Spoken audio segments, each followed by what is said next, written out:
Good morning. Hello. Final Thursday here on Backchannel with the Hayley and Alison show.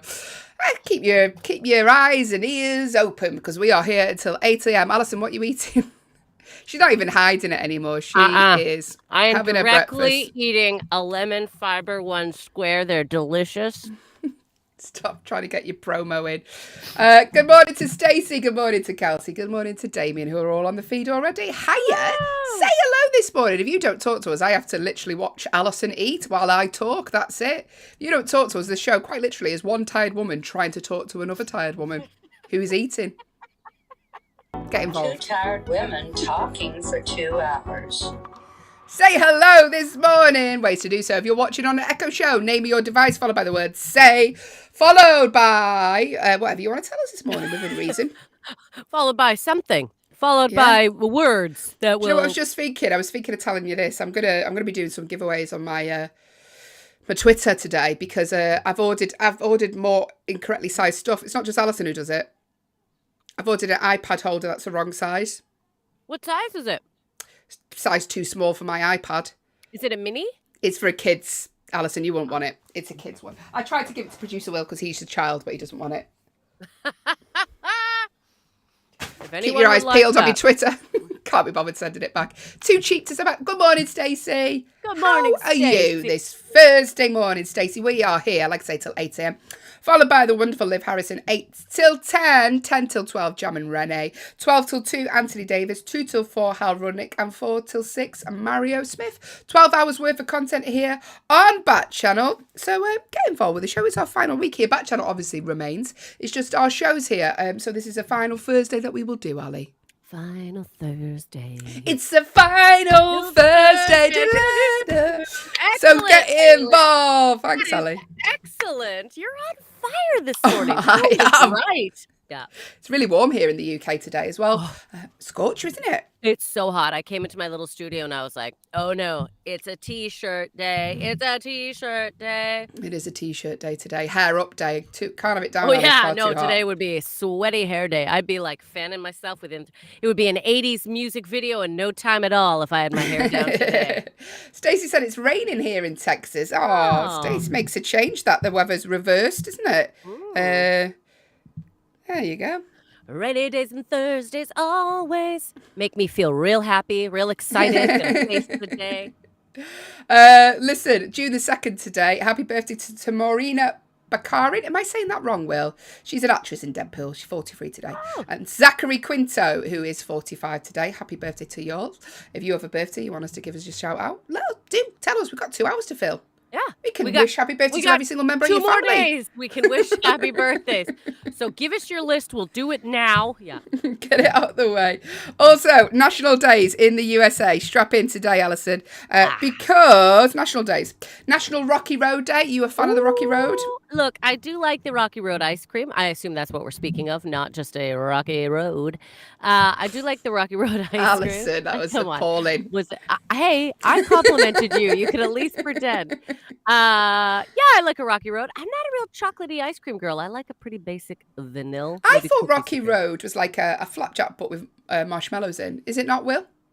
No, Rocky Road's an ice cream, I thought. No. Alison, something's going to happen. I'm not putting an ultimate show. Something's going to happen for the first time, which is I'm going to disagree with you.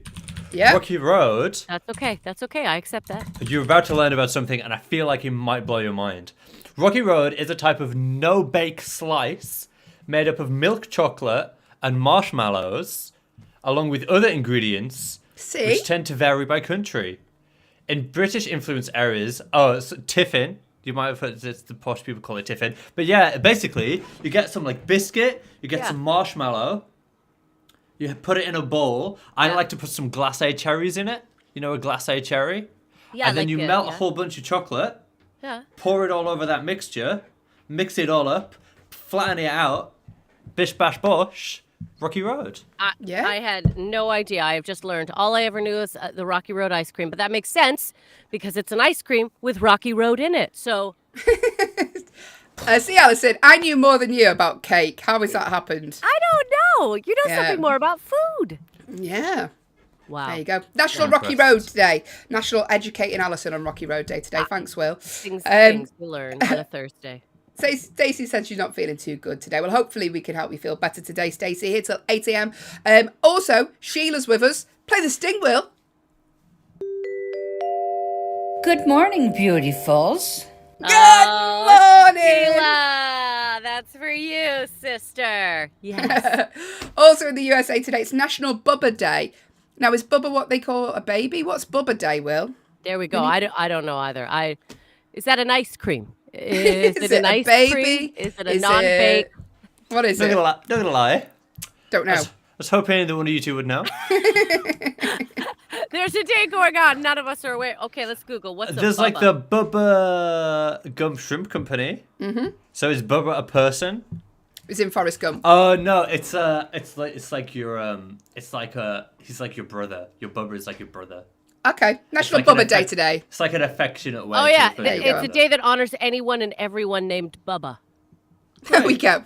National Cool. Bubba Day today. If you're a Bubba, happy day. You're a Bubba. I'm a Bubba too. We're all Bubbas. And also in the USA, it's National Leave the Office Early Day today. You heard it here first. You can leave. I mean, don't say that we made you because we will get sued. But National Leave the Office Early Day today. And here in the UK, huge weekend because it's the Platinum Jubilee of the Queen. In 1953, Queen Elizabeth II was crowned. So we are having celebrations all weekend here. What's up? Sheila's wishing Will a happy birthday. I think it's because he's a bubba. He's a little baby. isn't he? Bubba. Is that what you're there saying, we Sheila? go, Sheila. Look at Haley is on your wavelength. She's on fire. Good morning, This Steve. girl Thanks for is on- joining us. Yeah. Good morning, Steve. Gold Armadillo as well has joined us. Stacey's told us what she's had for your dinner. We haven't got a jingle for you yet, Stacey, so let's play Doug's. What's Doug had for dinner? Oh, that was Let's real play quiet. it so That was quiet real quiet. that we can say what Stacey had for dinner. Final week, there's going to be probably... What's Doug had for dinner? There we go. Any vegetables with that? Stacey. That's Hi, for you. Stacey. So, Stacey, last night I had spaghetti for dinner. Oh, There you go. I love spaghetti. Look, you can never go wrong with spaghetti. Stacey, was it spaghetti with meatballs or was it a bolognese spaghetti? I'm not saying like the content here isn't great, but there's a reason we won't be here next week. What did That- you have with your meal? That's not true. Everyone wants to talk food. I know. Good morning. Hello to Barry, who's joined us. Morning, Barry. I'm looking forward to you being here later, Barry, for the 1-star review. Don't you be going anywhere. I'm not smiling now. My smile's gone. Thanks know. for joining us all. I Final know what's Thursday here. happening. Yeah, on Backchannel. Barry's getting crafty, getting ready. Gonna make me move a lot. He's gonna make me move a lot, isn't he? Yeah, it's a final week, Alison. It's, prepared. You know, when the 1-star movie review started, let's just take a little trip back, everyone. And when it started, Haley and I both read them. Yeah. And then I was like, you know what, Haley, I don't mind doing it. I don't mind. And that's when things started to get real physical. That's when they started to get, I used to be like, Haley, do an Irish accent, which she did great. She would always do. And then all of a sudden it turned into pommel horse, cheerleading. I will. As you know, my favorite thing to do on the show is to prep tomorrow's show. Yeah. And tomorrow will be our final iteration of the 1-star movie review. A feature that I'm not saying that I invented it, but I really do think I brought it into the I do too. Yeah. forefront. So here's what I want to know from the two of you and from everybody on the stream today. What have been your all-time favorite 1-star movie review themes? Act outs. Do you mean act outs for performances? Alison? Yeah. Yeah. Mine was sock in a dryer. I definitely think Stuck in a Dryer. You liked hair in a ceiling Oh, fan yeah. as well. I did enjoy that. By the way, Sheila said, I'm going to miss you guys. I'm really sad. Sheila, we're gonna miss you like mad too. Trust me, it's not the same. It won't be the same in the mornings. Calling Will just to. No one's going to call me beautiful anymore, Sheila. Been in a relationship 8 years. I think I might just play the jingle to myself every day, like every morning. I think maybe I'll set it as my alarm because it's quite nice. Good morning. Yeah. Good morning, beautifuls. Just as a little Actually, reminder. we should try and put that out there as a what is Download. it? Yeah, someone could buy it. My mom will be famous. So, yeah, let us know what your favourite act outs were, if you have any of Alison. And maybe we'll do a little montage. A reprise. I love a reprise. Yeah, we'll do a little reprise of them tomorrow. Thanks, Will. Loads coming up in today's show. Did you have a busy day yesterday, Alison? What did you do on Wednesday?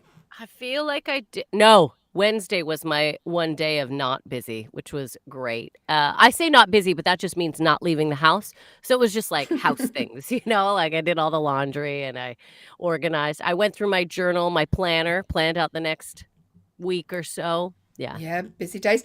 By the way, when me and Alison did a gig together in the flesh for the other night, Sheila, in real life, Alison, you had some amazing cowboy boots. So what did you say? Because I could hear you telling them. They're like genuine, real... Oh, they're barrel racing boots. So they actually are. So barrel racers, who get on horses and ride around barrels. That's what the barrel racing is. Have you never seen that? No. Yeah, they put around out barrels, and then the horses run around. So and it's whoever gets around the barrels fast enough. And there's a Western wear store in Calgary called Lamley's, and I bought them there. True barrel racing. They're very comfortable. You could walk miles in them. They're lovely, but they're fun boots and they look good, I think. Yeah, although my do. best friend hates them. Why? Hates them because we come from Calgary, Alberta, Canada. I don't know if you knew that. Do you know it's the home of the greatest show on earth, the Calgary Stampede? Thank you. And so we have the greatest outdoor show on earth every year, and all the cowboys come together. Anyway, Calgary's they call it Cowtown. It's a very anyway, so we grew up being forced to be around Western stuff. And so if you're a true Calgarian, you kind of hate it because when the stampede comes, you're like, oh, great, I got to yield to a horse before I can park. Like, it's just madness in the city. And so all things cowboy, we kind of grew up hating. And then when I moved away, I was like, I'm going to get a pair of cowboy boots.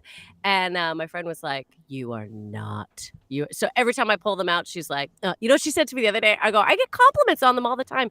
She's like, yeah, but is it one of those compliments where someone sees something you're wearing and they actually hate it, but they just say, oh, I really like that. And I was like, people do that? And she was like, every time they see your boots. So that's my best friend, everyone. Real uplifter. Sheila has said, did you know, Alison, that's Calgary, Alberta is actually where the 88 Olympics were held. Sheila, very impressed that you know that. The year of Eddie the Eagle and the Jamaican bobsled team. I'm just saying, Calgary gave you a little bit of magic, everyone. Sheila, I will miss this sarcasm. It does make my day. Hey, listen, we are here till 8 a.m. Final Thursday. Thanks for joining us this week. Shall I tell you what's coming up? It's time for Stacey's favourite jingle. Stacey, if this doesn't make you feel better. Coming up in the next 1 hour and 45 minutes of the show, to be precise, we will be answering your problems in our Agony Aunties section of the show. It's time for the one-star movie review where Barry will be giving some cracking suggestions for Alison's final act outs. We're going to be playing a competitive true or false and a brand new game called Canadian or Not. I'm well excited. Stick around. You have reached the Haley and Allison show with producer Will.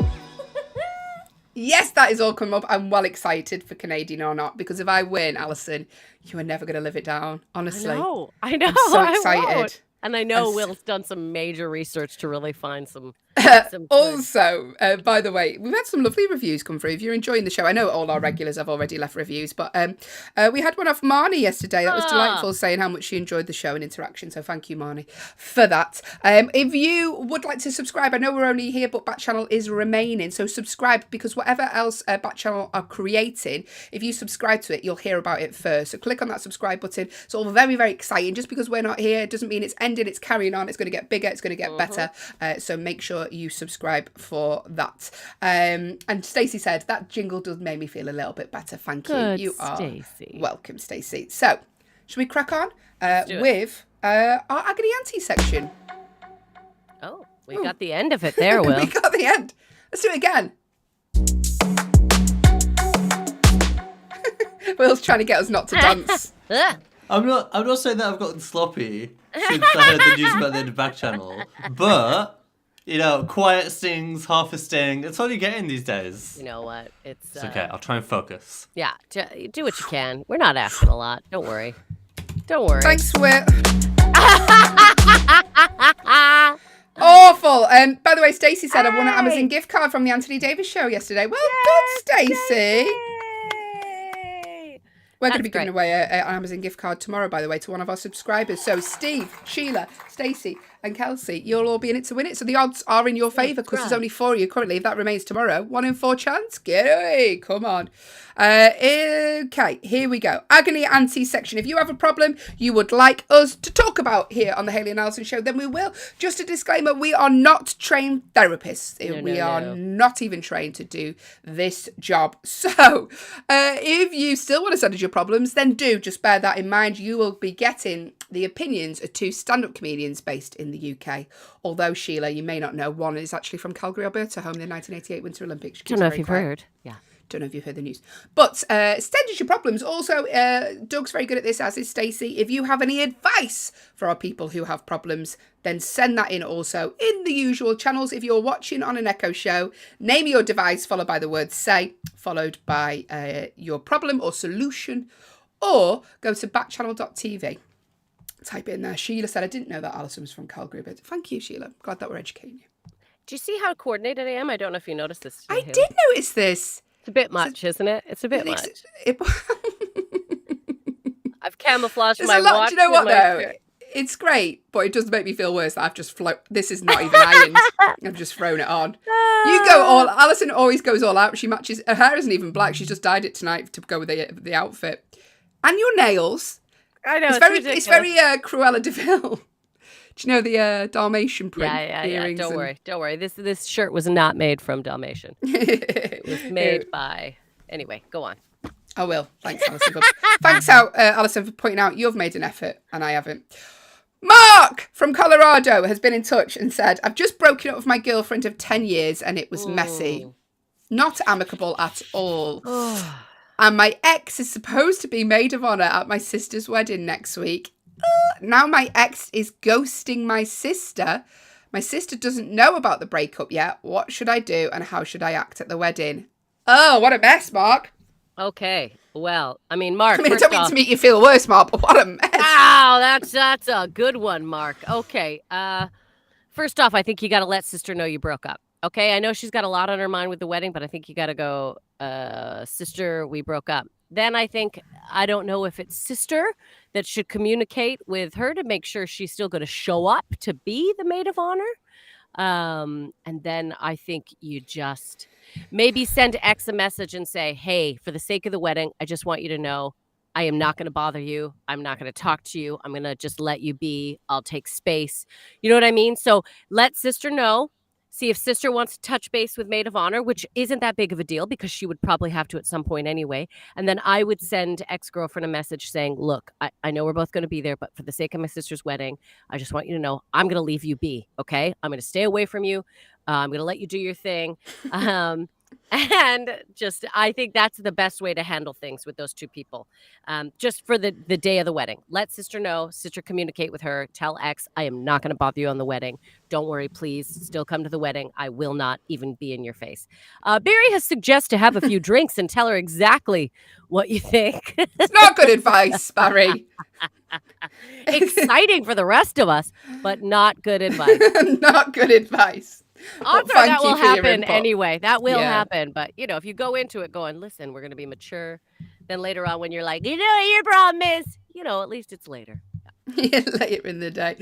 Thank you, Barry, for your input. And Alison. Alison gives good advice, I think. So, yeah, it's not very tricky, Mark. I don't envy you. But hopefully it's just one day you can get through it. You can be amicable for one day, I'm sure. If not, do you look good in a bridesmaid's dress? Mark, because there is a chance There's a chance. Hey. There we go. Thank you for your problem, Mark, and good luck with that. Nadine from Kentucky has been in touch and said, what's the best way to tell my friend his poetry is bad? Okay, well, poetry is subjective. I mean, is it bad or do you think there's some people out there that might like it? I mean, have you said to your friend you're not necessarily, how do you say it? I'm not big into poetry. How about that? I'm not a big poetry fan. It's You don't need to tell them, I don't think, Nadine, because as long as they're happy, they're not affecting you, unless they're like giving you framed Yeah. copies of their poems to hang up in your house. In which, again, Barry suggested have a few drinks and tell them exactly what you think. Barry, I'm sensing a theme. I'm sensing a theme.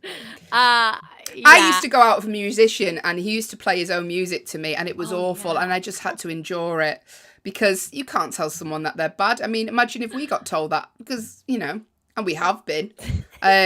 We keep going. A lot of people like us as well, so a lot of people might like their poetry. Yeah. Nadine. As long as they don't ask you to put it up in your house, like you say, or say, oh, should we do a poetry reading at your house? Then you might have to say, oh, listen, poetry isn't really my theme. It's not for me. Theme. Yeah, it's not for me. Good luck with that. I think if you just say you're not a poetry fan, then you're just out of all poetry conversation, which is easier than, I don't know. Yeah, you don't want to be, yeah. Did you know in when you go and watch poetry that they click instead of applause at the end? I didn't know that until the other day. Yeah, it's like a very hippie, jazzy kind of thing. It's a jazz cafe kind of thing. It's awful. That's what it is. Clapping is aggressive. Clapping is aggressive. A little snap. Is It's it? like, well, in theory, I like a clap. I like aggression. So clap.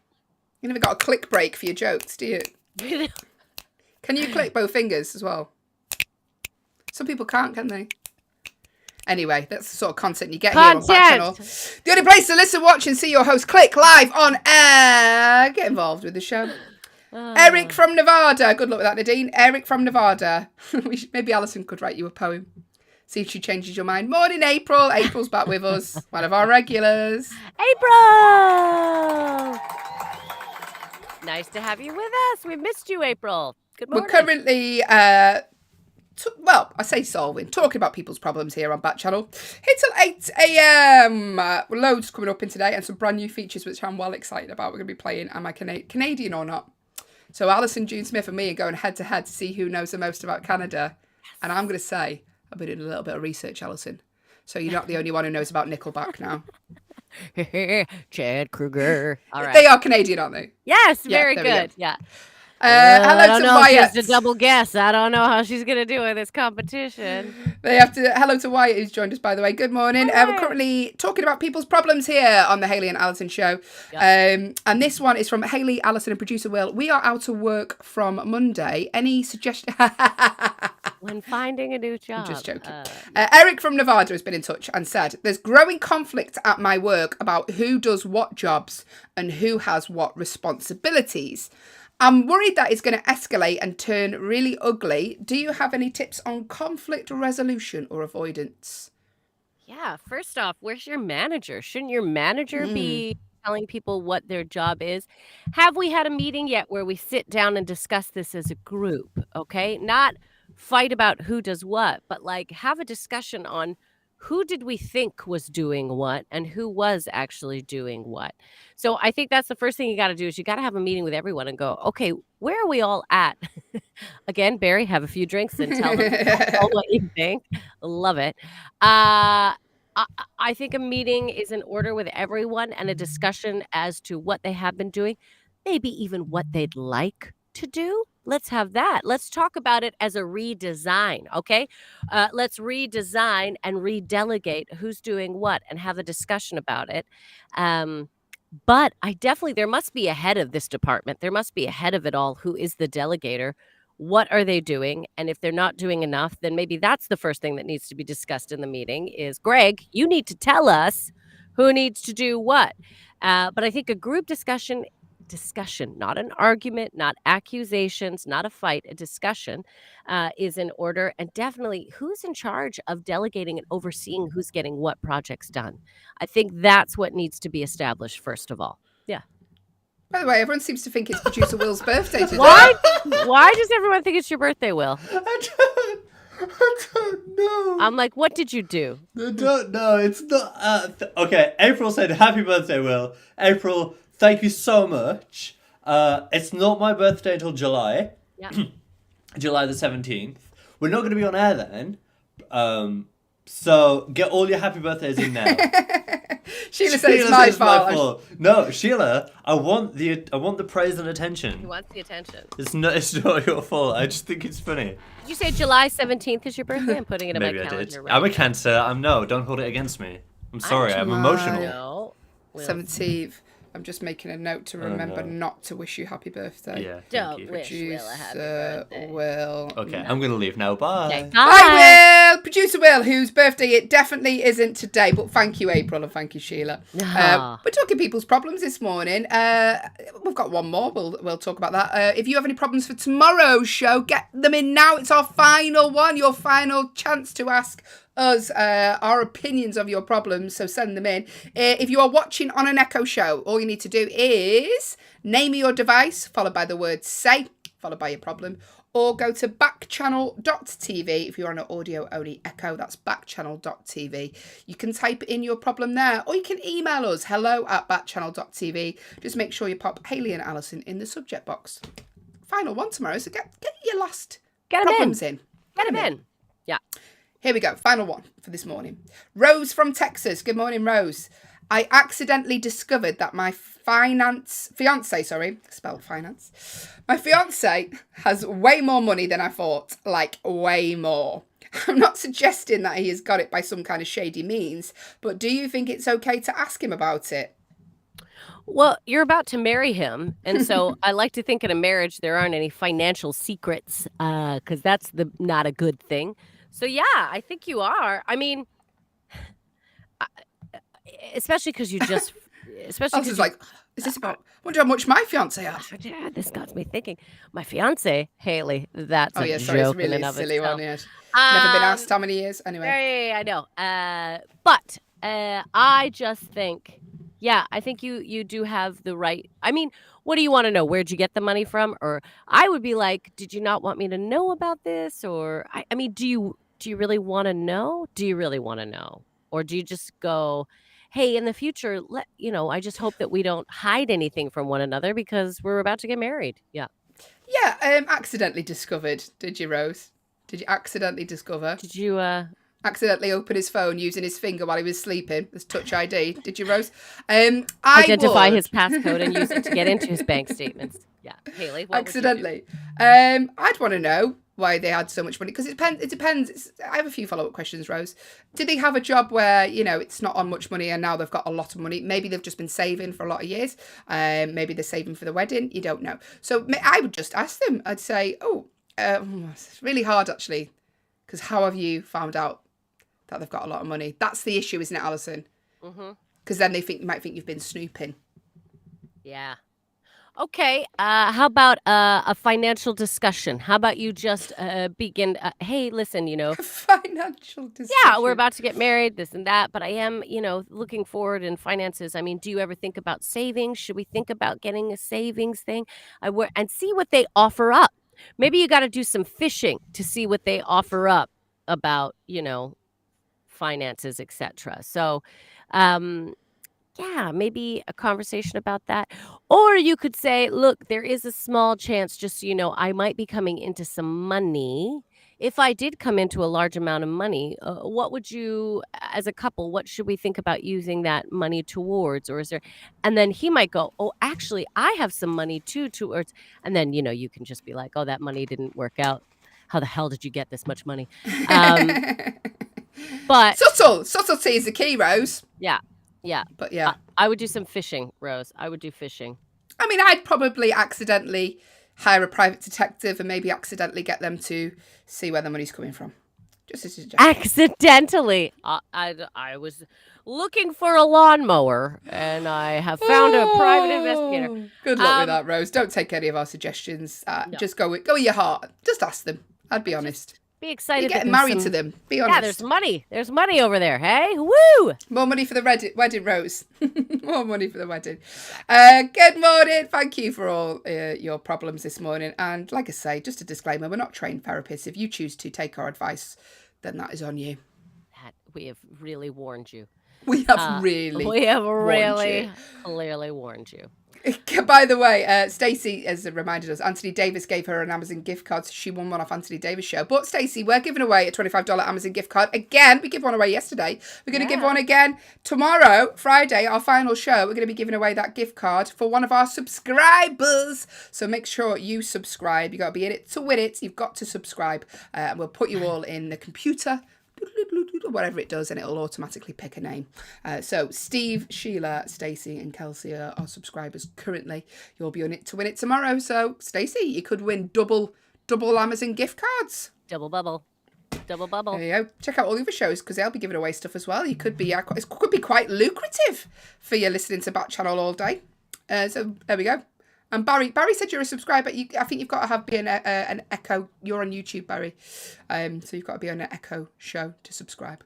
Yeah. Unfortunately. Oh, look at how happy April is. Stacey, that is wonderful. April's pleased for Stacey. Look at all the regulars. Eventually, you know. You'll get one sweet. eventually. The odds are in your favour. Odds are But in your now it's time for my favourite part of the show. Should we play a game, Alison? Yes, let's play. Give the jingle, game. Alison. 1-star movie review. 1-star movie review. Yes. My favourite part of the show and Alison's least, it's time for the 1-star movie review game where I get Alison to read out 4 reviews that 4 real-life human beings of the internet have left for a movie.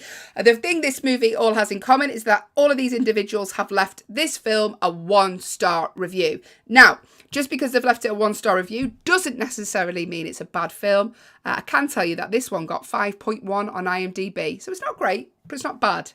It's not good, but it's not awful. Yeah. So there you go. 4 reviews. All we want you to do is guess the name of the film. It's as easy as that. You can guess as many times as you want because there's no pressure because there is no prize. It's just a fun game to wake you up this Thursday. So guess away. Listen out to the reviews. Look for the clues and make a guess. Now, here comes the fun part. What we would love you to do is send in your suggestions for how you would like Alison to read out these reviews. She's just seen the first suggestion. That's good. I like that. I like that, Barry. It's not a lot of movement, but that's very fun. Yeah. Okay, so I'll tell you what it is. So if you have a suggestion of how you'd like Alison to act out these reviews, then get them in. The more physical you make them, the more silly you make them, the more amusing it is for everyone, bar Alison. So Barry has suggested, straight in there, I would like Alison to read this like she has accidentally superglued her tongue to the bottom of her mouth. Willis just sent me a message. Stop eating super glue, Allison. I know. I'm sorry. I love it. But Barry, we also need to hear the review, so just bear that in mind with you. I'm going to try it. Okay. Now, please don't be distracted by Alison's performance. All we want from you is the name of the movie. Guess in the following ways. If you are listening, hello to Clara who's just joined us on an audio-only Echo. Go to backchannel.tv. You can type in your guess there. If you are watching us, name your device followed by the word say, followed by your suggestion. Or if you're on YouTube, type in the box below. So the first film that someone gave a 1-star review to, it's going to be read out now via Barry's suggestion on YouTube, who said, Alison, please read this like you've accidentally superglued your tongue to the bottom of your mouth. Alison, take it away. Oh, what's in this tube here? I don't know. I think I'll taste it. Oh, it's kind of sticky. Oh no. Oh no. My tongue is stuck to the bottom of my mouth. Every song in the movie was clearly lip synced. My tongue is glued to the bottom of my mouth, everyone. The voice of the songs didn't even come close to matching the characters' voices. Oh, it's really stuck. From what I can tell, the characters are terrible singers and know nothing about music. They sang their cheesy, repetitive, annoying songs in some studio.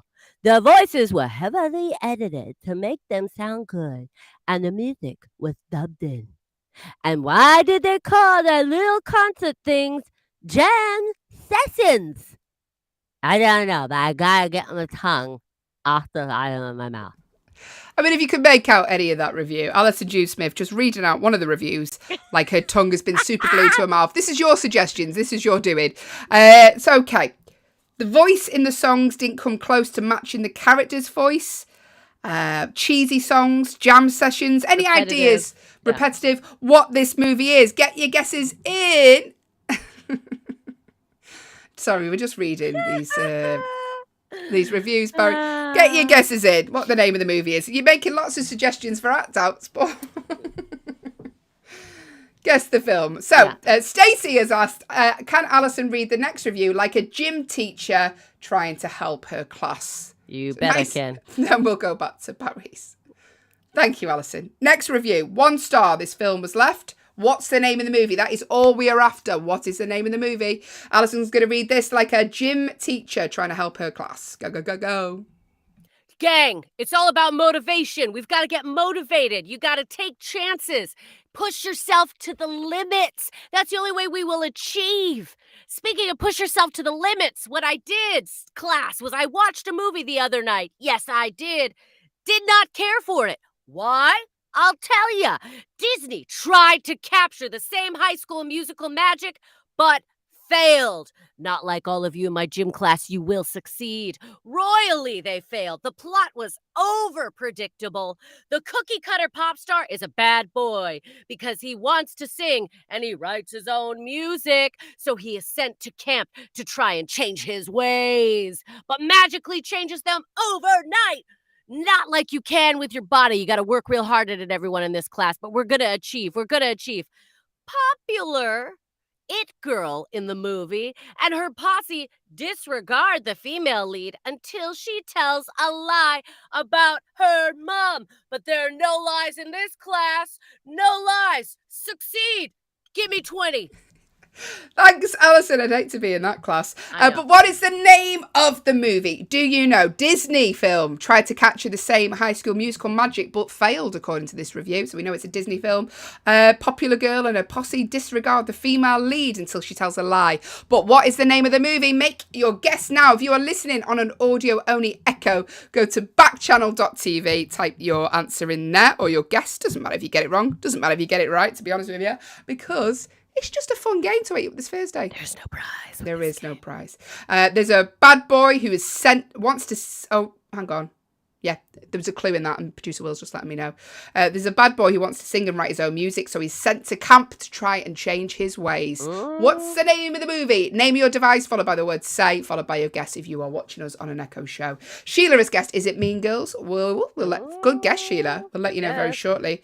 We have got 2 more reviews left to read. Stacey's guessed, is it Beauty and the Beast? And April has guessed, is the movie Glee? Good guesses, everyone. We'll let you know shortly. We've got 2 more reviews left to read.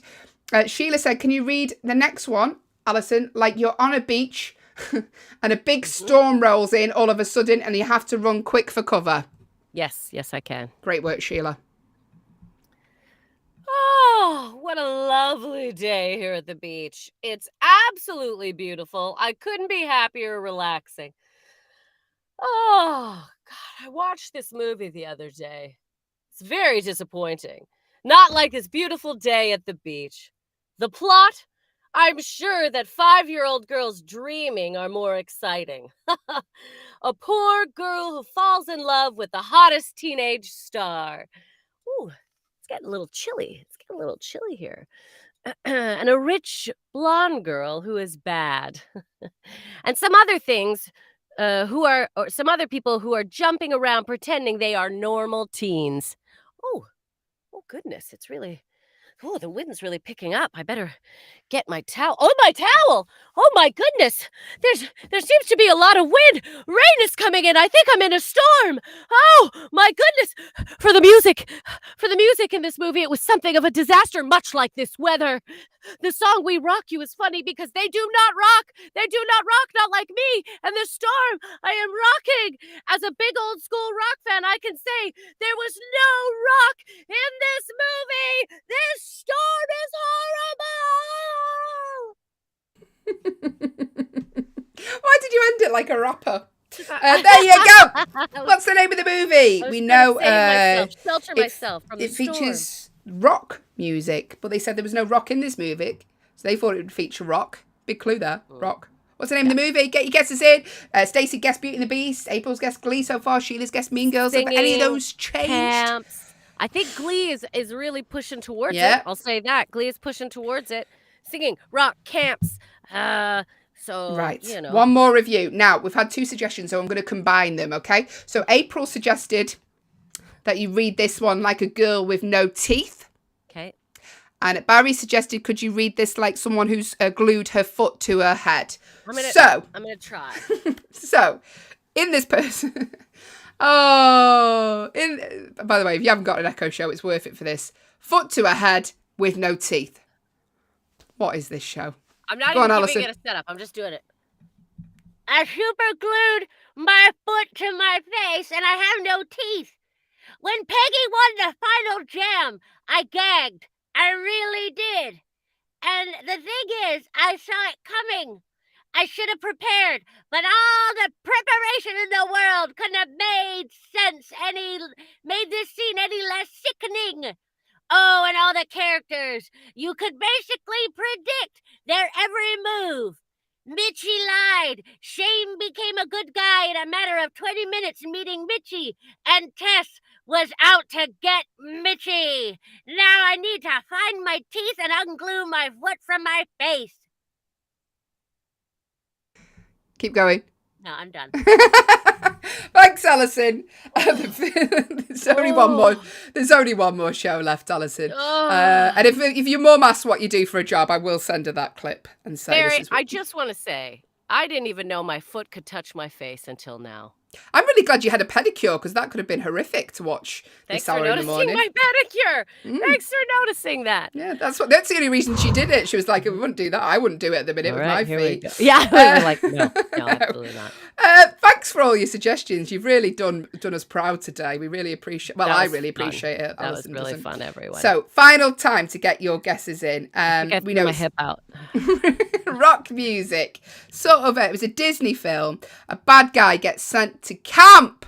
What is the name of the movie? Released in 2008. Final clue. Stars Demi Lovato, Joe Jonas and Megan Martin. What's the name of the movie? Got 10 seconds to get your final guesses in.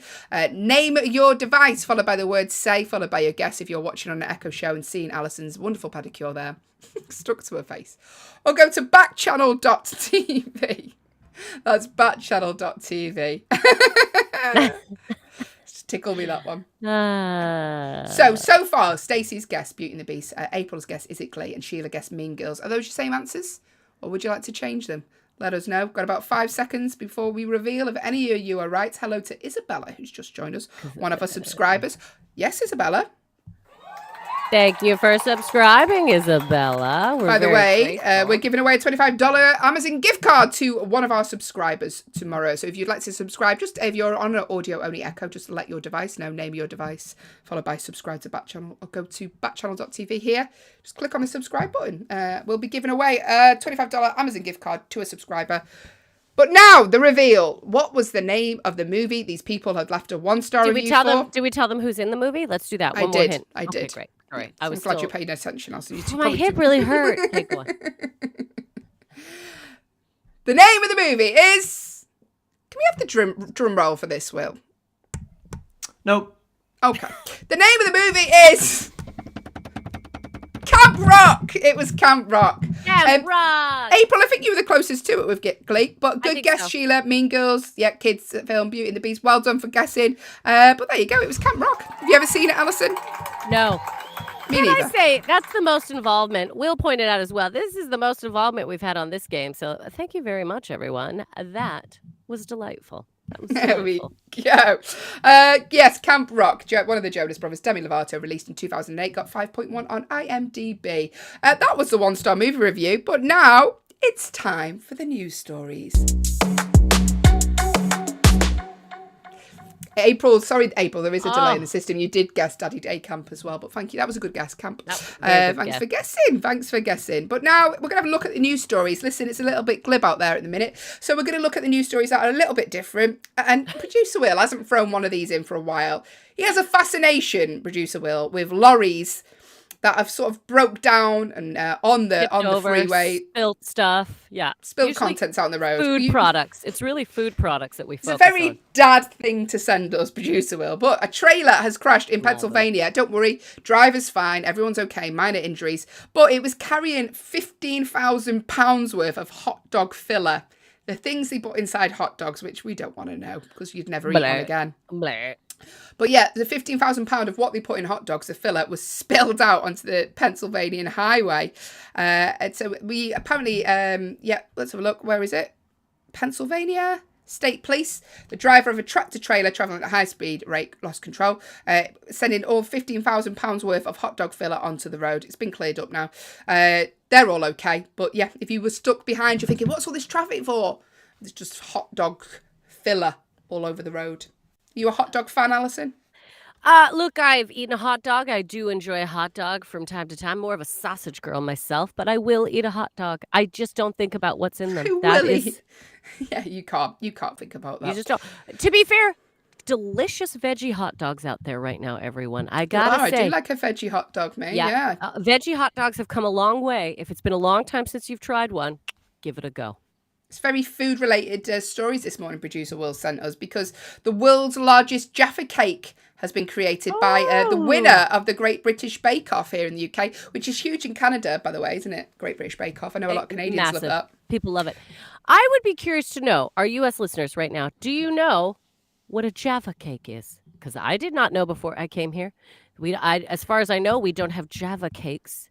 You don't even know how to say it. Well, I'm saying it like it's pronounced Jaffa, even though we say Java cake, but it's Jaffa. So really, it should be. You're pronouncing it like a Disney villain, Jafar. Jaffa. Isn't that the baddie in Aladdin? Java cake. Do you know out there what a Java cake is, gang? Basically, a Jaffa cake is, I'll explain it. It's sort of like an orange jelly with sort of cake covered in like chocolate. Yeah, a little circular thing. Well, the biggest one has been created, which weighed nearly 80 kilograms and nearly 2 meters wide. There is the person who made it, the winner, Francis Quinn, winner of the Great British Bake Off, made the world's largest Jaffa cake. 160 eggs, 8 kilograms of dark chocolate, and 15 kilograms of orange jelly. And it's to celebrate the Queen's Jubilee. Everyone, they're just saying everything's to celebrate the Queen's Jubilee now. Celebrate the Queen's Jubilee. I've made an oversized cake. I hope people actually eat it. Are they going to give it to as well. Yeah. Let's give it to people who need it. That's what I say. Hate it when they make things just big and then they're like, okay, it's done. No. Let's move on. You could freeze that. That could probably be frozen. Yeah, give it out, hand it out onto the streets, I say. But yes, if they've done that, wonderful. But yeah, the Jaffa cake was served to. Oh, here we go. It was served to guests and crew at the Britain's Got Talent live semi-finals. Britain's Got Talent. Great. They get that. Steve has said he's heard of them, but he's never seen one. Oh, Steve, if you like chocolate and orange, this is for you. If you don't like chocolate and orange, walk away quickly. I didn't care. I don't care for a Java cake. There, I said it. Alison, controversial. I don't like Barry has said, by the way, that the veggie hot dogs from Asda, which is Walmart in the States, are amazing. Yeah, I do like a veggie hot dog. A bit of bun. Do you have I love fried onion. Do you have mustard and tomato ketchup? 100%. 100%. By the way, Stacey, we do have your riddle. We will be doing that shortly after the news stories. Where's Doug today? I hope he's all right anyway. Yeah, he better be here tomorrow, or I don't even know. Be here on the My heart will be broken. I'll be like, every show. Yeah, okay. The final show without Doug, we would be devastated. Thank God, Stacey, you stepped in with the riddles. I mean, yeah, we'll be ringing him up tomorrow if we don't hear from him. He'll be like, it's our final day. But I hope he's all right actually, because we did have some. Barry surgery. would come in with a riddle, get them drunk, and tell them what you think. That would be Barry's riddle. Ugh. But here's another news story for you, and I've watched the video of this, and I don't think this is what it is, but a group of men think they've spotted Bigfoot running in the background of their video. Now, can we show this video, producer Will? It's another Bigfoot video. This was filmed in Mississippi. Alison, Mississippi. There you go. They caught it on camera. It's gone viral on TikTok. It's hard to say. It just looks like a person running in a suit to me. It's very clearly a human being. But we're going to show it now, hopefully. There you go. So they're showing you on the camera. If you can watch it on an Echo Show. If you can't see it, I'm going to explain. They're just driving down a sort of in between, in a forest, would you say, Alison? Just between the trees. And then what they're going to do now is they pan to the driver. That's convenient. And in the background, you'll see someone sort of walking past the camera. In a moment, there they are. You see it in the background very, very quickly. They'll slow it down again. Yeah, I didn't like that. That literally just looks like a black shot. It looks like it could have been put. Yeah, that looks like it could be put in later. Yeah. So people are claiming Bigfoot. I mean, I just think it's a person. Person. In a suit. But Yeah. there you go. What Agreed. do you think? It's if you would like to see it yourself, it's doing viral on TikTok at the minute. You just need to search for Cryptid University. And then get ready to watch a million Bigfoot videos. Stacey said, "Have you got today's weather?" We haven't, but we can get you that. Stacey, Yeah, you want it? Stacey, you want to know what's going on in Texas? I can tell you. Hang on, let me. Alison will draw that up. You see, we're very adaptable here on Backchannel. Hey, producer Will, while Alison researches the weather, could you tell us about the world's biggest plant by any chance? Could I? Oh, my hair's a mess today. Technically in Texas right now, just so you know, Stacey, it is 23 degrees. Super jealous. Mostly cloudy. 23 degrees and mostly cloudy. It's going to remain like that for most of the day. It does look like it's going to get hotter a little bit later in the day for you. Around 1, it should go up to 32. At 4, though, 4 to 5, 6, it does look like there's a 30% chance of rain. So anyway, moving on. Is that in 23 degrees Celsius is 73 Fahrenheit? If Yeah. anybody's interested. Do we all do degrees Celsius, don't we? We do degrees Celsius here. We In the do in UK? the UK. Yeah. Do they not do degrees Celsius in the What States? in American listeners hold everything? Hang what on. kind of Celsius or degree Fahrenheit? do you What do you want do? your weather Yeah. in? Yeah, do you tell want it me in so I don't- Fahrenheit Yeah. or do you want it in Celsius? Mm-hmm. I've always assumed that North America uses Fahrenheit, if you will. See, because in Canada we say degrees Celsius. Are you a Celsius people? We're Celsius people. However, we are a part of the monarchy. So, I mean, you know, the Queen's on our money. So maybe we just learned God save the Queen. God save the Queen. Okay. In the meantime, whilst we're talking about Fahrenheit, Let us know, everyone. Celsius, riveting stuff. Scientists, you know scientists. Yeah, they have all the facts. You know them. They say stuff all the time. Yeah. Everything's according to them. Mm-hmm. Scientists say they've discovered the biggest plant on the planet. What plant is it? Tell me it's a rubber tree. I think they grow enormous. Rubber trees are very big. Yeah. Yeah, they are big. They found it in Western Australia, which is where everything is big. Isn't that Texas? Hey. Oh, and they say it's believed to be the biggest plant anywhere on Earth, covering just okay. This is the bit that blew my mind. This plant is so big, it's 3. How big is it? Sorry. I'll tell you how big it is. It's 3 times the size of Manhattan.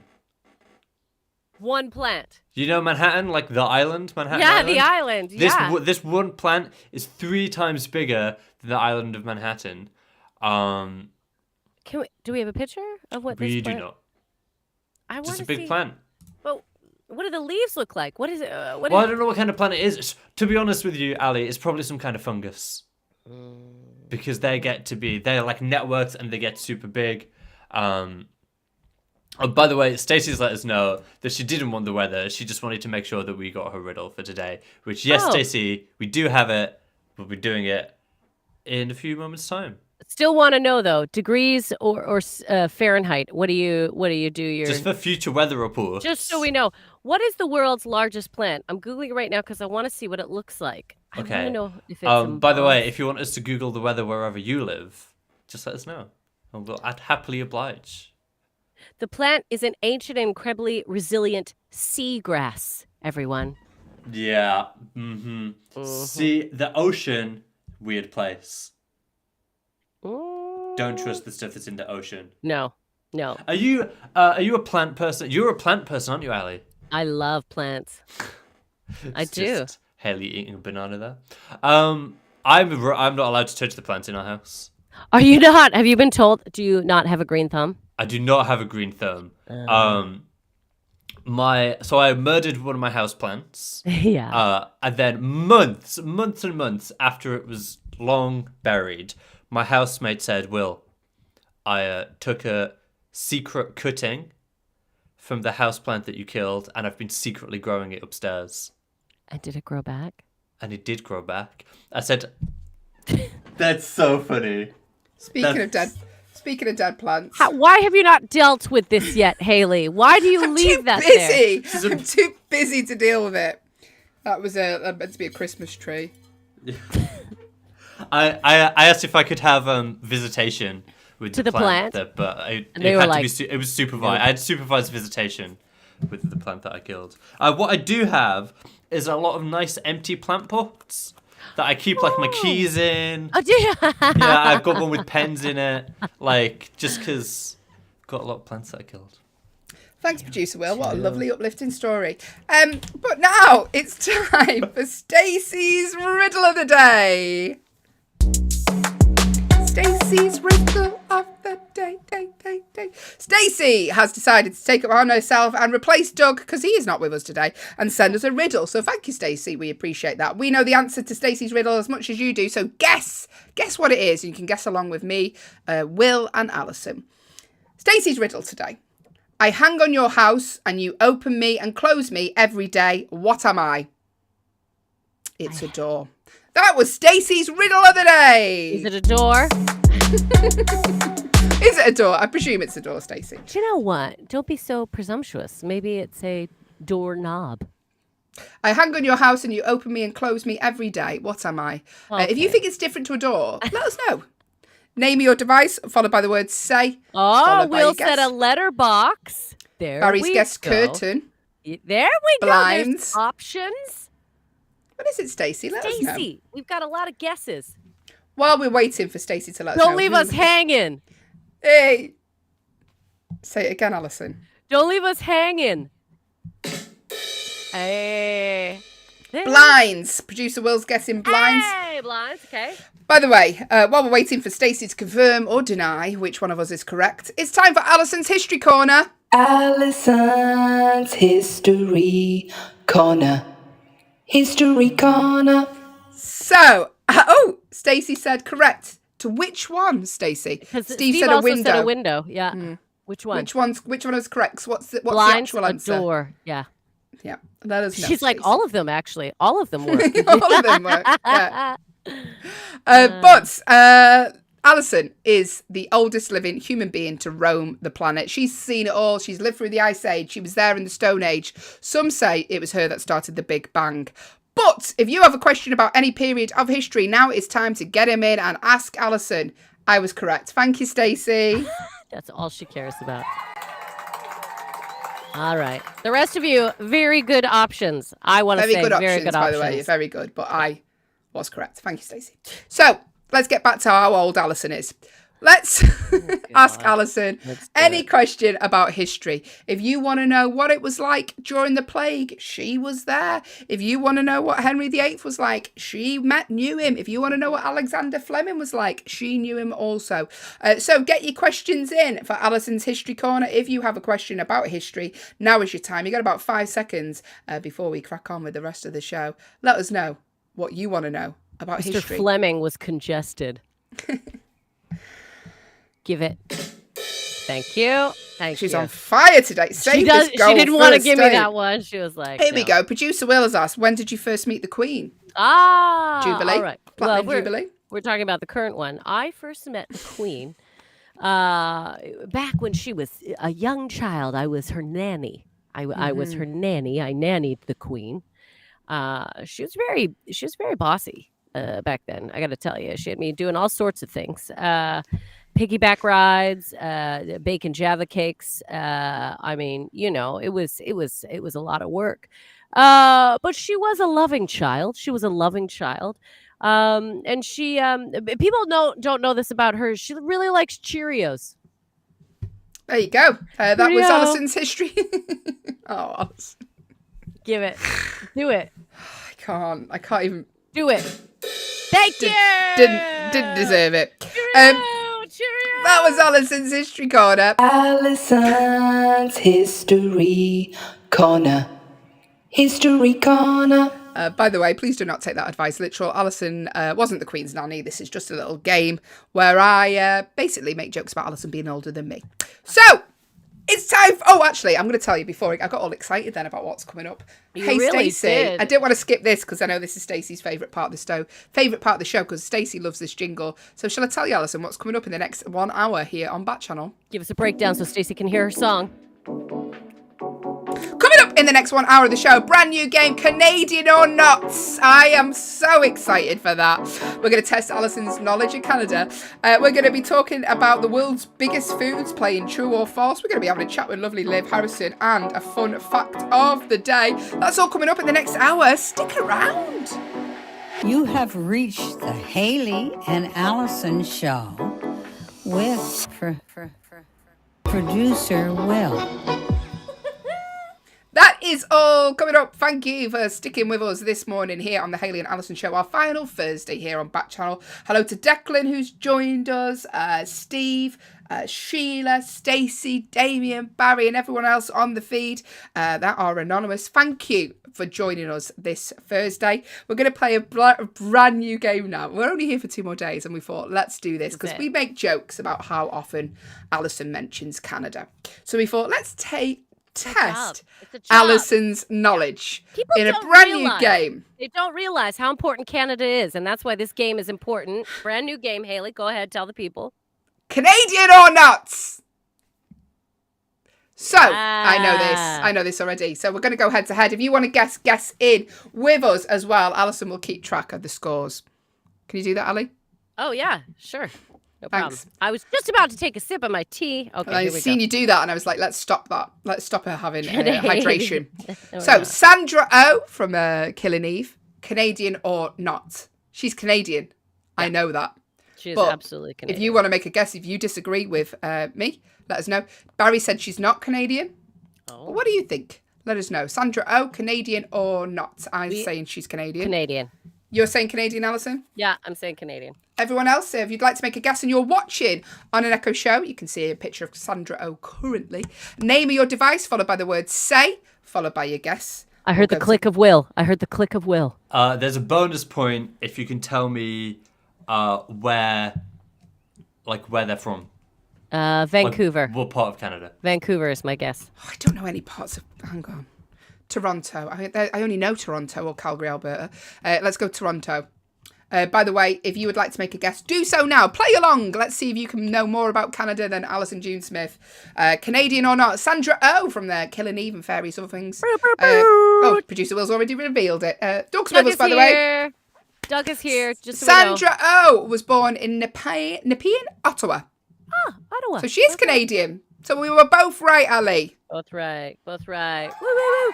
Hello, by the way, Doug. We're currently playing a brand new game. It's called Canadian or Not. Are these people Canadian or are they not? I learnt this the other day. Pamela Anderson, is she Canadian or not? She's Canadian. She's Canadian. She's absolutely Canadian. Yeah. Do you disagree? Also, bonus point for where she's from. Let's go Toronto again. I only know 3 places. I'm gonna go British Columbia again, somewhere in BC. Yeah. Okay. By the way, guess along with us. But Doug has said good morning, Haley Whaley and Alison. Doug, we were so sad you weren't with us this morning. So we're glad you've arrived. We were a little concerned and worried because this is our second last day. So, and also, we'll do that later, Ali. Okay. Yes, sorry. Just because let's crack on with Canadian or Not. Yeah. Canadian or Not. So Pamela Anderson, we've got a few of these to get through. Canadian or Not. Me and Ali both said Canadian. What is she, Will? Yeah, she is Canadian. She was born in Ladysmith in Canada. I believe that's in BC. Let's find out where is Ladysmith. Okay, you can't just say BC for everything and get a point. No, Alison. Next one, please, Will. It's in British Columbia. Robbie. Yeah, Canadian or Not? Canadian. Not. Oh, I'm saying Canadian. Alison's saying Not. If you have an opinion on where Margot Robbie is from, let us know now. Very excited. This is our first one where we're disagreeing. Let's see what happens. Oh, it's exciting. Is Margot Robbie Canadian or not? I'm saying Canadian. Alison's saying Not. Her eyes don't look friendly enough. There, I said it. Producer Will? She's Australian. Boom, I knew it. Told you. Yeah, Doug knew not Canadian. Thank you, Doug. You get a point there, too. Do you know, I've got a feeling that she was in an episode of Home and Away now. I know that. Oh. Anyway. There we go. Well done, Alison. You're welcome. Peanut butter, Canadian or not? Ooh. I'm going to say Canadian. I'm saying not. What are you saying at home? Doug, anyone else want to join in? Make your guess now before producer Will does a reveal. Barry, any opinions? Peanut butter, Canadian or not? I'm saying Canadian. Alison's saying not. But what do you say? Let us know. Get your guess in. You've got about 5 seconds before producer Will does a reveal. We're testing Alison's Canadian knowledge. Producer Will said not producer Will, sorry. Doug said not Canadian. Alison's saying not Canadian. And I'm saying Canadian. Will. Steve says not as well. Oh, maybe I'm wrong. Canadian! I got it right! Oh, wow. Yeah, Barry said Canadian as well. Canadian chemist Marcellus Gilmore Edson patented a way to make peanut paste, also known as peanut butter, in 1884. Look at that. I've learned. Okay, so far Haley and I are tied. This is very intense, everyone. Yeah, Steve we're playing and Canadian Doug now. both good for knowing not Canadian. I've learned now. Okay. Jesse Tyler Ferguson from, what's he from? Family Matters. Modern Family. Modern Family, that's it. Thank you. Canadian or not? He looks Canadian. I'm going to say not. I'm going to say Canadian because he looks Canadian to me. But what are you saying? What are you Let saying us know. out there? Let us know your guesses. Do you know what I mean? Got to look. Will, you've really found some obscure ones that I'm like, oh, I did not know about peanut butter. That blows my mind. Look at Alison. I'm losing What are it. you saying? Jesse Tyler Ferguson, is he Canadian or not? I'm going to go Canadian. I'm going not. They're going to Alison's kick me out going of not. Canada if I get too many wrong. Doug's saying he's Canadian. Oh, no. Doug Googles, so I feel like I'm in trouble. Well, he didn't get the peanut butter one right, though, so... That's true. He trusts me. That's the problem. He's trusted the Canadian. All right. Canadian or not. Doug says Canadian. Haley says What are Canadian. we saying, Producer Will? I say not. What is it, Producer Will? Not Canadian! Stacey just come in with not Canadian as well. Yes, Well done, Stacey. Ali. Good point. Yeah. Barry said he was Canadian. Jesse Tyler Ferguson was born in Missoula in Montana, United States. So he's not Canadian. Well done, Alison. Okay. The tin can. Is it Canadian or not? I'm saying not. I'm saying Canadian.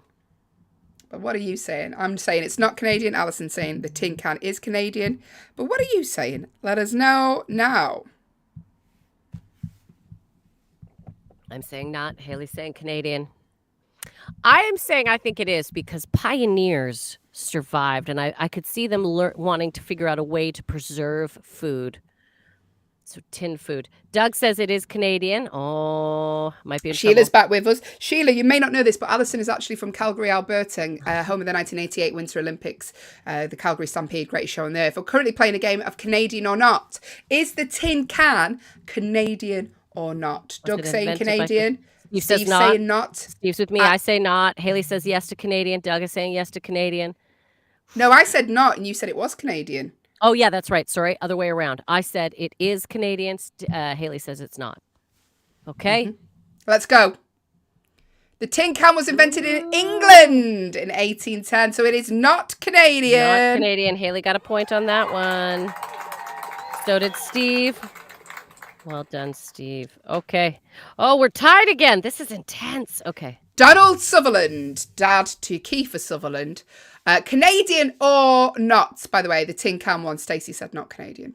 I'm going to say he's not Canadian. I'm saying he is Canadian. Split again. But what are you saying? Donald Sutherland, actor, dad to Kiefer Sutherland. Canadian or not? I'm saying he's not Canadian. Alison saying he is Canadian. But what are you saying? Get your guesses in now. Do you know this, Alison, or are you just guessing? I feel like I sort of know it, but I guess I'm guessing because I don't know for sure. So, but I think Canadian. I'm pretty sure Kiefer was Canadian, so that's why I'm thinking Dad might be, although he might be Scottish. Okay, no, I'm going Canadian. Okay, she's going Canadian. Go on, Will, let's do the reveal. He is Canadian, Alison. Yes! He was born in St. John, Canada. Newfoundland. Do. Stacey said he wasn't Canadian as well. Same as me, Stace. See who's next. Matthew Perry of Friends. Chandler Bing, Canadian or not? Not Canadian. Yeah, not Canadian. We're both agreeing with this. He's not Canadian. Yeah. But what are you saying? Chandler Bing, Matthew Perry, Canadian or not Canadian? Look at those eyes. Those are not Canadian eyes. What are we saying? Canadian or not Canadian? Get your guesses in now. You've got about 5 seconds before we do the reveal. Doug said not Canadian. You say not Canadian with both of us. Hello to Anonymous, who's just joined us. We're currently playing Canadian or not. We're testing Alison June Smith knowledge on Canada, Matthew Perry of the TV show Friends, and various other things. But let's be honest, he's known for Friends. Canadian or not? Me and Alison are both saying not Canadian, so is Doug. What's the answer, Will? He's Canadian! Oh, no. Matthew Perry's mother is Canadian, and he was raised in Ottawa. Ontario. There you go. Stacey said not Canadian as well. No one knew that, Alison. That was bad. Okay, That's Matthew a good Perry. one. Oh, instant mashed potatoes, Canadian or not? Instant mash, Canadian or not? I'm going not Canadian. Yeah, I'm going not Canadian as well. It just like Canadians seem to have nicer food, and instant mash isn't that great, is it? I feel like well, I do enjoy a little instant mash, but I'm going to say I think instant mash again is a Brit thing. I might be wrong, but yeah. Doug agrees not Canadian. So we're all going not Canadian at the not minute. Canadian if you disagree on or this one. agree, let us know. Instant mashed potato. I can't even say it. Instant mashed potatoes, Canadian or not? What is it, Will? Canadian! Whoa! Invented by Canadian chef Edward Asselbergs in 1962. Instant mashed potatoes. I'm learning. Stacey said Peanut not Canadian as butter, well. None of us got it instant- right. Wow. Matthew Perry, peanut butter, instant mashed potatoes. These are things I need to learn as a Canadian. Okay. There we go. Chris Hemsworth. Beautiful Chris Hemsworth. Thor. Canadian or not? Not. I'm going Canadian. Okay. Just to be well, I don't know. I'm just going the opposite of you, Alison, in the attempt to get a point. Chris Hemsworth, Canadian or not? I feel like he's Australian or New Zealand or something. I thought Australian, but then I think it's that. No, the going Hemsworth not. brothers are from the States, aren't they? I don't think he's a nut. He's a knotter. Not a nutter, a knotter. What's a notter? Oh, not Canadian. Yeah. Chris Hemsworth. I'm saying Canadian. Alison's saying not. What are you saying? Do you have any opinions on this? We're playing Canadian or not. Is Chris Hemsworth Canadian or not? Stacey said, I'm going to have a lie down. You go and have a lie down, Stacey. All right, Stacey. have a lie down. It is quite thrilling, this game. Takes So, a lot out of you. It does. Canadian or not? Will? He is Australian. So, yeah. Was born in Melbourne, Australia. Yeah, well done, I Ali. think that because whenever you hear him in interviews, you can kind of hear, that Australian accent coming through. The Macintosh coat. Canadian or not Canadian? The Macintosh coat. Canadian or not Canadian? I'm just going to go Canadian. I kind of feel Canadian as well. I'm not sure. I'm gonna go Canadian. Yeah. Is the Macintosh coat Canadian or not Canadian? Stacey's coming in a little late, I think, for Chris Hemsworth. She said Australia. Yeah, it was Australia. Well done, Stacey. Still on fire, even though you're laying down. Doug agrees. It is Canadian. The Macintosh coat. Canadian or not, Will? Not Canadian. Oh. Scottish. That makes sense now. Macintosh does sound Macintosh. Scottish. I was thinking that, but I thought maybe they had a Canadian relative. Who knows? Okay, well, when I tally the scores, it was tight. But thank God I did win by 1. She is only just a better Canadian than us. Can I tell you something else that was invented by me. Canadians that you may not know? Basketball. I didn't know that. Yeah, it was originally invented, and they had peach baskets or apple baskets, and that's what they used for. I know that from our Canadian heritage. There was always like little snippets of like how things came to be. And at first, they used to not dribble the ball. They used to just pass the ball, but then they realized it slowed the game down. So that's when they invented dribbling. You'd be able to dribble the ball. There you go. Yeah, there you go, everyone. Basketball. Mm-hmm. Canadian. There you go. Brand new game, Canadian or not. If you enjoyed that, let us know.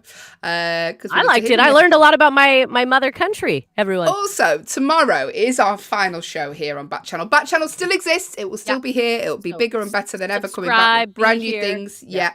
But we ourselves won't be here as of after tomorrow. Tomorrow's show is our final show. So if you have an idea for a segment, let us know now. be reasonable. Breakfast show. That's specifically for Barry. But let us know. We could do Ask Us Anything. We could play any games that you suggest. So let us know what you would like to see in the last show. And maybe, we're not saying we will, but maybe we'll take some of your ideas on board. And let us know during this show. I mean, basically, if you're involved right now, this is when you're going to get a chance to say what goes on tomorrow, because Will is planning tomorrow's show now. I'm pretty sure that's what's going on, right, Will? And it's our final show, so we want it to go. We want to go out with a blast. So if you have any ideas, what games have you enjoyed the most here on Backchannel? What things would you like to hear from us? What sort of questions would you like to answer? And maybe we will do a segment for you. So let us know now. Get your April asked Johnny Depp, what is he? I'm pretty sure Johnny Depp is American. Oh. I'll find out. Barry would like to see us all dressed up tomorrow. I was going to say, I think we should. Haley, it's the last one. I know it's in the morning. Alison, but I have a child who wakes me up at 6 o'clock screaming Cheerios in my face. I can barely brush my hair. So did I. I nannied the Queen, and I want you to know it was the exact same thing that I went through, and she insisted I got dressed up every day. I can barely scrub together a t-shirt. I'll try. I'm going to dress up. I'm dressing up. What are you dressing up as? I don't know. Like, I'm going to put on some nice earrings and like ball gowns. Exactly, Barry. I'm going to wear something very fancy tomorrow. Well, I won't be, but I'll try. Haley! I haven't got the time, Alison. What about that lovely frock you were wearing the other day? I loved the black and white polka dot. Here we go. I thought that Stacey was really said sweet. Riddle of the Day. We'll definitely have Riddle of the Day. Riddle of the Year, Stacey, tomorrow. Yeah. Get your riddles in. Maybe you could do more than one riddle. Maybe you can do a few riddles. Maybe Oh, wait. I was will. finding Johnny Depp is American, everyone. There you go. April. Found out. But yeah, let us know your suggestions for tomorrow's show. Barry's throwing shade. Haley letting the side down. I know. Hey, listen, I barely struggle to keep my eyes open some days, Barry. But we will see. We will see. Final show tomorrow. Let us know what you would like to see. I said a producer will. Maybe a montage of all the times we've been unprofessional, but that would take too long. He said that would be like a week's worth that we'd have to show. Doug said, can you ask questions about law enforcement? Maybe. Maybe, Doug. I'll be honest, we've got 2 hours to fill. Maybe we can. We would like to end on a high. Doug, you're the expert on that. Honestly, you already know everything about law enforcement, from handcuffs to belly chains. This guy knows it all. You do. There's nothing that we can't teach you. Sheila, what would you like to see? If anyone would like to see anything in particular on tomorrow's show, do let us know. We might do a Q&A. Ask us anything. Maybe we'll do that. Oh, that would be fun. Oh, that's why I came up with it. Yeah, I know. Doug, you're the expert, so you want to be like, you girls are wrong. Yeah, we know. By the way, double one-word movie review special, Barry suggested. That's a really good idea. Alison doing 8 reviews for one film. Barry? It's not a bad idea. But now it's time for what Doug had for his dinner last night. Oh, just before we do, I love the idea of Barry's one-word, 1-star movie reviews. One word. Bad. Bad. Yeah. Cheesy. Yes, the movie. The Notebook. Die Hard. I don't know. Exactly. Rubbish. That's funny. We should do that. Thanks, Will. Hey, Will, it's time for what did Doug have for his dinner last night? What's Doug had for dinner? Any vegetables with that? Last night, Doug had for dinner Jell-O and beef stroganoff. I love beef stroganoff. So we are, how many shows in? 151 shows in, still no sign of a vegetable. But well done, Doug, for letting us know. Consistent. I think there's mushrooms. There's mushrooms in beef stroganoff. He does like a mushroom. He does like a mushroom. He likes a fungi. April said, who is taking over for you guys? So it's basically all the shows here on Backchannel are going, Stacey. Yeah. So these shows won't exist anymore. Backchannel does still exist, so subscribe. We don't know what is taking over yet, but they'll be coming up with some exciting new games and content. It's all big change, April. So ourselves live, all the shows are going. Backchannel exists. Yeah, always be stuff for you to get involved with. They are a very games-oriented place, so I imagine it's going to be a lot more games, but nobody like taking over. Like, it's not going to be the same, like a 2-hour show and someone different. It'll be a totally different revamped thing. But keep tuning into Backchannel because they will just be adjusting things and changing, but they still exist. And we're excited to see what they're going to do as well, and we'll have the time to find out. Thank you, April, and thank you, Doug.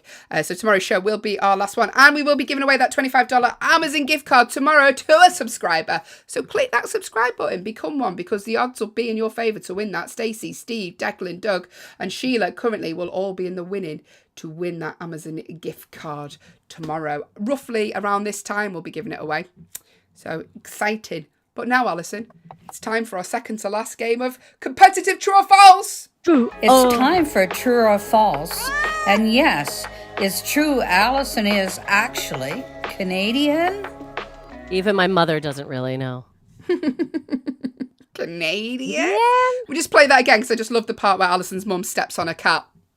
It's time for true or false. And yes, it's true Allison is actually Canadian. There we go. April said beef stroganoff. Oh, Yeah, it's that's so what Doug good. had. Beef strug. So good. Doug, who's going first today? I think it's Alison because I was yesterday, wasn't it? But let us know. This is competitive true or false. If you haven't played before, I think you all have, but if you haven't, what's going to happen is it's competitive because I make it that way. I genuinely 100% really do hate to lose. It's not an act. I just hate it. Alison actually got an alert to challenge me to A fitness challenge. yeah, and she was like, no, I'm not doing I it. denied it. Don't get me wrong. Don't get me wrong. I do still want to find a way to make Haley constantly involved with my life. I'm not willing to let her go. Not willing to let her go, but I am not ready to do any more challenge competitions with her because She can't take it. I have no competition in me, and she is all competition. This is competition on two strong legs, is what this one is right here. Thanks, Alison.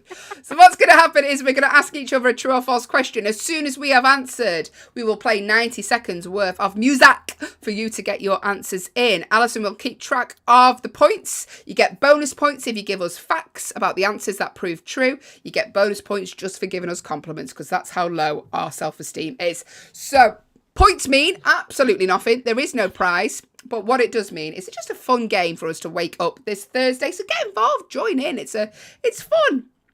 More people that play, the more fun it is. I promise you that. So Alison's going first. Aries is the first astrological sign in the zodiac. True. Aries is the first astrological sign in the zodiac. True or false? I'm an Aries. Are you? You're Doug said number his one. cat. Doug said Sophie's with him, his cat. Yay, Sophie. Is that a water bottle? What is that? How did you guess? That's a fun little water bottle. It says water on the side. Yeah. Water. You ain't got nothing on me, though. What's up? By the way, if anyone follows me on Twitter, I will be giving away this, which I ordered incorrectly for my daughter. It's the wrong size. Do you want this, Barry? It's an iPad holder for kids. I don't think it'll be secure enough. Let me know. I'm also giving away this tiny flask that Alison ordered me if you like espressos. How dare you give that away? That is for you. I want you to Steve- make a necklace out of it. Steve says true. Aries is the first astrological sign in the zodiac. Thank you, Steve. I said true. Barry as well. said, no. You don't want that, Barry? Charming. No. You'll I have love the flask, though. Stacey said, true from me and Lisa. If you haven't Right. listened before, Lisa is one of Stacey's dolls. We play games here on Backchannel, the only place to listen, watch, and play games with your dolls and your cats. Get involved. Listen, the more that take part, the more we enjoy it. Dolls or cats. Aries is the first astrological sign in the zodiac. It is true. Woo! Well done, So, Alison and Points also Stacey, for Doug Lisa. and Sophie, Steve. Steve, Stacey, Lee. Oh my God, for everyone. So many well points. done. So many points. So many points. Well done. All right, question number 2. Eggplants, or as we call them here, aubergines, grow on trees. Eggplant/aubergines grow on trees. True or false? False. By the way, April said true for the last one as well. There's just a slight delay in April, this. got you in there. April, true. There you go. Eggplants. If we have any eggplant farmers, do they grow on trees? What's going on? True or false? Steve says false. Will you miss our dancing?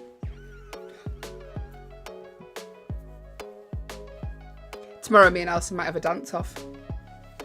Who knows? I'm telling you, don't challenge me.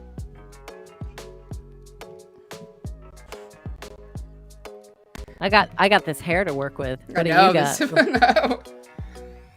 Steve said false. Doug says false for him and Sophie. Sophie, thank you. Daisy said false for me and Lisa. Excellent. We're all on the false train, are we? Barry Got my- suggested a dance-off. Maybe we could go live to Barry. Ooh, and live from Barry's office. Basement. Barry's basement could be the new feature. That's why we'd definitely be cut off air then. Barry's basement. Yes. Again, eggplants grow on trees. True or false? April said false. April, you got it in on time that time. We've all Excellent. said false. And I can tell you, absolutely, they do not grow on trees, everyone. The thought of an eggplant tree is terrifying. Could you imagine? Too heavy. It'd be weighed down. They're Don't too stand heavy. under the eggplant tree. Right? If Alexander Graham Bell had been under an eggplant tree, he would have been No, that knocked was out cold. That was Einstein. If Einstein... No. Yeah. Oh, yeah. it was. Einstein gravity. Sorry. Was he Canadian, though?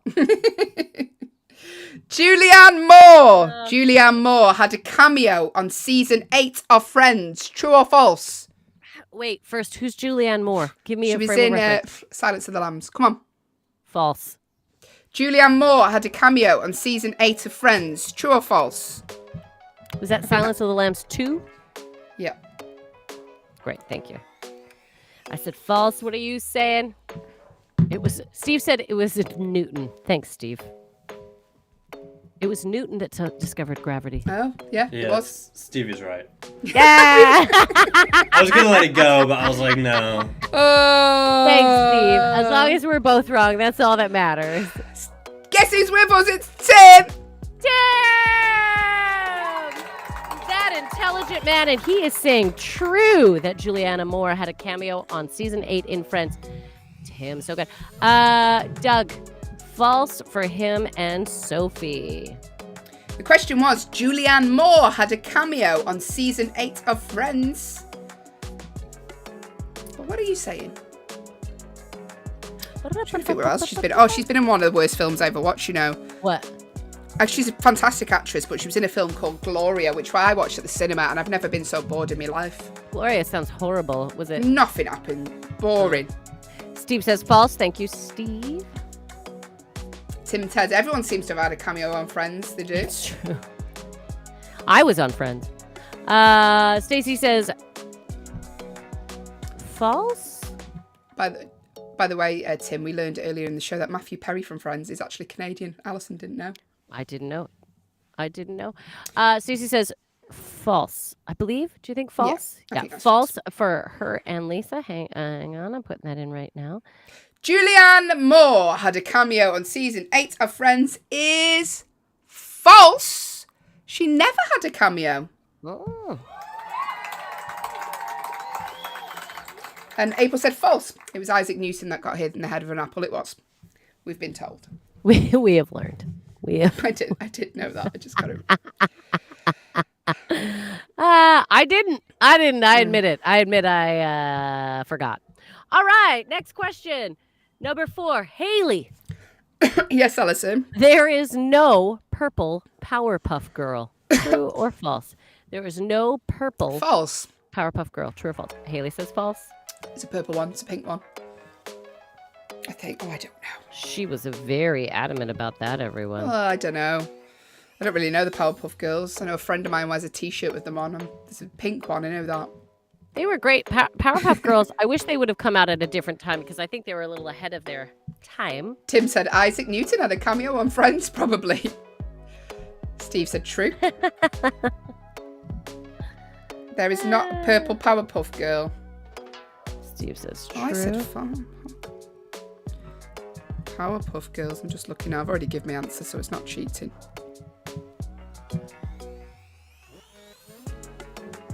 Oh, there isn't even a... Oh, yeah, there is a pink one. I was right about one. Doug says true for him and Sophie.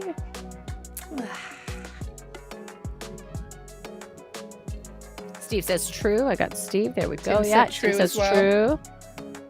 I think I'm wrong.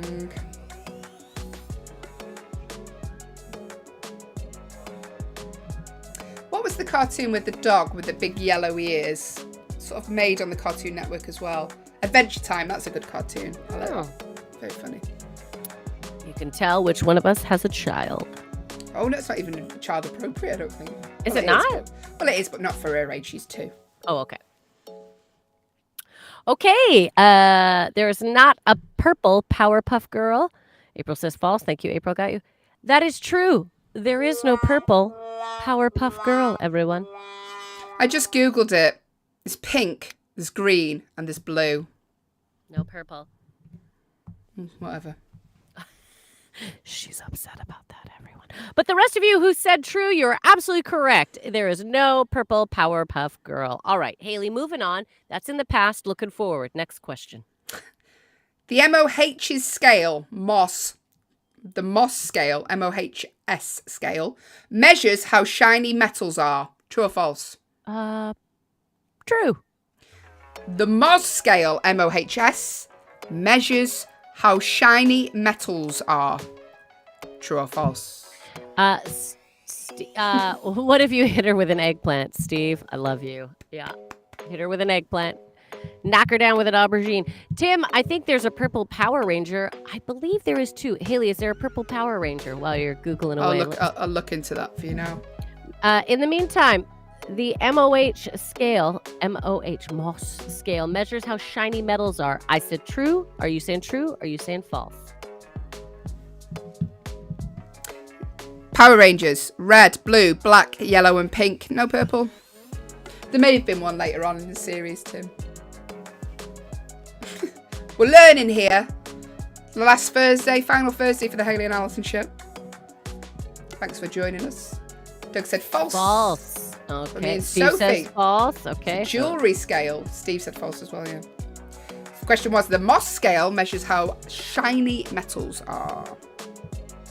What's your favourite shiny metal, Alison? Have you got one? He'll go true with me. Yeah, I'm a silver girl. I'm 100% a silver girl. I've always been a silver girl. I got cleaning cloths to buff up my silver regularly. You what? Yeah, cleaning cloths to buff up my silver to make it shiny. How much silver do you have that you've got a special designated cloth? Well, like I got a lot of silver jewelry. So the question was, how much silver jewellery does Alison have? The question was, the MOS scale, MOHS scale, measures how shiny metals are. It is, April saying true, by the way. False! It measures the hardness of rocks, does the MOS scale. Well done, Steve. Well done, Doug. Oh. Sorry, Alison, what was that? Well done, Steve and Doug. Sorry, I yawned in the middle of that. I'm not going to lie. I'm not going to try and hide it anymore. I yawned, Well, you don't. Everyone. What do you mean anymore? You never try and hide it anyway. I do. But then you would point out when my nose flared. So. April, yours is coming through a little bit delayed. You did say true for that. But it is false anyway. But thank you. And we will, don't worry, April. We'll adjust when your answers come through. Thanks for joining us this morning. Playing true or false. Going to have a chat with Liv in about 20 minutes time. Hand over to her. Tell the Truth Thursday, is it? I think it is. Tell the Truth Thursday. But we'll have a little chat with her very shortly. There's a plane going past my window at the minute. Can you hear it? I can hear it. Great content. Here we go. Give me a question. All right. Tomatoes are a vegetable. True or false? False. Haley's pretty adamant about that. I'm sure we've had this early days because I learned about it. Steve said he used to tape Powerpuff Girls for my grandchildren. Tape as well, Steve. That's it. How you know it's retro. The taping. Press record. Doug said, yeah, tell the Truth Thursday for Liv today. Right. Steve says false. Yeah, tomatoes, in his opinion, are not a vegetable. It's a fruit, isn't it? I think it is. False. Tim says as well. It's a fruit. Can I just tell you a story? When speaking of water, when we walked the, I don't know if I told you, Alison, I've travelled quite a bit. Have I told you this? No, and when we went, go at night. Go at night. That's all I know. All of Haley's travels. Go at night. When we I'm starting to think you don't pay for anything. Go on.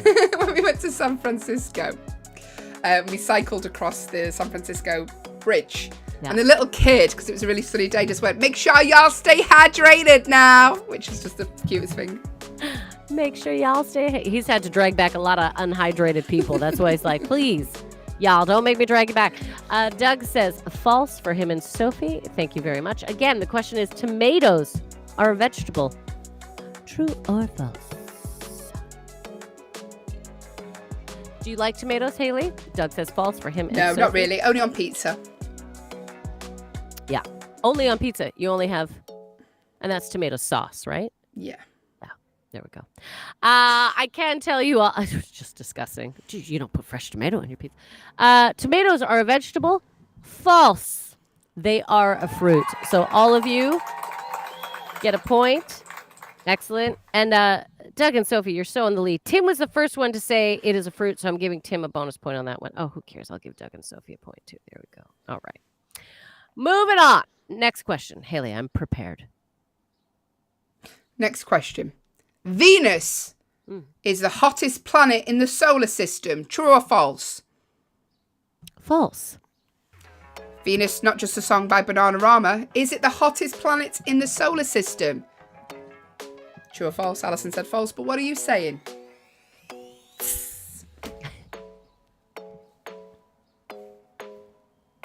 I would have said the sun. Yeah. Is the sun a planet, though? Is the sun a No, planet? it's a star, isn't it? It's a star. You're Will, quite is the right. sun a planet or star? It's a star. Right? It's a star. Yeah. Yeah. Yeah. No, Venus babes. is the hottest planet in the solar system. How do you feel about being called babes? I love it. Makes me feel young.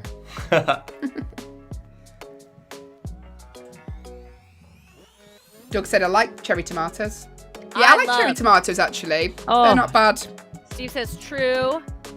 Yeah, cherry tomatoes, especially when they are off the vine.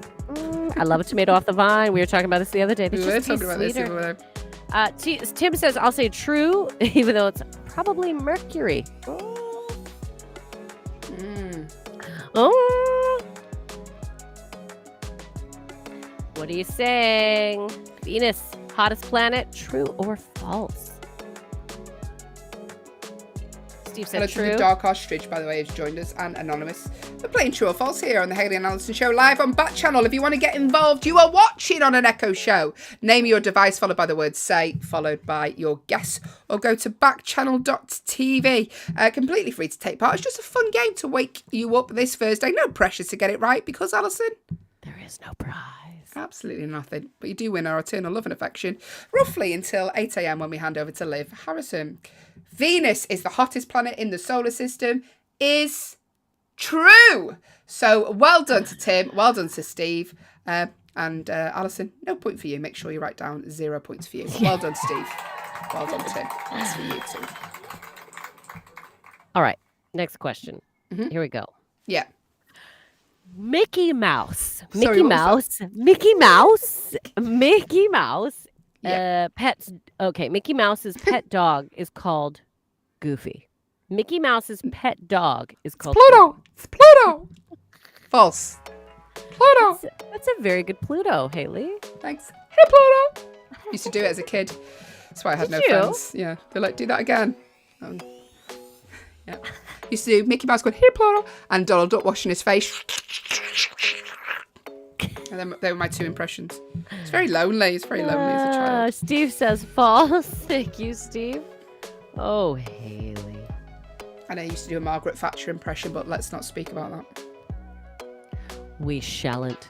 My name is Margaret Thatcher. You do a very good Margaret. Thank you. I watched Could have The been Crown. in The Crown. Yeah, exactly. That's really good. Doug says false for him and Sophie. The only time Gillian Anderson's been unattractive in anything, isn't it? Yeah. Doug says false for him and Sophie, and it's now. What? It's come in the wrong name. I think you meant to say something else, Doug. Pluto, I False for think him you and meant. Sophie. It says cluding. So let me know what you think it is, Doug, just so I can give you that bonus point. Tim says false. Thank you. Doug. Sophie. We're playing True or False if you want to join in. Backchannel.tv if you're on audio near Echo, or name your device followed by the word say, followed by your guess, or if you're on YouTube, type in Your suggestions there? All right. Mickey Mouse's pet dog is called Goofy. Tim says false. Got that. I already know I've got it right. It's Pluto. Great. Doug and Sophie get the bonus point. It is false, and the dog's name is Pluto. Well done, Thank everyone. you, Alison. Didn't mention if I got a bonus point there. Tim said Gillian Anderson is currently playing Eleanor Roosevelt on a Showtime series as well. I love Gillian Anderson, Tim, honestly. Getting all the political roles. Haley, I did give you a bonus point. Thank you. She's my woman crush. Yeah, she's great. I used to watch The X-Files all the time. Here we go. All right, you got the bonus point, Doug, on the last one. Don't worry. All right, ready. Alison and everyone else who's playing along. Yeah. In a game of basketball, I don't know if you know, Alison, basketball was actually invented in Canada. You just openly yawn now. Do you know what? We've got 2 shows left. Let's try and at least pretend to be professional for 2 of them, Alison. You know what? In a game of basketball, each team can have 8 players on court at once. True or false? False. That's madness. In a game of basketball, each team can have 8 players on the court at once. True or false? And I should know I'm Canadian and we invented basketball. I love the basketball when I've been to watch it. It's so entertaining. It is because it's quick. Because they added the dribbling. Without the dribbling, it was a really slow game. But also, great entertainment when they have a little break. Oh, don't do that over here. They have spectacular shows. Steve says false as well. Yeah. Tim say false. Tim says false. Tim says false. Nice. In a game of basketball, each team, can have 8 players on the court at once. In a game of basketball, each team can have 8 players on the court at once. True or false? Tim saying false, Steve saying false, Alison saying false. I said false. Well, what are you saying? What are you saying?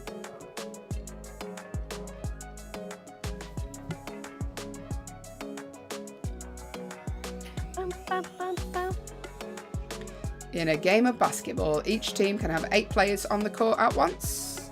That's a lot of players. Tim false. Great. Steve false. You any good at basketball? I used to be okay at shooting. Doug says false for him. Basketball. Doug said false for me and Sophie. It's 5. And yes, it is 5. It is false. Well done, Doug. Bonus point. Bonus points for Tim. Points for Steve. Yeah, well done, everybody. Well done, y'all. Y'all, good job, y'all. Oh, it's getting competitive here, guys. I'm not going to lie.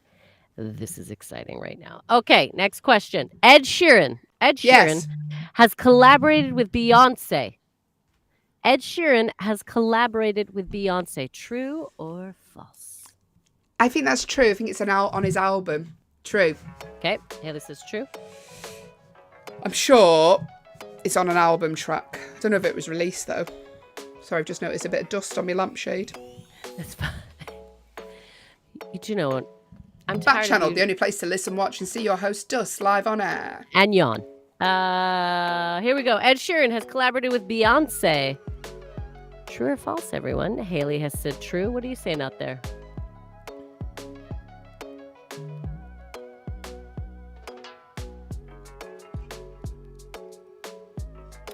What are you saying? He's collaborated with Taylor Swift. He's collaborated with... Didn't he date Taylor Swift? Yes. No. Ed Sheeran? No, they're just friends. Tim said that is true. Ed Sheeran is everywhere. He is. Yeah, it is true. I thought for sure they broke. I thought she broke his heart. No. Alison, I read a lot of gossip. Do you think they just said they were friends? Because Ed's like, listen, I just don't want to get involved in being the final. We can date, but let's just say friends. That way, if it doesn't work out, I'm not on the list of... Doug says true for him and Sophie. Thank you, Doug.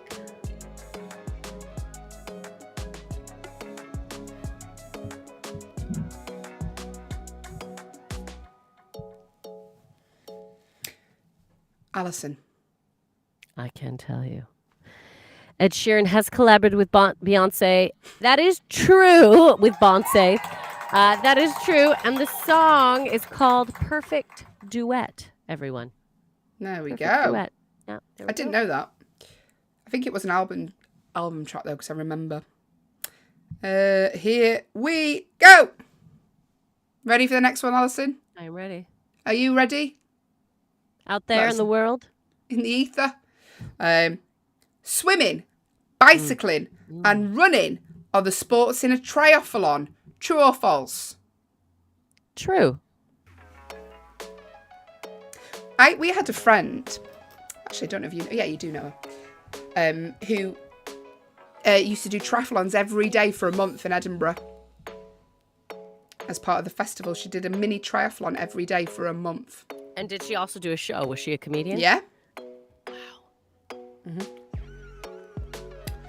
Swimming, bicycling, and running, because we were living together, and she's like, I've got to go up at 6 a.m. and go for a swim. Steve says true. Just the thought of that makes me thirsty. Tim says true. Steve says true.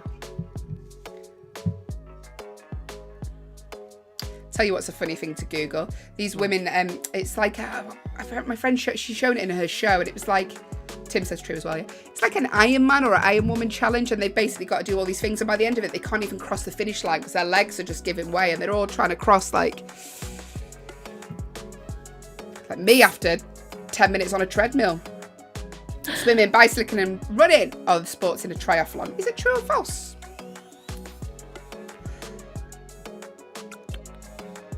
Did you just yawn? No, I coughed. Oh. I was excited. See, I was like, I'm professional about Alison. oh, let it go. Let it go. Have a yawn on camera. Have a yawn. Tim, it's our final show tomorrow. Have you any suggestions for what you'd like us to do? As also, suggestions like, ask us anything or be professional. We will try our very best tomorrow, Tim. Yeah. Swimming, bicycling, and running are the sports in a triathlon. Yeah, that's true. Sheila said, oh, no, Steve said too. Not Sheila. Sorry, Steve. Tim, Steve, and myself. We all got points. Nice. And nice. Okay, next question. Yeah. Sorry. I was just looking at the Doug one, but that was from We've the got question two before. more questions left. Get involved. Join in if you'd like Here to. we go. We'll be Here we talking go. to Liv soon. Yeah, we will Yeah. be chatting up. Okay, there are 24 time zones in the world. True or false? True. Sheila said true for the last one as well, by the way. Ah, Sheila, no problem. You said true. I'm giving you the point. Sheila. Sheila, lovely Sheila. Haley You says did say true, Sheila. Yeah. Thank you, Sheila. Doug said true true for him and Sophie. For him and Sophie. Okay, great. Sheila's laughing. Steve says true.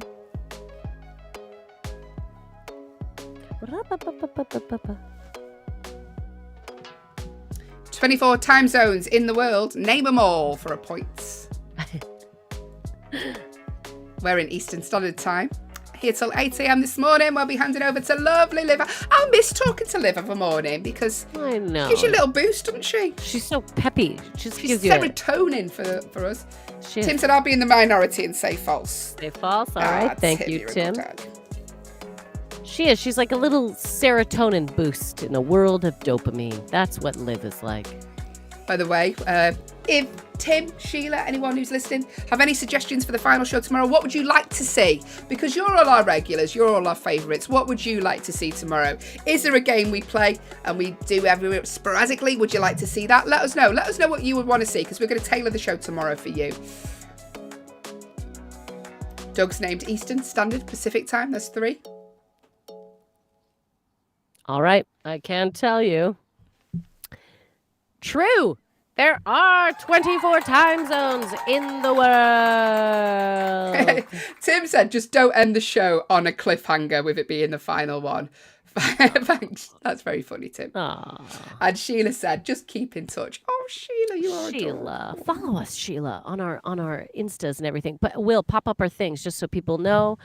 Don't leave us, Sheila. Never leave us. Haley's_Ellis and Allison J. Get involved with us. We would love that. One more question. You Last ready? question. Yeah. Last question. We will find out who is the winner this Thursday. There's no pressure because there's no prize. Absolutely nothing. Another baseball game. Mm-hmm. There are 4 innings in a game of baseball. True or false? False. There are 4 innings in a game of baseball.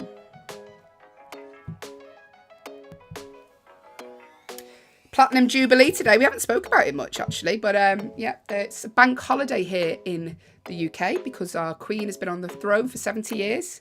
Long time to sit in a throne, that 70 years. That is a long time. Steve says false. Tim says false. I'll be honest with you. 9. Chafe's sitting in this chair for two hours, to be honest with you. Steve, there we go. Steve. Tim, that is so false, Tim says. Tim knows his baseball. Who's your favourite baseball team? I went to watch the San Diego. I don't know what they're called, actually. I went to watch one in San Diego, so whoever the San Diego team is, Tim. I enjoyed them. And what I enjoy is in the UK, we're very aggressive with our sports. We're not very nice sometimes if we're losing. Whereas in there, when we went to San Diego and they were losing, I just heard someone shout, "You throw like my grandma," which is There are 4 innings in a game of baseball. True or false? Doug said false as well. He says there are 8. Tim says there's 9. The Oakland A's, Tim said that. Yeah, A is short for athletics. That's your team. There are 4 innings in a game of baseball. Is false. There are 9. So bonus point for Tim. Yep. So Alison is just going to count the points now and tell us who won overall. Is it Doug again? Well, guys, everyone was really in it to win it. Tim came in a little bit late, but totally dominating, doing really great with the catch-up. With the catch-up points, did great. I said totally dominating because he dominated because he caught up quickly. But it is a 4-way tie today. 4-way tie? 4-way tie. How are we going to split nothing between 4 people, Alison? The winners are Steve, Tim, Doug, and Sophie. I kind of feel like Sophie might just be riding on the back of Doug. Yeah. So maybe we'll say 3 winners. Steve, Doug, and Tim, you performed fantastically today during Tour. But you know what? Sheila and April, who also took part, you're always winners in our eyes. Winners. Good morning, beautifuls. Play it Good again, please, morning. Will. I love it. I love it so much. Good morning, beautifuls. There we go. I love it so Will, much. please send that to us with that editing in it. I love it so much. I need to have that as my wake up. Now, Your alarm tone. Yes, I he know. won out of me and you. Grass Puddles just joined us. I didn't win. Grass Metal, in our hearts, you're a winner. Haley, you won. Sorry, Alison, what did you say? Haley, you won. Sorry, a little. Haley is the winner this Thursday. Some might say Allison's just trying to make her happy, but I'm not saying that. I think Haley has won fair and square for 4 days in a row. Sheila said, I do miss a good song. Oh, so you like the lyric song, Sheila, for tomorrow. Is that what you mean? Maybe Don't Forget the Lyrics. Do you like that one? You like that one? Yeah. Is that Don't what you forget the mean? lyrics. If that's what it is, let us know. Just say, yeah. You don't need to hint, Sheila. We'll put it in. Just tell us. Correctly, just say. Say directly. Too distracted by these lovely ladies to answer Grass Puddle. Grass Puddle wins. He's come in late with a compliment. He's the winner! Let us know what you want to see tomorrow. No, the songs that... Oh, okay, Sheila. So Sheila said, I used to like the songs that Alison used to make up for the winners. So tomorrow, Alison will make up a song at some point in the show, Sheila. I'll do Good a call. song. It's Good been a while. call. You got it, Sheila. You got You it. got it. So here we go. We're gonna have a chat to Liv in about 2 minutes' time. Hand over to her for Hot Take Tuesday. Hot Take, no, Tell the Truth Thursday. There you go. But she'll tell us all about what's coming up. But here's our fun fact of the day. Fun fact. You ready? Yeah. It takes the average person just 27 seconds to form a first impression. Oh. I'll tell you what. Listen, we're 150 odd shows in, and you lot have made an impression on my heart forever. Oh, first and final impressions, never leaving us. I'm trying to think, actually. I thought that seems quite a long time to form a first impression, 27 seconds. Usually when someone says hello, I'm like, I don't like them. Do you get like... Yeah, I mean, there's always the initial, what you think of a person, but it's always the follow-up sentence that I kind of judge on. So yeah, I'll give it 27 seconds. Barry says, looking forward to the final show tomorrow. I'll be wearing my tux to see you ladies off in style. Barry. Oh, Barry. As if he's got a tux. Do you have a tux? Probably. Yeah. He got Let us married. know. There's Send probably Send us a picture. But listen, let's have a look. What we're going to talk to Liv tomorrow. Liv is here. Liv is here between 8 till 10, 10 till 12, Jam and Renee, 12 till 2, The Anthony Davis Show, 2 till 4, Hal Rudnick, and 4 till 6, Mario Smith. So join all the other shows, say hello to each. I'm sure other shows will be giving giveaways. Stacey won a $25 Amazon gift card on The Anthony Davis Show yesterday. We're going to be giving away a $25 Amazon gift card tomorrow to one of our subscribers. And at the minute, the odds are in your favour because there's only 3 people currently to subscribe. So and you got to be a subscriber. Chance. You got it. You've got to be a subscriber. What the computer will do will put all the subscribers, if I can say it, in the system, and it'll generate one of those there. So there we go. Liv, we'll be talking to her very, very shortly. She's here now. Hi, Liv. There she is. Hi. Hello. Good morning. Good Hi. morning. How are you, lovely ladies? Good. Yeah, we are very good. How are you, Liv? I'm good. I'm so excited because we finally know that Johnny Depp is the best person on the planet. So Well, in the States he is, in the UK. Wait, where did he lose? Where did he win? Didn't he lose in the UK and did he win in the US? I mean, listen, it's a technicality. And I think he's in the UK right now. And I think that's the confusion. So it's fine. I just, today's Tell the Truth Thursday. So we got to tell all the truth, you know? Yes, I remembered, Liv. It's only took us 152 shows, but I remembered to Tell the Truth Thursday. I love it. That's gonna be the next part of Backchannel. What were the shows Liv did? And that'll just be how people win gift cards. That's it. It's super easy. What was it? Yeah. Will saying he was in a pub in Newcastle when he found out. I love that Will I want to know if Will was next to Johnny Depp when he found out, because that would make that a great story. It would make it great. Yeah. Producer Will said, I told him. I'm the one who told him. That's a lie. Good. I'm really glad you cleared that up, Will. I thought you told him. God. I love it. I did. I wanted to let you know I educated the American viewers for you guys. You know, all 40 million of them that we have, that about the Jubilees, so they all know. All right. Thank you.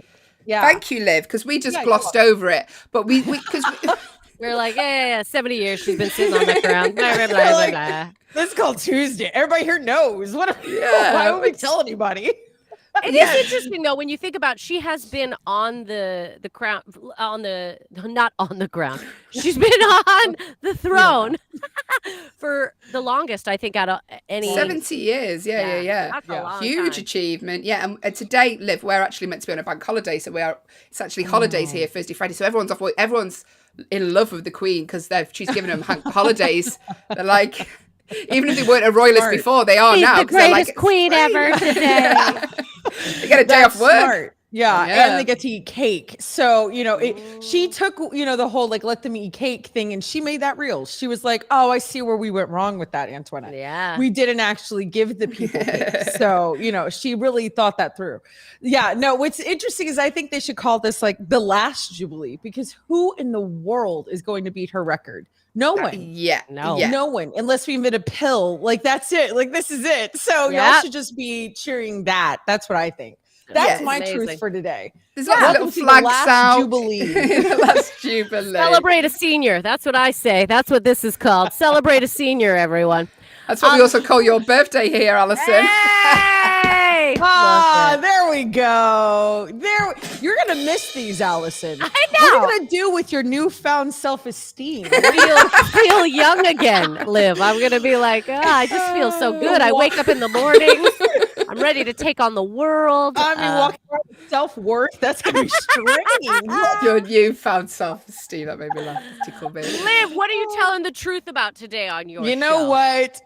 Today is everyone's favorite. It's National Moonshine Day. So our listeners in Kentucky, Get the moonshine out of the tubs, everyone. Today's the day. Prohibition's over, so you can get a straw. Yeah, no, I mean, I just love those things. No, actually, we're gonna listen. Here's what's sad. I have so much to tell the people. They rely so much on me. And one thing is, there's Father's Day, and I need to let the people know what to do for that, even though that's 70 years away in like month time. It's what? It's No, you like cover it now. 18 You cover it days. now. Yeah. Yeah. Get it all done. Yeah, but we're gonna think ahead. Usually Father's Day is when you wake up and you're like, oh yeah, socks. we should. I forgot to get my damn exactly. socks. Yeah. Where's that hat Grandma gave me at Christmas? Wrap Dad that will bad love boy it. up with some charcoal. That ought to do it. Yeah, but instead we're gonna really think ahead because we only have 2 days of the show left. Christmas tomorrow. She's covering Christmas tomorrow. That's right. All day Hanukkah celebrations. Yeah. is in the second hour. Thanksgiving. Yeah, Thank that's you, Liv. true. Yeah, Well, have a wonderful show, and we will see you tomorrow. Take care of yourself. Bye, Bye-bye. ladies. Bye. Have fun. Bye.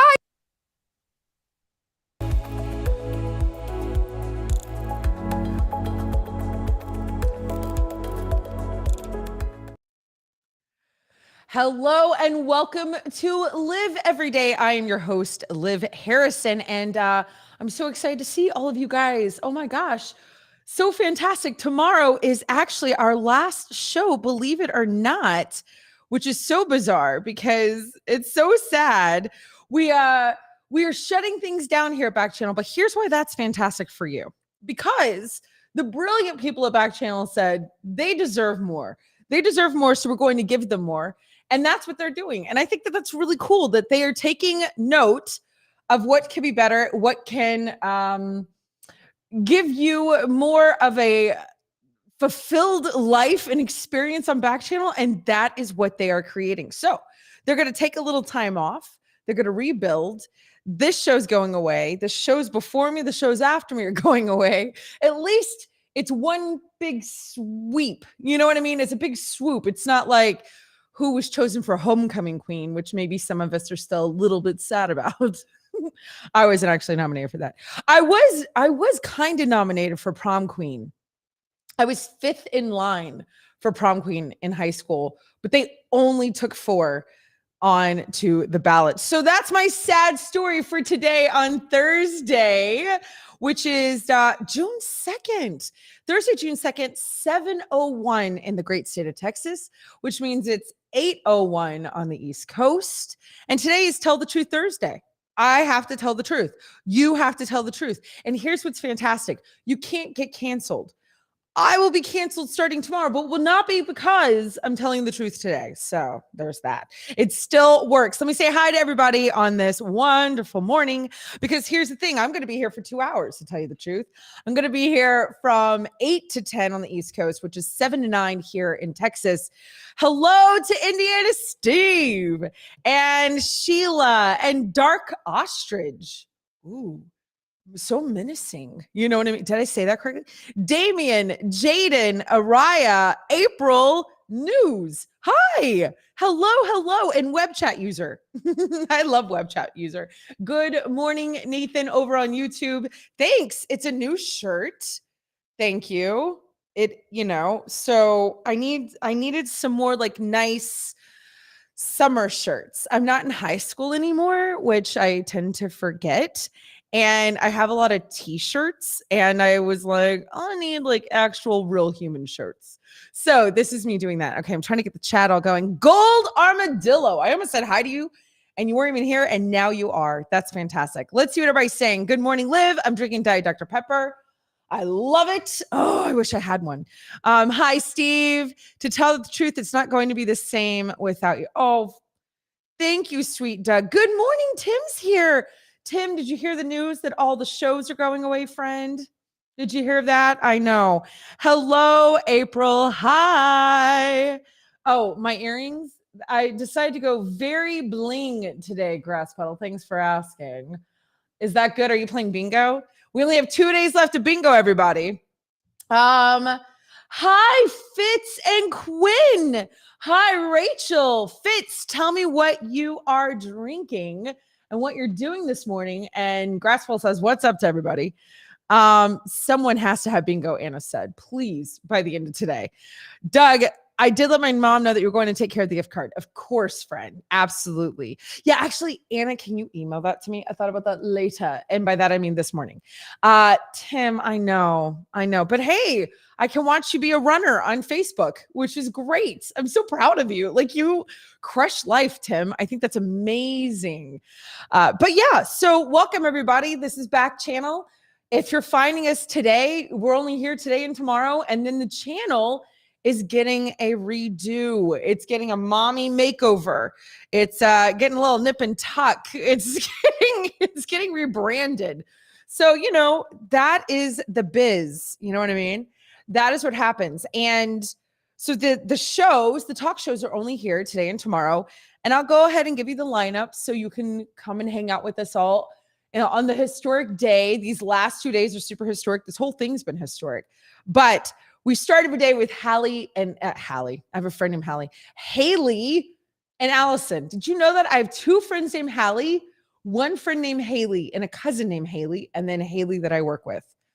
Oh, Haley and Allison start us off from 6 to 8. This is all East Coast time. And they're magnificent. They're out in the UK, middle of their day, but they're here to say good morning to you all. I am here for the rest of the week from 8 to 10 every morning, counting today, which normally I'm only on once. Anthony Davis, I think he's already gone. Is that right, Doug? Is Anthony Davis gone, friend? Stacy, I know he's your favorite. Okay. Anna said, no, Anthony Davis. Yeah. But Jam and Renee, they come on from 10 to 12. Get on up with Jam and Renee every day. So you will see them for the next 2 days. We'll see them at the end of the second hour of this show.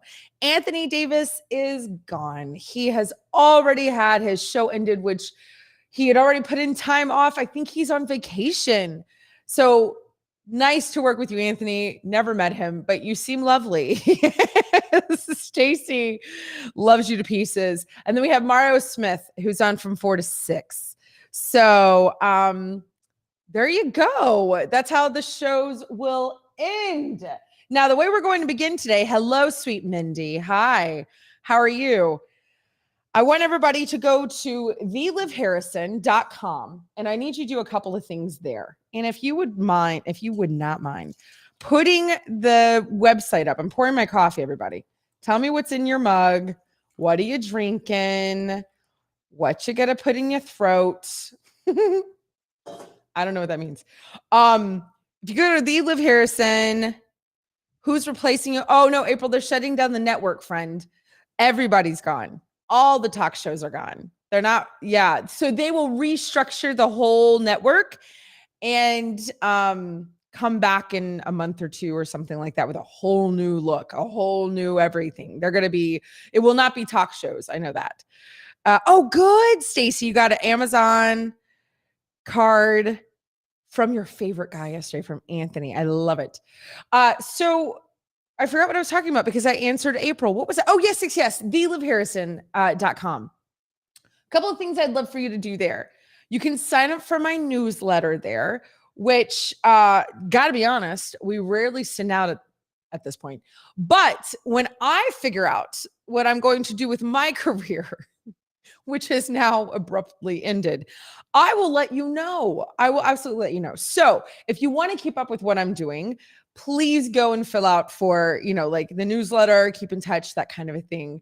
And you'll be able to follow me and where I'm going to go. I'll see Anna next week. I am going to end up going to see Anna because she was so persuasive yesterday. Her and Peter and I changed my flight and my hotel and all the things. So I'm going to go spend a day, an evening with her. And even though we won't be working, because right now we don't have any of that type of work, we're going to be hanging out. Hi, Rebecca. Good morning, sweet friend. So actually, Rebecca, did you hear the news? Was she here yesterday? Why do I feel like you weren't here? Maybe you were here. You know about the network, I'm sure. So what else? Oh, yes. And at thelivharrison.com. Oh, Rebecca hasn't heard.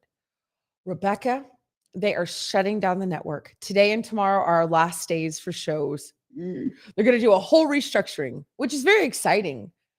Very, very exciting for Backchannel. but they're doing a whole sweep. I know. So all the shows, everybody's show will end tomorrow. Tomorrow's our last day on the air.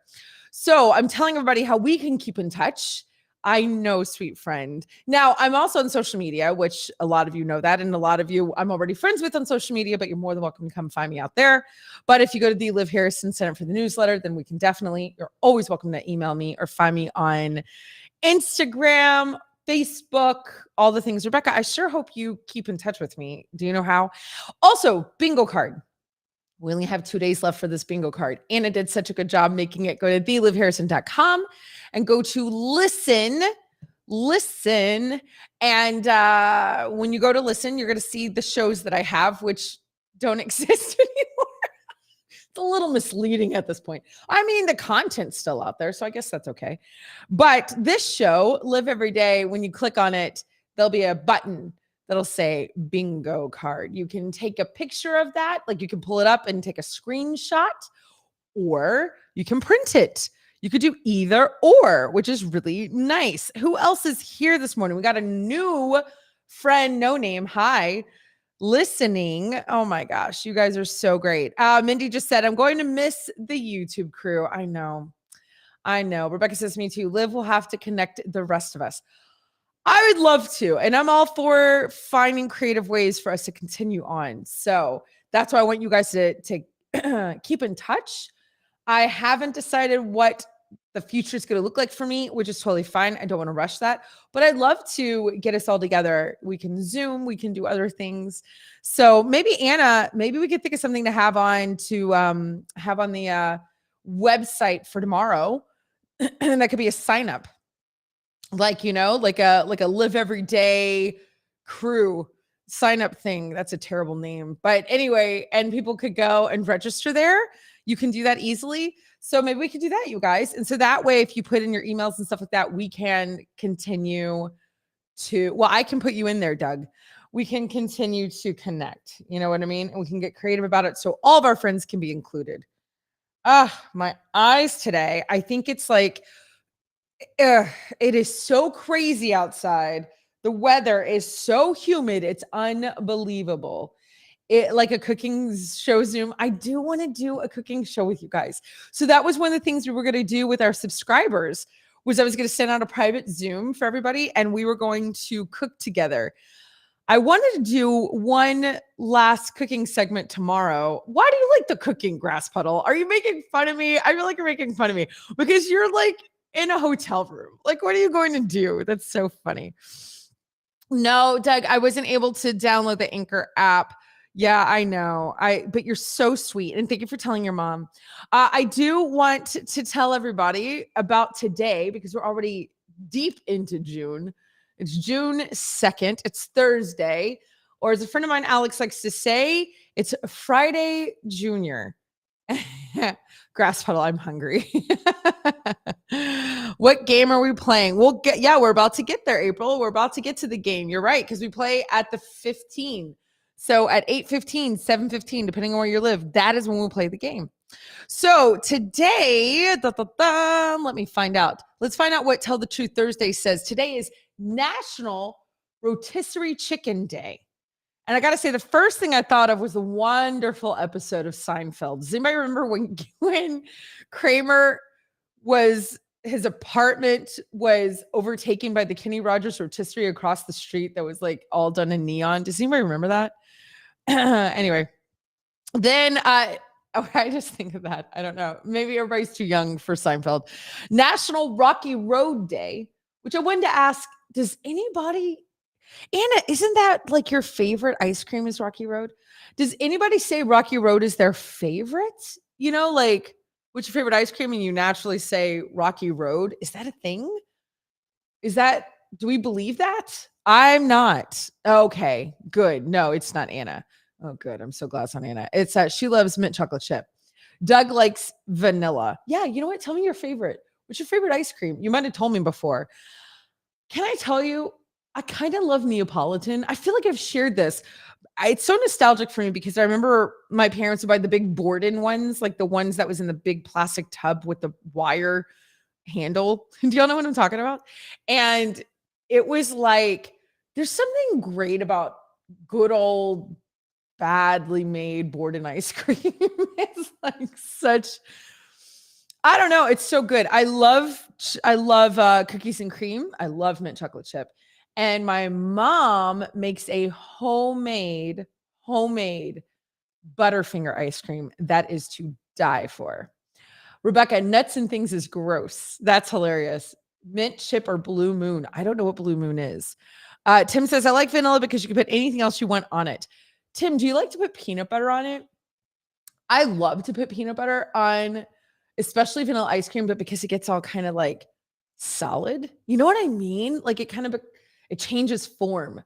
I love it. Wyatt, hi. Good morning. First time listening out in Pennsylvania. I love it.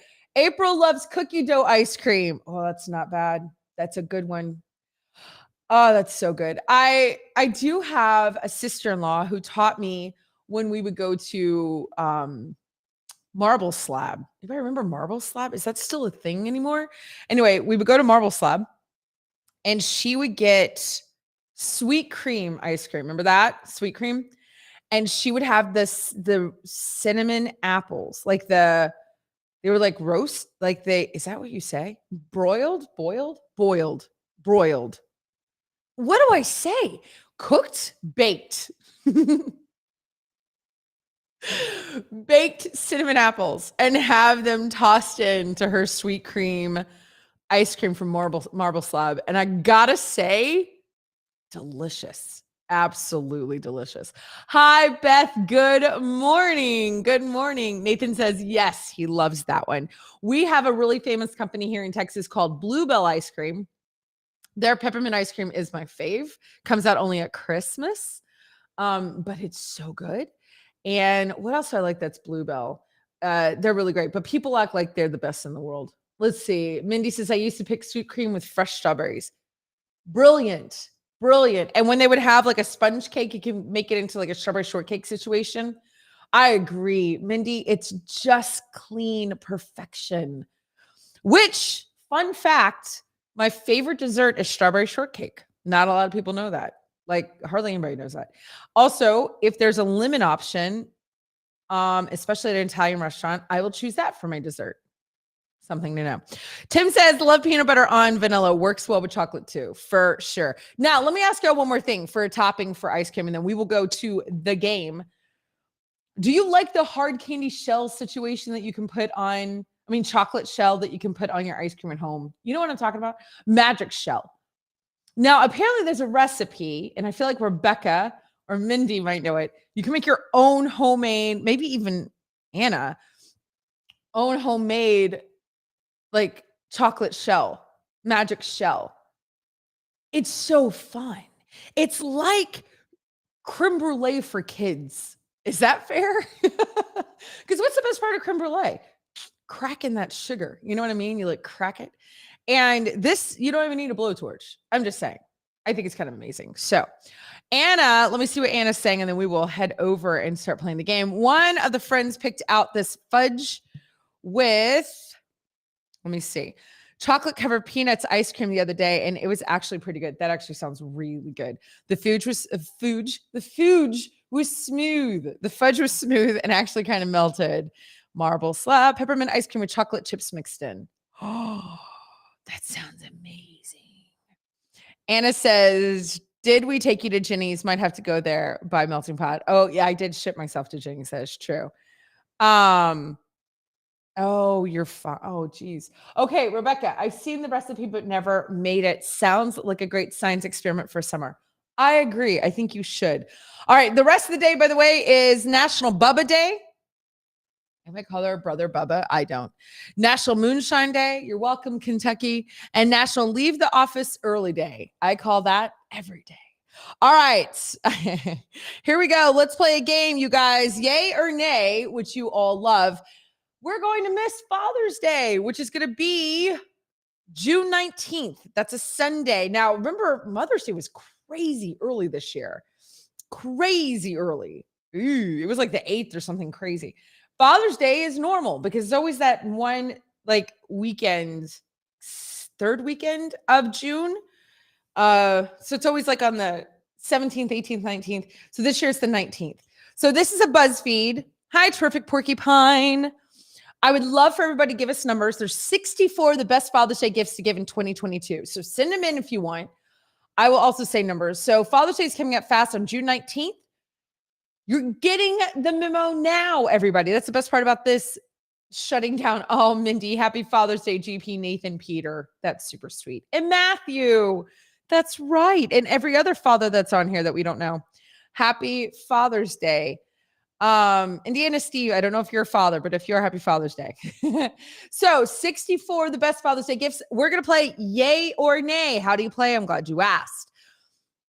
You are going to go to backchannel.tv if you're on a listening device. If you're on a T-Rexa app, Echo Dot, you can go to backchannel.tv, BACK, and you can join the chat there. If you're on YouTube or Facebook, you can hop on and you can chat there. If you have a device that is voice activated, Echo Show, Fire Stick, Fire TV, those kinds of things, you can actually speak to your device.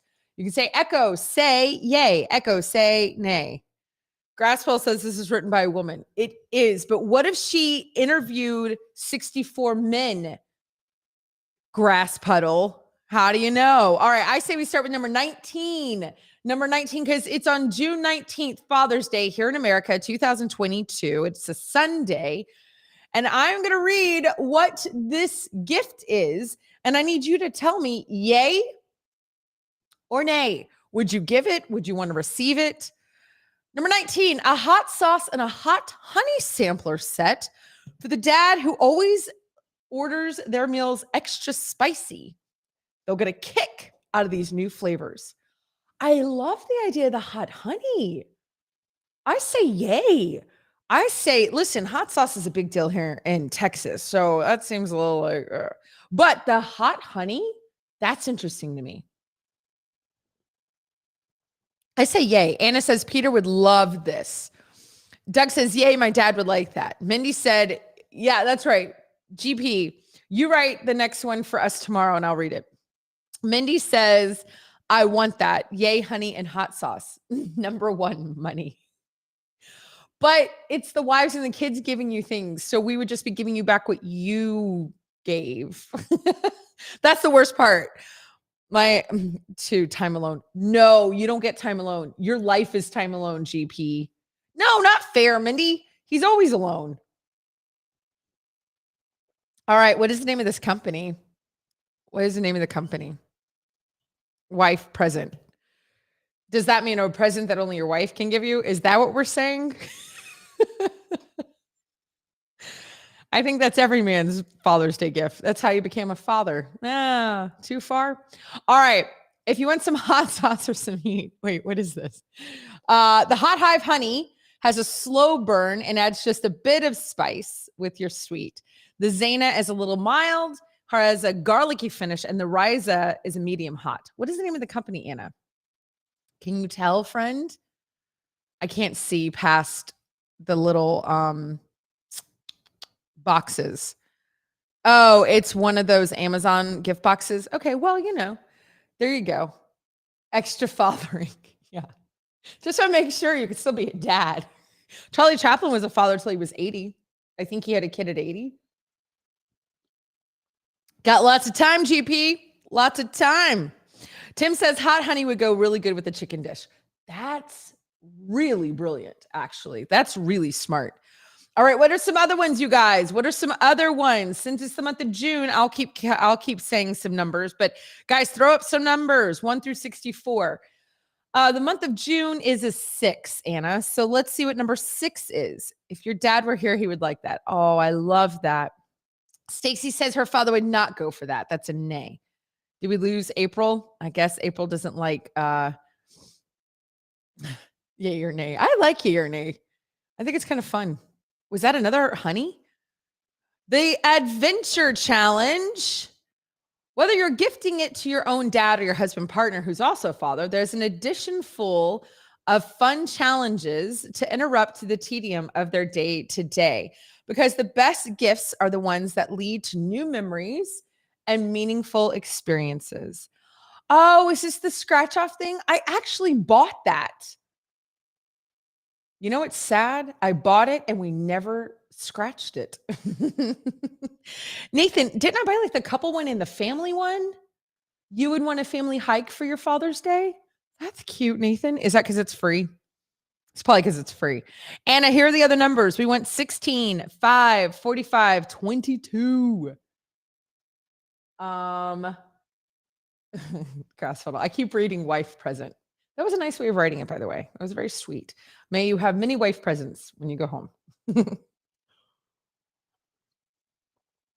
Anna, which one would you like? Oh, there we go. Number 1. Okay. Grassfall wins number 1 as well. Nathan says, no, he loves the outdoors. That is true. You do. Look, they say Mike's hot honey too. Interesting. Okay. Number 1, an electric wine opener. I need that because I tried to open a bottle of wine. It was probably my guardian angel who made it not openable. And although I feel like we have one of these, Nathan. It'll make popping open their favorite blend of Merlot a breeze. It's rechargeable. It can open roughly 30 bottles on a single charge. That sounds like a good Mother's Day present. Mindy says nay. Nathan says, I love my family, but it's usually too hot in Texas on Father's Day. Nathan, pretend you're not married to the host of this show. What would you want for Father's Day? Grasspedal says, nay, who can't open a wine bottle? I can't, Grasspedal. I need a man. Mindy says we can just open wine the old-fashioned way. Apparently I can't. I couldn't open it the other day, and I think that that's good because I really think I wasn't supposed to have that. Oh, okay. Anna says Mike's hot honey is what Peter has. Steve says it's what is up in the back of the drawer. Oh, I don't know. Is that a picture, friend? Doug, your dad was not a wine drinker. I understand. Also, if Nathan can hear me, if you want to come and turn down the air in here, you can. Anyway, that's hilarious. I can't open wine. I really can't. Nathan worked at a winery when we were in college, so he can open wine, but I don't know how. I really did try the other day. All right, Anna, let's see another one, friend. I don't know which other ones we said. It would end up in the back of the drawer. The electric thing. Is that what you're saying? I think all the men are saying no. None of them want that. No. Did anybody pick number 5? I don't. Oh, no, Stacy did. Stacy picked number 5. Mike's hot honey. You can add sweet and spicy kick to your plate. If you're having pizza, grilled cheese. Well, okay. Spaghetti. Chicken nuggets. Interesting. I've never had it. Hi, Nathan. Do you want to say hi to everybody? You're going to come just show your hand? You're not going to come and show your face? Today, you're going to show your face? Today's your face? No, that's not your face, Nathan. You got to bend down. That's the camera.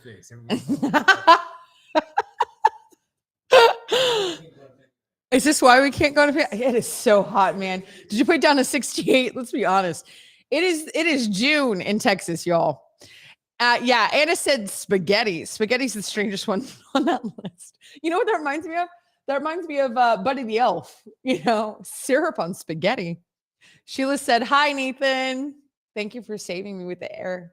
It's so hot. I'm forgetting that it's the heat. You understand chicken nuggets? I do understand that, but you do understand spaghetti, Doug? Interesting. What else? I just saw scented soy candles. I don't think any man wants that. Number 16, a bundle of decadent meat products for the grill master looking to take their cooking to the next level. This bundle comes packed with everything they need to put on a seriously incredible barbecue. You went number 12, Grasspedal? Was that the candle one? You leave for Atlanta? That's right. No, don't be sad about that. That's great, Anna. You're doing a trip for Family Feud. That's awesome. It's just Father's Day. Listen, all these days are just bleh. Do it the day before. It doesn't matter. It's going to be great. I know, but you can do something that the day before. It'll be okay. Steve says he would use this. Nathan says, I love experiences more than gifts at this point. Fishing, golf, Astros game, massage, peace in the outdoors. Decadent meat products, Mindy says. I know. What does that mean? Does that mean like not flink steak? Like, does that mean not hot dogs? What is a decadent meat? Is this only from, Anna, can you scroll up, friend?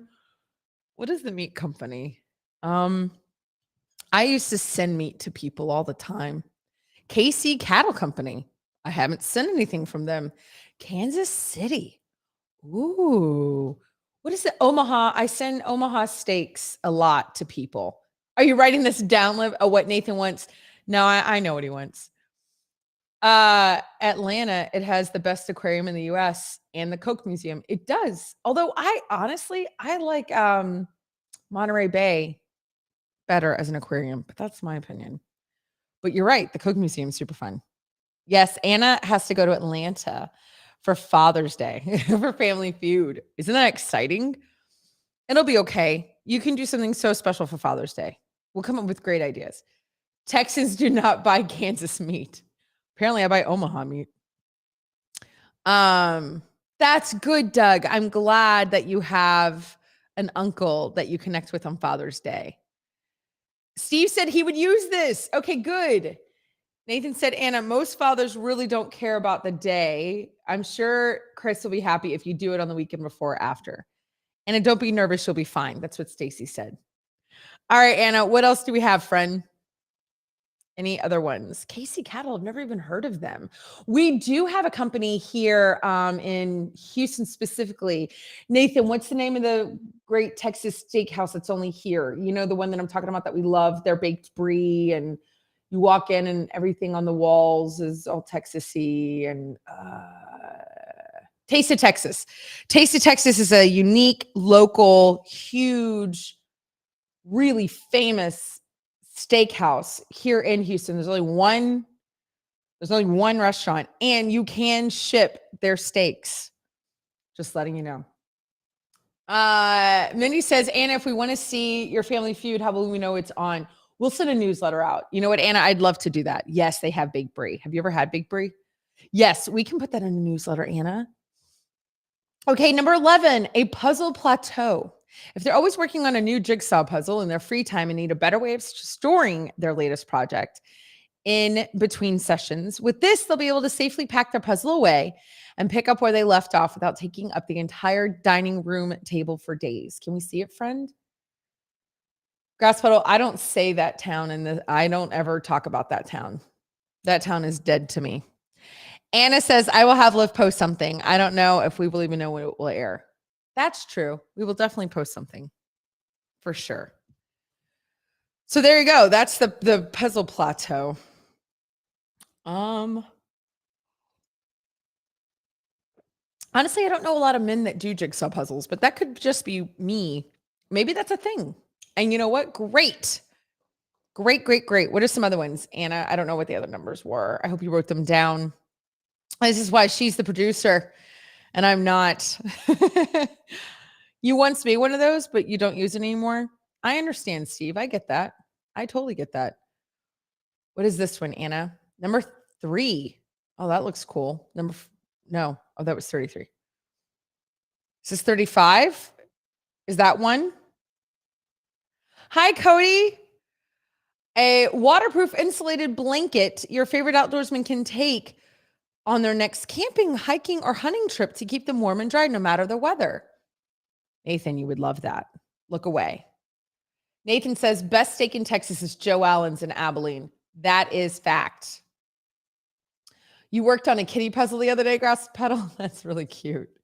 That's really cute. Nathan needs one of these. Doug says, yay. He says, yay. Yeah, Sheila was like, this is a great gift for Nathan. He would love this. This is perfect for him. Yeah. It has a cape clip. Stop. So you can wear it hands-free while sitting around a fire or having a drink, and corner loops so you can stake it into the ground for laying outside. Anna, could you send me the link? That's fantastic. That looks really great. Yeah, Nathan would love that. I got him a really cool, what is that called? Hammock that has a top. And he slept in it for a whole week last summer. Just saying. Thank you, Anna. Yeah, Rumple. Every man's dream is a cape clip. I was thinking that is so not Nathan. But when they explained it like sitting around a fire, sure. But Nathan doesn't do imaginary, really. I do. Premium alpaca. It's alpaca, right? Yeah. Blankets are nice, but I wouldn't get much out of waterproof. Yes, Steve's saying he's not an outdoorsy kind of a guy. Hands-free blanket, I'm intrigued. That was a great hammock. Nathan, did the hammock die? What happened to the hammock? Jeez. Anna, what else? That's it? That's it for yay or nay? Hopefully you got some great ideas. Guys, go to BuzzFeed, type in 64, Father's Day gift ideas, and it's going to come up on BuzzFeed, and you can get some ideas for what to get the dads in your life, whether they're your dad, somebody else's dad, an uncle, father, a quote unquote father, like they could just be a father figure. You know what I mean? Your husband, your dad, whatever, grandpa. I don't know. Okay, yeah, maybe we should go back to it later. It was great. It was a good list. Oh, good. Nathan is going to use the hammock. Oh, good. The hammock is still okay. It was a waterproof hammock. Like you could lay in the hammock and then it was weatherproof. And he even was there in the hammock during the pouring rain. Stacy says her dad is getting a 4th generation Echo Dot. Wow. That's pretty cool, I got to say.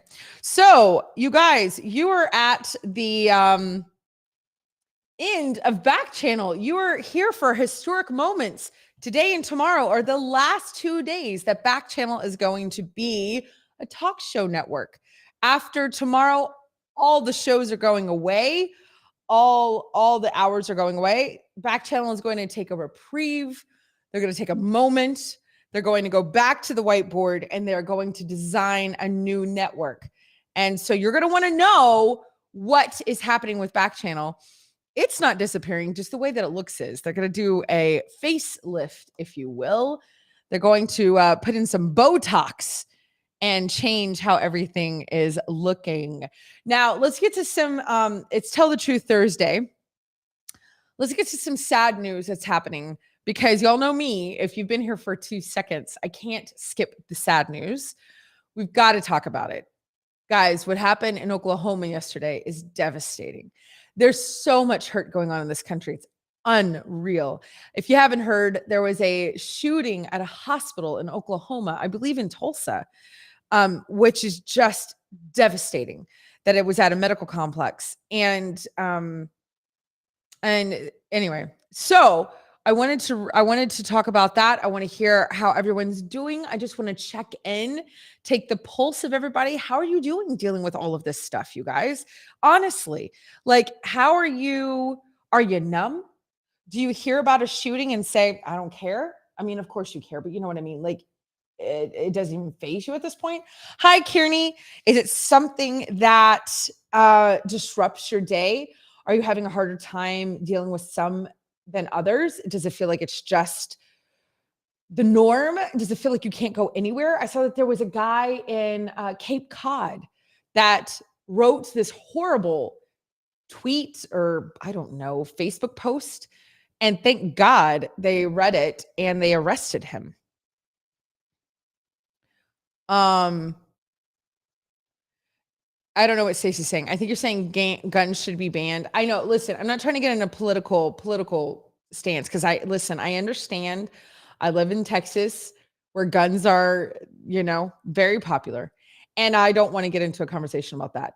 That doesn't have to do, that's not what I want to talk about. I want to talk about everybody's mental health. That's where I want to check in on. Mindy says it's a nightmare. Can you bring that closer, Anna? Is that possible? 4 people were killed. I know. Yeah. Oh, really? Tim said he donated money to Moms Demand Action.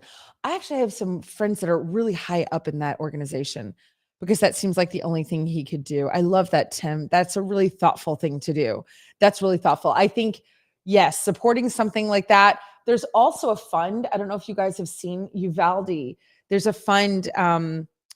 Being, we brought it up the other day.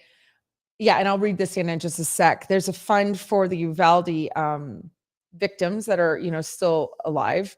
But I saw a really interesting fund that just started like a couple of days ago, and they're taking money to place the children who survived the shooting into private schools so they don't have to go to that school next year. which I thought was really thoughtful. You know what I mean? Like, so the children don't have to face that. And Anna said it feels like the Uvalde shooting is getting worse and worse and worse, which is devastating. So true. Hi, Harold. Good to see you. Nathan said, I think it's actually been pretty hard because of the school shootings had kind of gone away due to COVID. That's fair. Yeah, it kind of brought us all back. So 4 people were killed Wednesday, which was yesterday, you guys, in a shooting on a hospital campus in Tulsa, Oklahoma. Police said at a news conference Wednesday evening. Now, if that number has changed, I apologize. Kearney said all children should be placed in private schools. Yeah, well, that's not going to solve it either. You know, people can do things anywhere, but those children should not have to go back to that campus ever again. The gunman is also dead. Police said authorities believe that the shooter's gunshot wound was self-inflicted. Tulsa Police Department Deputy Chief Eric Danglish said in a news conference, several people were wounded, though no one has life-threatening injuries at this point. So that's good. Dispatchers received a call about an active shooter at the Natalie Medical Building, a physician's office building at the St. Francis Hospital campus, shortly after 4:50 p.m. local time. Officers responded to the scene within minutes and made contact with victims and the suspect roughly 5 minutes later. The officers who arrived could hear shots inside the building, which directed them to the second floor, according to the chief. The scene is fairly limited to one section of that floor. On the second floor, it was an orthopedic office. No officers were injured. Investigators are interviewing witnesses that were in the building. One witness was found locked in a closet. Police said that they are getting close to identifying the suspect. He said the suspect had one rifle and one handgun with him. It appears both weapons at one point or another were fired. Authorities were notifying victims Wednesday night. It's a horribly tragic event, Mulberg said. Quote, I'm very, very proud of the officers for getting there as quickly as they did, very well potentially stopping more people from losing their life today. Tulsa Mayor G.T. Burnham expressed profound gratitude for the first responders who did not hesitate today to respond at this act of violence. The men and women of Tulsa Police Department did not hesitate, the mayor said. And I hope that's a direct slap to the police in Uvalde. That is where I will be truthful. I am really struggling with the news coming out about the police department in Uvalde and how they handled that. Why is this happening mostly here in our country? Kearney, I think that's a really good question. We have a culture of violence. It's something to talk about. I mean, it is very concerning that here in the United States, now we have, this is the number one way for children, 14 and under to die is from gun violence. That's massive. That's heartbreaking. That is not the case in other countries. You're right, Kearney. We do have, I think that's a very fair thing to ask is why? And how do we change the narrative? And to be honest, I don't think there's just a black and white answer. I see Stacey's writing, all guns should be banned or why guns should be banned. I think it's multi-layered. I honest to God do. I think there has to be a restructuring in this country in a lot of different ways. And we've definitely got to figure this out for sure. Nathan says, I think people are becoming numb to it prior to, let's see. Sorry, I'm losing where it is. It would be yeah. I see. Nathan's saying, right, we have become desensitized to shootings. And then Uvalde, especially because it was after COVID, we'd had kind of like a break, to be honest, from mass shootings. And so now they're happening. It's rampant. It's like a reverb of an epidemic. You know what I mean? So Nathan said it's kind of raw. Mindy said, agree. It would be so tough to return to that campus for sure. Rebecca said, I saw a campaign to send notes to the priests and pastors in those areas. They're having to celebrate multiple funerals, sometimes the same day. How can one human even deal with all that? There's a lot of people to send notes to. That is very kind and thoughtful for sure. And that would be interesting to think of ways to emotionally support the town of Uvalde and what they're having to face. That's a good one. The man who had to step in to be the coroner because they don't have one, they're saying he's having a nightmare of a time. Susan, you're right. This is heartbreaking. Nathan said, we certainly need to use this as an opportunity for growth and impactful change that focuses on all the issues: mental health, access, training of use, and response. There's a lot to talk about. Cody, it's making me very angry. I agree, friend. It is. Hi, Premium Alpaca. Hi, good morning. Kieran says the only ones that are mentally ill are the ones who oppose gun control. I think it's a big conversation. It's not a either or whatever. I think there's a lot to talk about. But instead of just talking, we've got to do massive action. And we've got to be committed. Those of us who this matters to, we have got to make a commitment to do something. You know what I mean? Let's see. Anna says the school district has their own police department or something like that. And that's who failed to respond. And the school district's police department is no longer cooperating with the investigation. Well, the head guy, I saw that. You got your data watch. That's fantastic, Premium Alpaca. So let me ask this.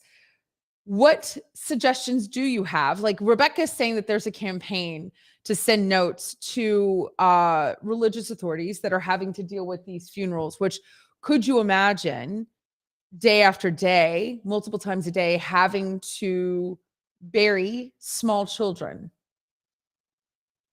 I think, sadly, the community of Sandy Hook will be our best guide as to what to do, as to like people who want to support that community, right? In Texas, how can we support? What do they need? What are the things that they wish they had had? What were things that were helpful when they were going through a tremendous tragedy like this?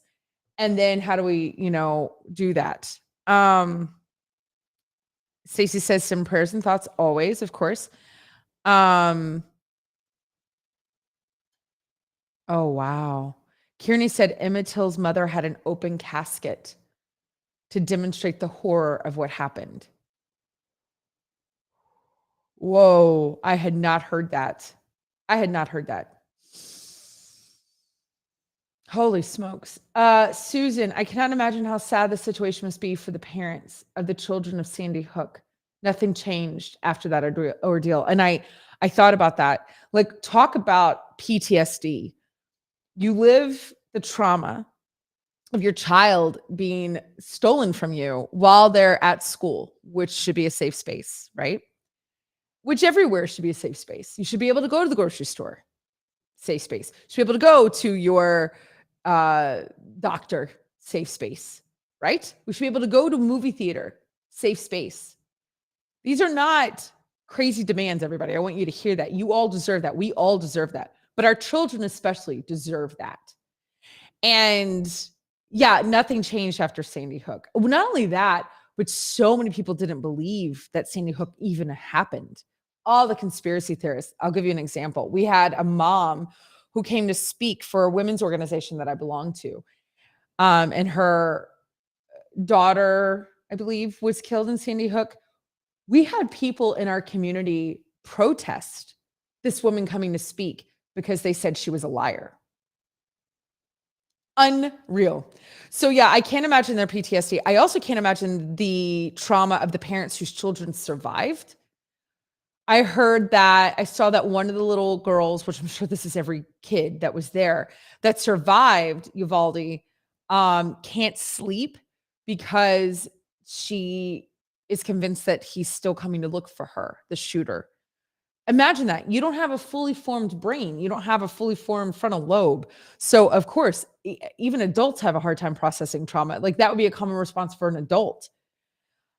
I can't imagine. Yeah, I know. Yeah, Kearney said, I cry every time I see the faces of those children. It's horrifying.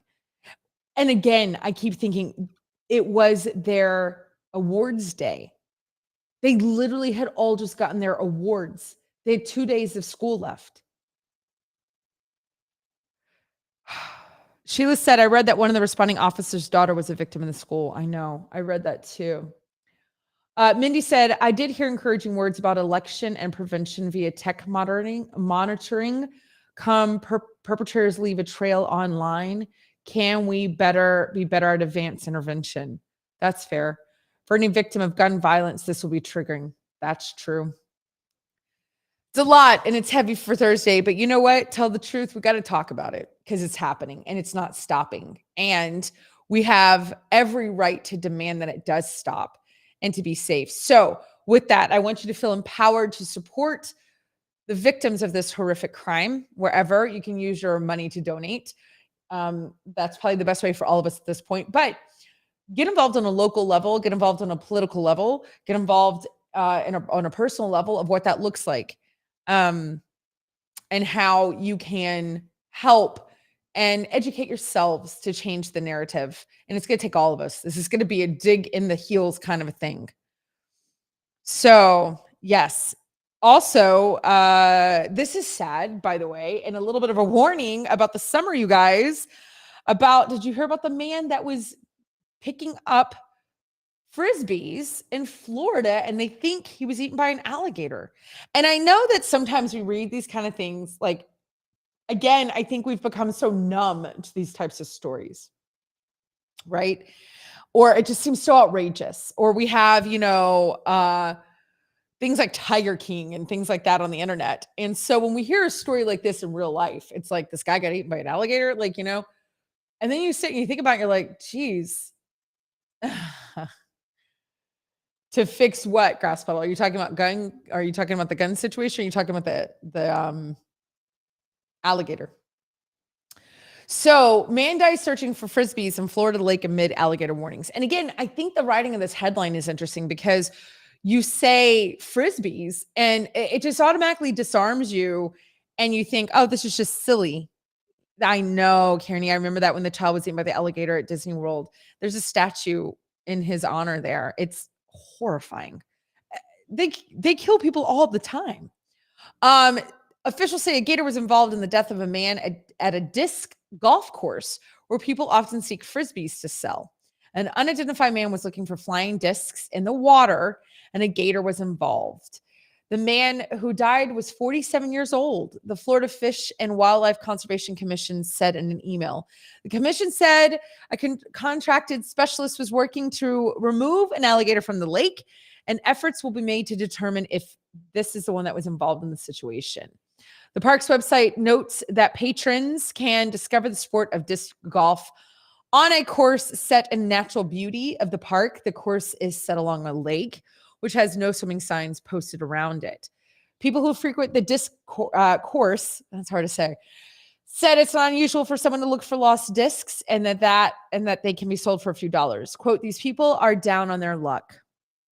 Ken Hostrick, 56 years old, told the Tampa Bay Times, quote, sometimes they dive into lakes. They'll pull out 40 discs. You may sell them for $5 a piece. You may sell them for $10 a piece, depending on the quality. So the police are telling everyone to avoid the lake while this investigation continues.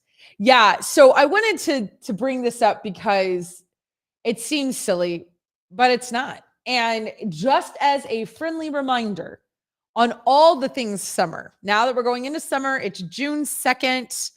We're going into the season that, remember, sunscreen, protect yourself. Don't go into water if it's marked with I'm going to just talk for a sec. If it's marked about, there's animals here, it's dangerous. If there's violent water, like when you're at the beach and there's like the flags waving and there's a strong undertow. If your kids are swimming in a pool, do not leave them. Don't leave kids in a car. Don't leave pets in a car. All these things that we get out of practice because it's the beginning of a season. Just as a reminder, take that stuff seriously. You know what I mean? Just take it seriously. Protect yourself, protect your family. You're not going to be able to avoid all the things, but at least try to avoid the things that you are aware of, right? Because there's enough out there that's going to ruin your summer fun. So guys, take it seriously. Be okay. Mindy says we have an alligator here in Argyle. Super weird. He just randomly crosses the interstate every once in a while. Hey, be careful with deer coming into the highway. Look, you got to be careful, guys. All the things. Now, we got to get to the really important news. we got to talk about this Johnny Depp Amber Heard situation. Now, we have very little time though until the top of the hour. So I'm thinking maybe we wait on that.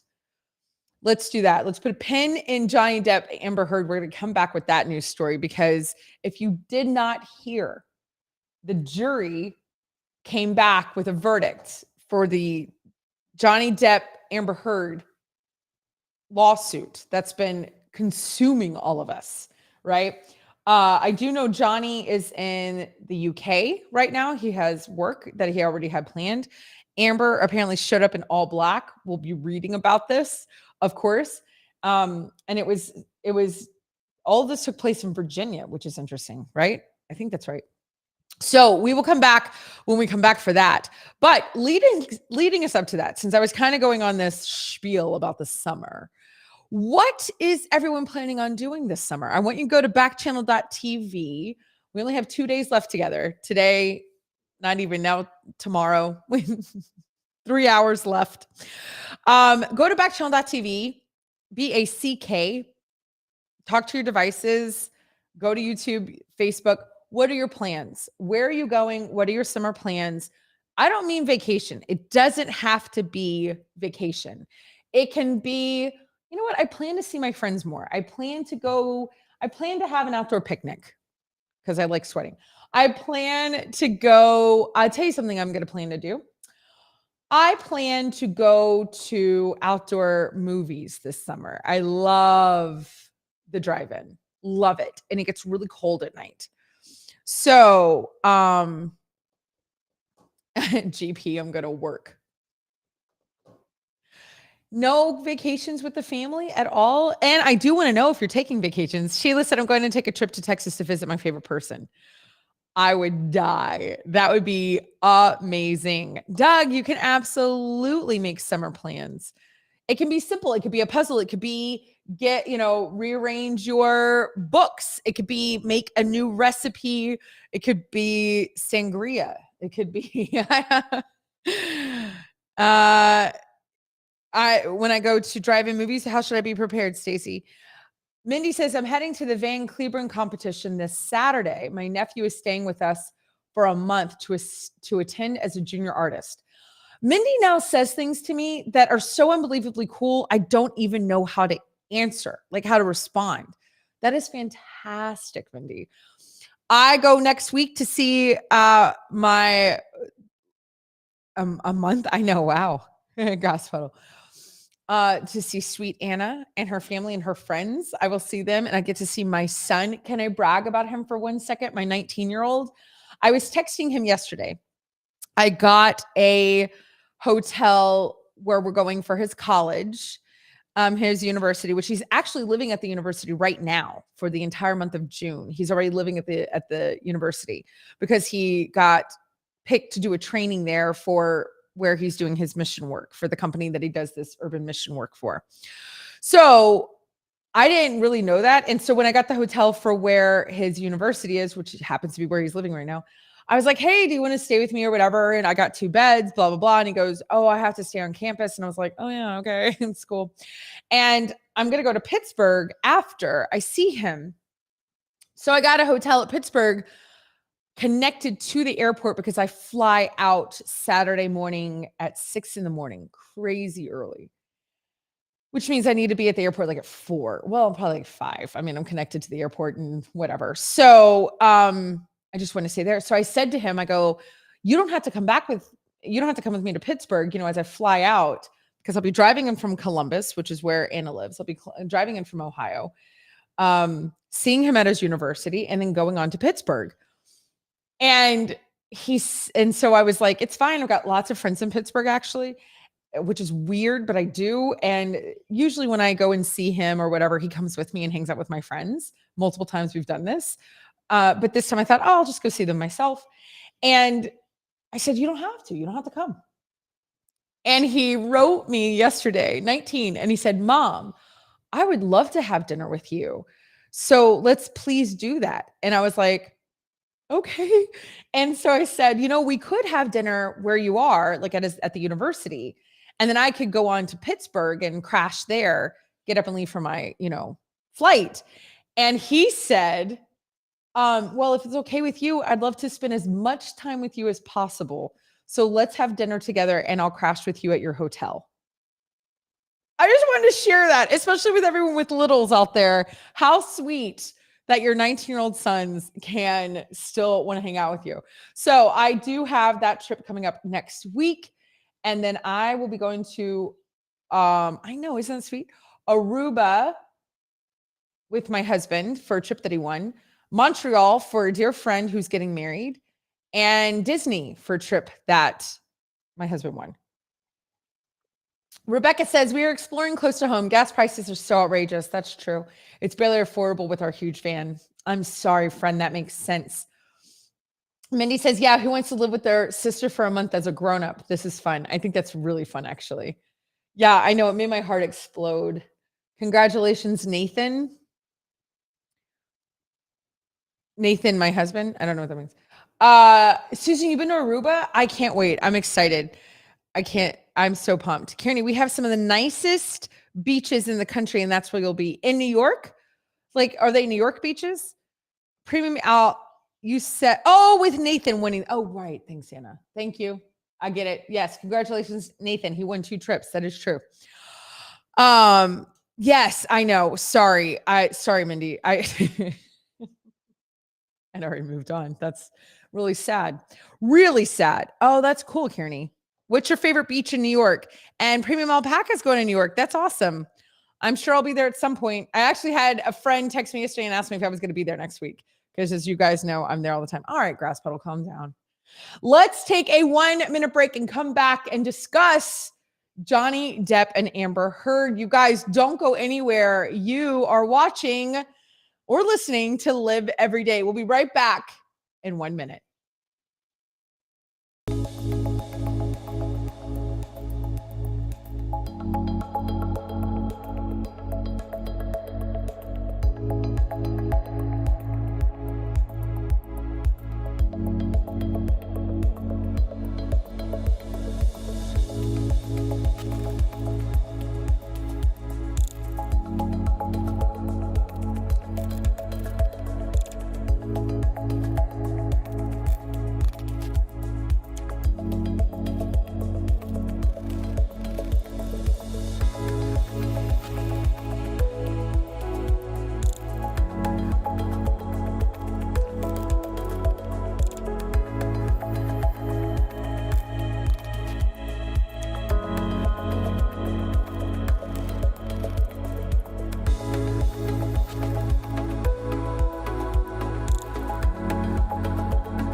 Hello and welcome back to Live Every Day. We're here for the second hour of today's show. We are live, coming to you live on Backchannel from 8 to 10 Eastern today and tomorrow.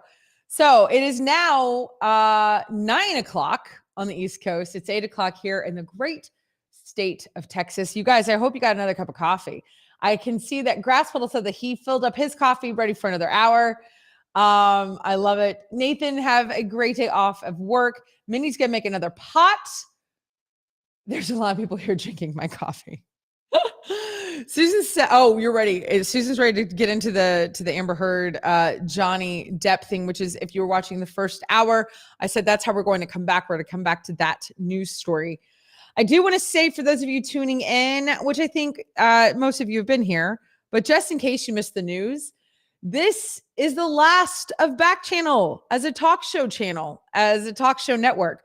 Today and tomorrow, the last days that the shows will air. Tomorrow's my last show. So starting now, I have less than 3 hours with you guys, because tomorrow will be a 2-hour show. And that's it. Off for the summer. Backchannel's not going away, though. They will be restructuring and redoing, revamping, redesigning how they want to enter this space again. It'll be different and new, and of course, breakout technology like they did with this whole endeavor. But they will be moving on to a different way of entertainment. Let's say that. All right. So nobody leave. You can stay and stick around and see what happens to Backchannel. What do they decide to do? Doug says, okay, those are your plans for the summer. You don't know how it's going to happen. Stacy can't go to New York. Stacy isn't able to fly. So that's a big reason why she can't. Because, the gas is so expensive. Let's be honest. And Kearney said Jones Beach in New York. So anybody up in the New York area, or if you're going to be there this summer, check out Jones Beach. Oh, but you know what? Kearney is Connie, aren't you? You're Connie, aren't you? Oh, I forgot. I totally forgot. I'm sorry, Connie. I'm so sorry. I really like the whole Kearney thing, but Connie, I'm so sorry.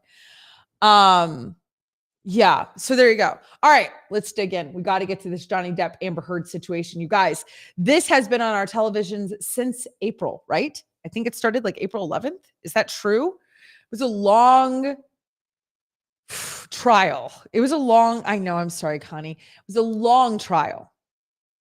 And yesterday we got the verdict about Johnny Depp and Amber Heard.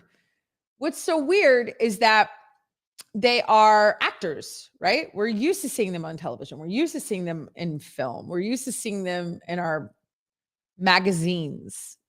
You predicted the exact verdict, Doug? Wow. That's awesome. Anna's going to pull up an article for me to read. Oh, you did. You predicted on Your Pal Hal show. That's cool. So let's read this. Let's find out what happened to our friends. Legal victory for Johnny Depp after he and Amber Heard were found liable for defamation. This is coming to you from CNN. This is from yesterday. A jury has found both Amber Heard and Johnny Depp liable for defamation in their lawsuits against each other. The jury awarded significantly more in damages to Depp, a legal win for the actor.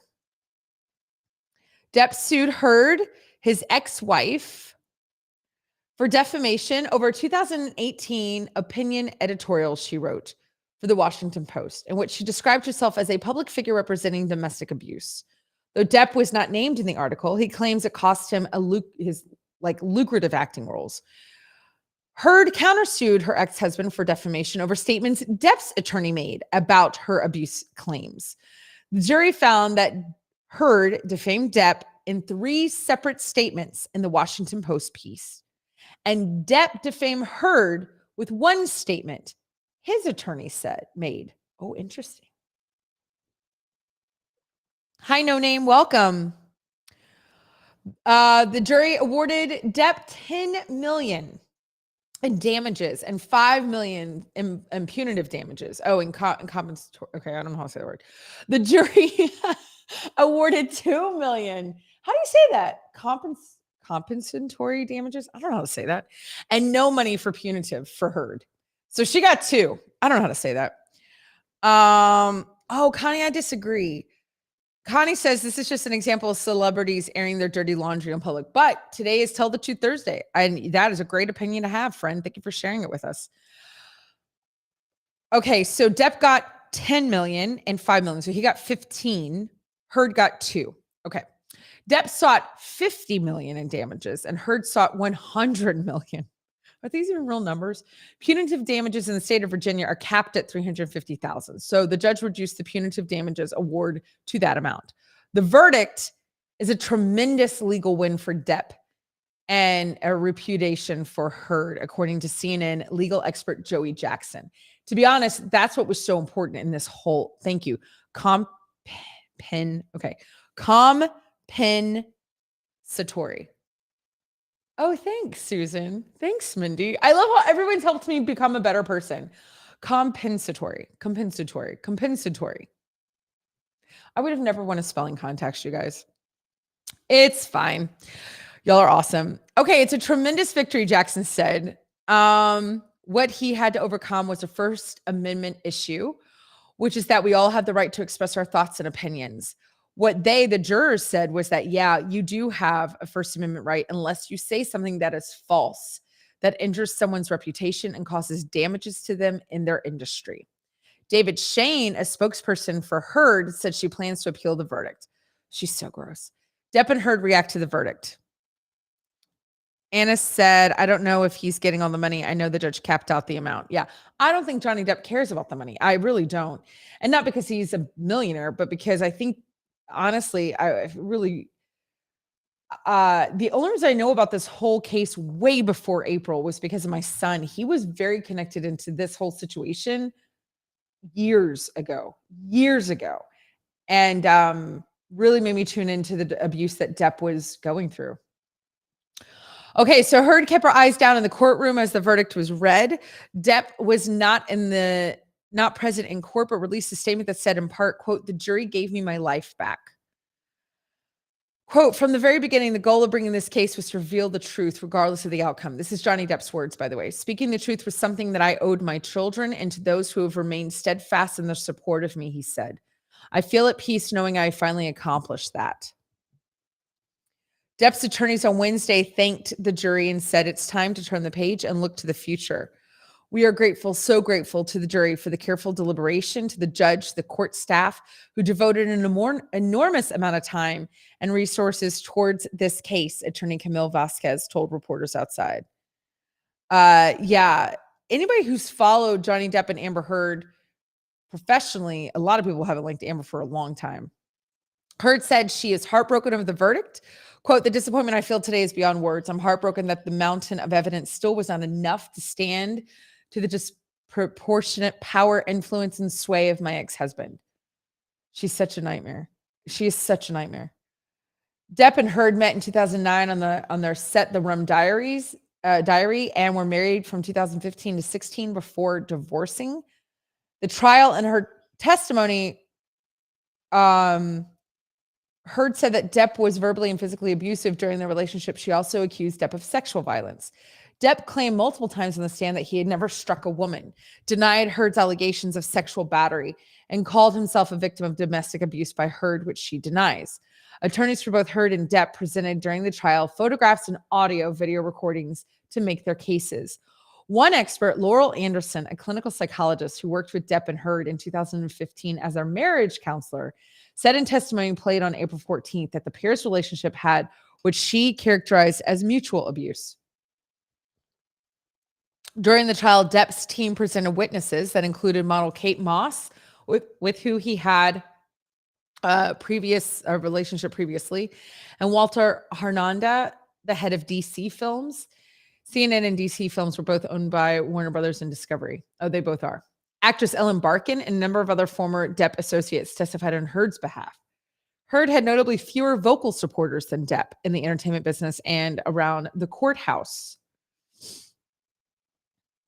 I think the most damaging, let's see. They're 22 years apart, so she was 29 when they got married. Yes. Couples defame themselves or each other all the time. Yeah, but Connie, she wrote about it in the Washington Post or whatever. Like, you know what I mean? That's different. Like, to go publicly, and he's a public figure and his whole life is public, and to write is just crazy. And the reason I say she's a nightmare is because I think the most damaging piece of evidence was, I think he had no choice but to go public. And to be a man to say that I was abused by a woman is a really big deal, especially a powerful man. I think that's what's so cool and great in that way. Positive about this whole case. But the piece that they played of her completely abusing him, and she is so vocal. It's crazy. Like, the things she says in that piece of evidence, like, you're listening to her abuse him, talking about how she's physically abusing him at that moment. She is verbally abusing him, emotionally abusing him, all of it, and it's recorded. That's pretty crazy. And so now, do I think he's perfect? Not at all. Do I believe in reactionary abuse? I do.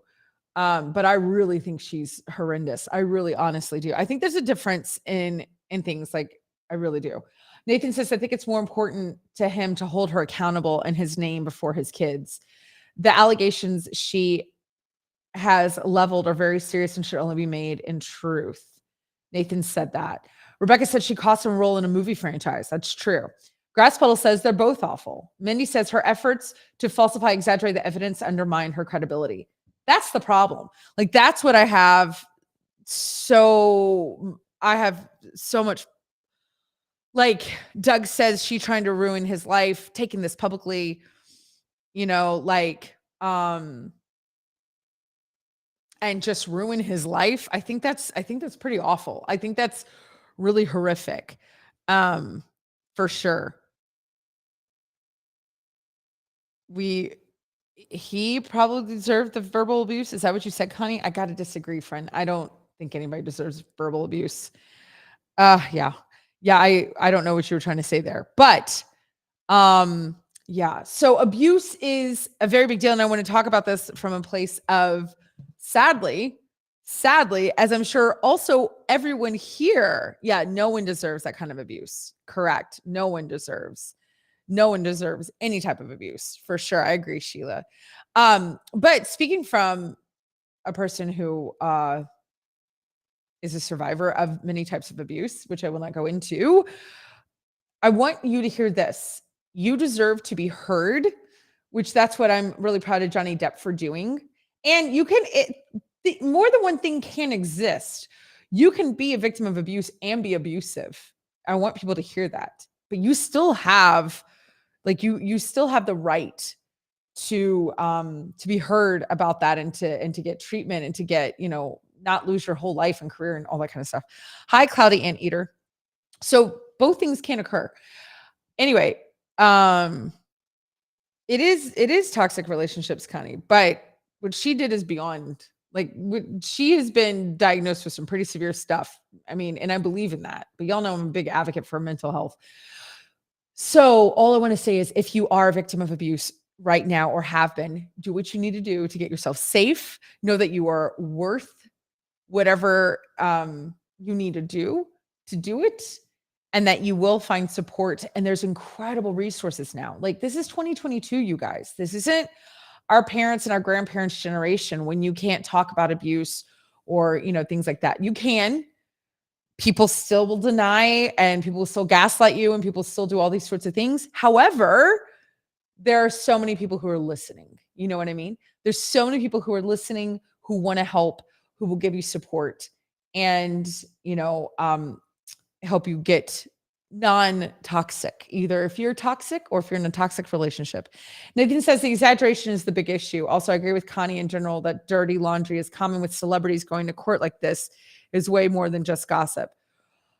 The only thing did it have to be televised? I don't know who makes that decision about it being televised. That's fair. But if you lost your entire career, if you're a public person and your whole life has been fame, and then you lost everything, I would probably go public too. I probably would, and that's a huge risk because he didn't know what they were going to do. Nathan said also, I don't think it's a free pass for Depp. It's not. That's exactly right. That's the thing. It's not like Depp is coming out of this smelling like a rose. That's what I'm saying. Multiple things are existing. I say this all the time on this show. Multiple things can exist. She portrayed herself as a victim without much culpability. She's awful. But I'm not getting involved in this as a celebrity, Connie. I don't really care that they're celebrities. I care that they're human beings. I care that he's a man. The identities of the jury are being sealed for a year. Wow. That's interesting, Anna. I did not know that. But I think this does something really powerful for men who are abused. How many men can go forward and say, I'm being sexually abused? How often do you hear a man say that? It happens all the time. How often do you hear a man say, I'm being physically abused by a woman? Who says that? Especially in our macho, narcissistic focused culture. Who says I'm being verbally abused by a woman? Those are really humbling, humiliating things to have to say as a man. It's just true. We could sit here and talk about whether that's should be true or shouldn't be true, but it's a fact. In our culture, I would say in every culture, that's not a cool thing. So for him, and a powerful man, a well-known man, to say these things and then to prove it, and then to also put himself up to what he did. Connie, listen, are men more abusive than women? I don't know if we can get in that argument or have the proof for that. And the thing is that the point is it's not okay for anybody to abuse, men to abuse women or women to abuse men. I think the point here is that this moved the needle in the conversation about domestic abuse. This moved the needle in the conversation about males being abused. Females are abusive. I mean, there is this whole thing that, women are dainty and angelic and they're perfect and they're lovely. I think women are just as verbally, emotionally abusive, just different. I think abuse comes differently. Think about this. If you're a girl and you hit your boyfriend, you're like, shut up. You do that. No one's going to get mad at you. If a guy did that to a girl, that would be a thing. So I really think this is something that cuts in certain ways that we need to look at. Women get a free pass on hitting men physically. You know what I mean? We do. It's a very rare thing that women get a pass on. We're not perfect, but we're close. Yeah, I think Sheila says it's bringing awareness to men being domestically abused as well. Yeah, and listen, that's all. We just need to, it's good for conversation. It's good to educate ourselves. Again, Depp is not getting off by any means. And he looks horrible. She looks worse is my thoughts. Nathan says, I think abuse is complex. I think people sadly have been all been in abusive situations. Exactly. Like this isn't just like some of us. Some rise to a level of unacceptable consistency of behavior. So true, Nathan. Mindy says, I hope he continues in his recovery. Substance dependency muddies the waters, and eliminates your cognitive agency. Totally agree. He should be congratulated for his efforts towards recovery. There's a lot here, for sure. Stacy says nobody's perfect. That's true. Nathan, that's a really good point, Sheila says. Yeah, abuse is complicated. Humans are complicated, okay? That's kind of the whole thing that we need to talk about. And mental health is complicated. And Mindy says there absolutely is a double standard, and men who are abused face a paradox. Do I take it or do I hit back? Because I tell you what, if a woman was getting hit by a man and she hit him back and hurt him, no one would be mad at her for that. Yeah. So there's no winners in abuse. None. I'd love to sit here and say, don't abuse anybody. Stop. Have we all been abusive and abused?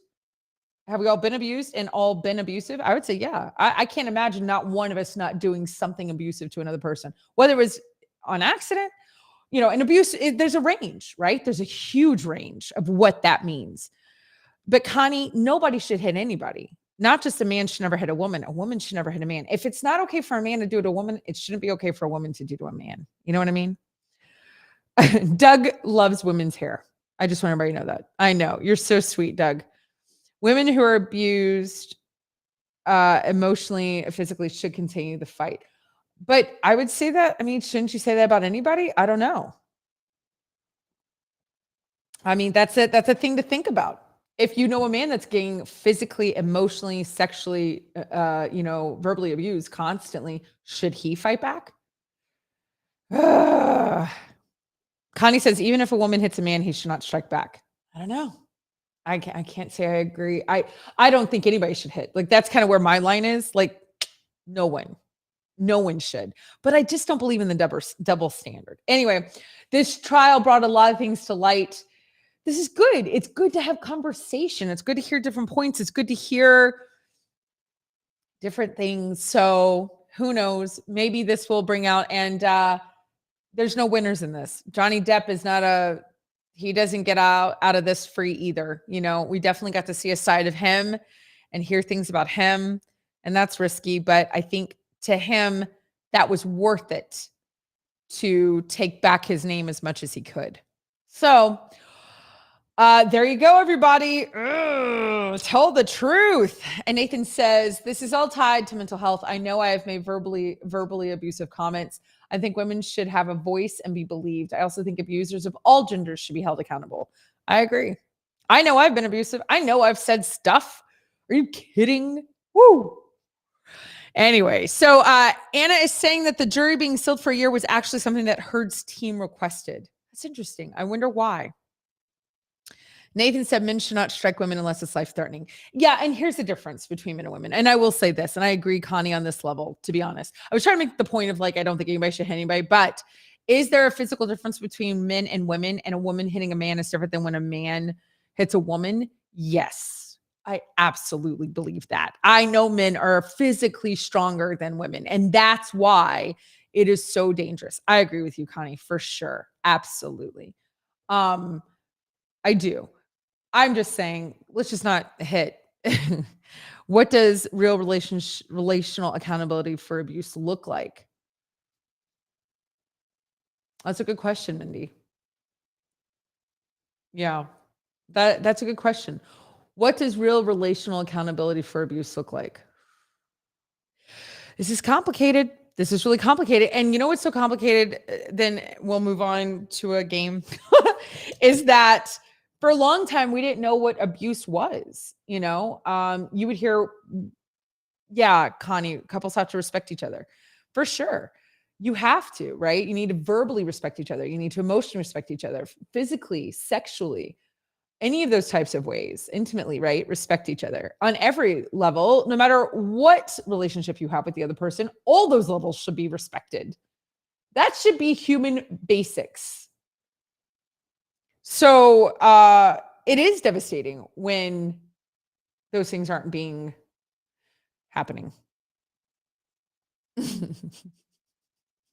GP. I just heard my wife say on the phone, mushrooms, anchovies, pineapple help. I hope she's ordering a pizza. All right. With that, let's play a game, you guys. So keep yourself safe. Know that you are worth it. Do what you need to do. You respect. You deserve respect, right, Connie? Everybody does. Connie, you deserve respect, friend. I love you. I really do. Thank you for talking to me. I appreciate it. Tubi, hi, out in Ohio. All right. What are we going to play today? True or false? Yes, true or false. This is the one that I always mispronounce. This is our last true and false, you guys, because it's Tell the Truth Thursday. Let's go. Let's go. So what do? You're going to go to backchannel.tv and you're going to type in true or false to each question.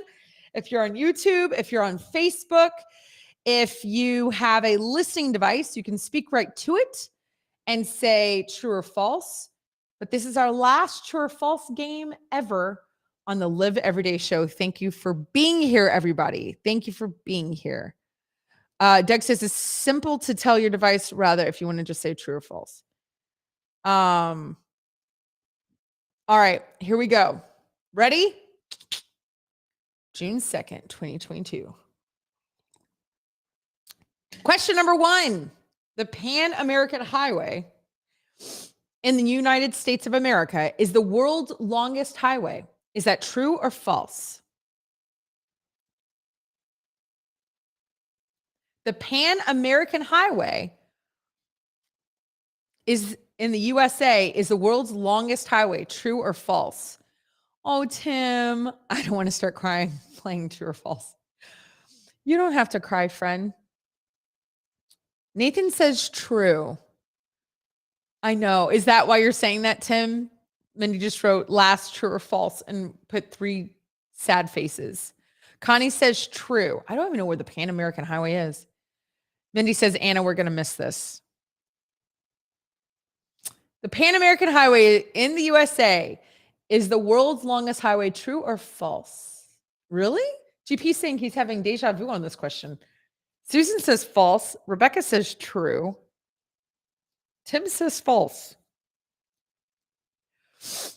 Doug says false. GP says true. Mindy says true. Steve, Indiana Steve says true.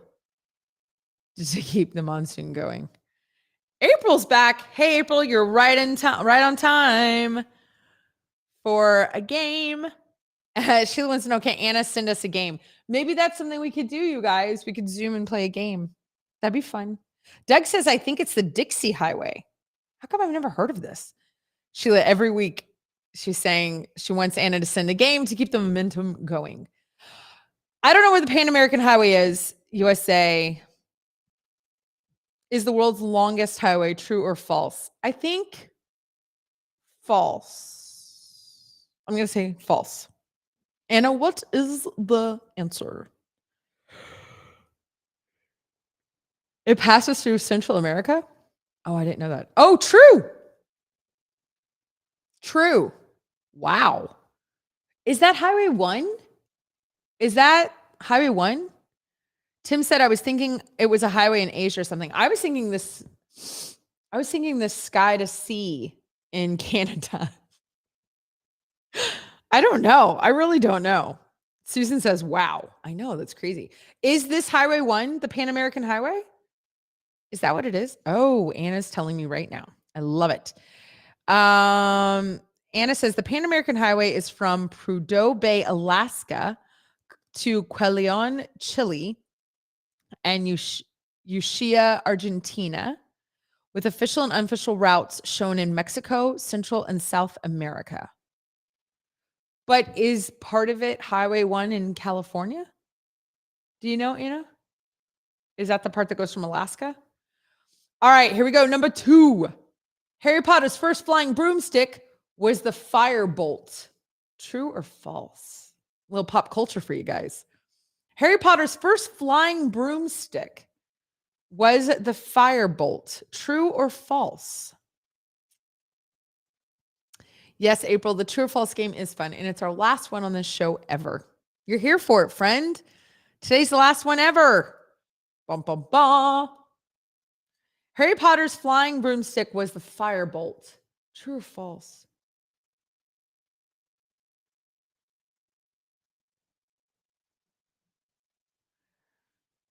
Connie's saying false. Rebecca's saying false. I'm trying to think of what he says. Oh, you're just guessing? Okay.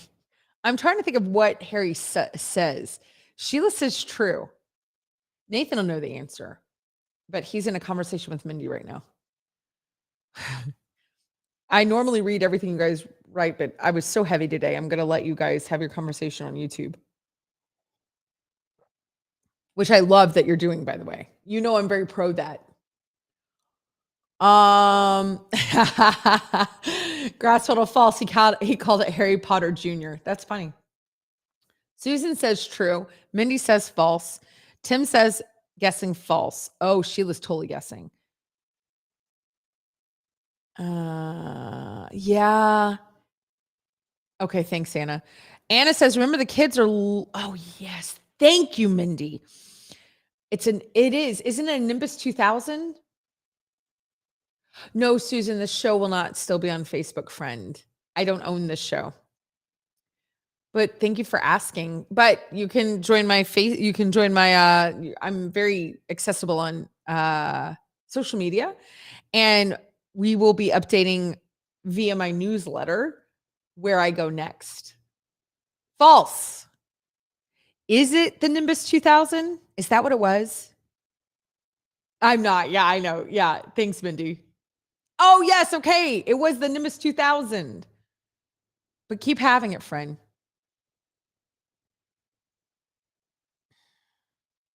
Okay. April said false. Great. You guys did great on that one. Number 3, in 2021, the most followed person on Instagram and Facebook was footballer Cristiano Ronaldo. True or false? I know. Liv must read everything out loud. Did you see what I didn't read just now, GP? I did it. I didn't read it. Mindy says, let's plan a reunion.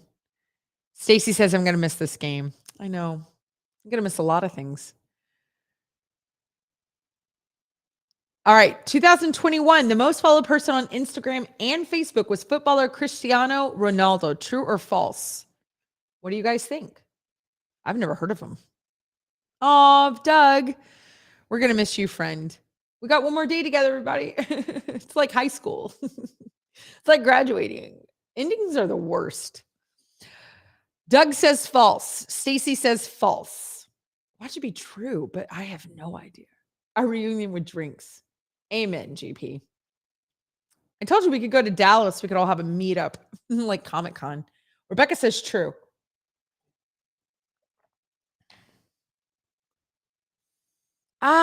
Rebecca said true. Shoot. GP says true. You know who this is? Do you know who this is? I mean, you did live in Peru for like ever. Connie says true. All right. It probably is true because I've never heard of him. Anna, what is the answer? True then. I don't know who that is, but I believe Rebecca. Same. Wow. LivCon? Exactly. Yeah.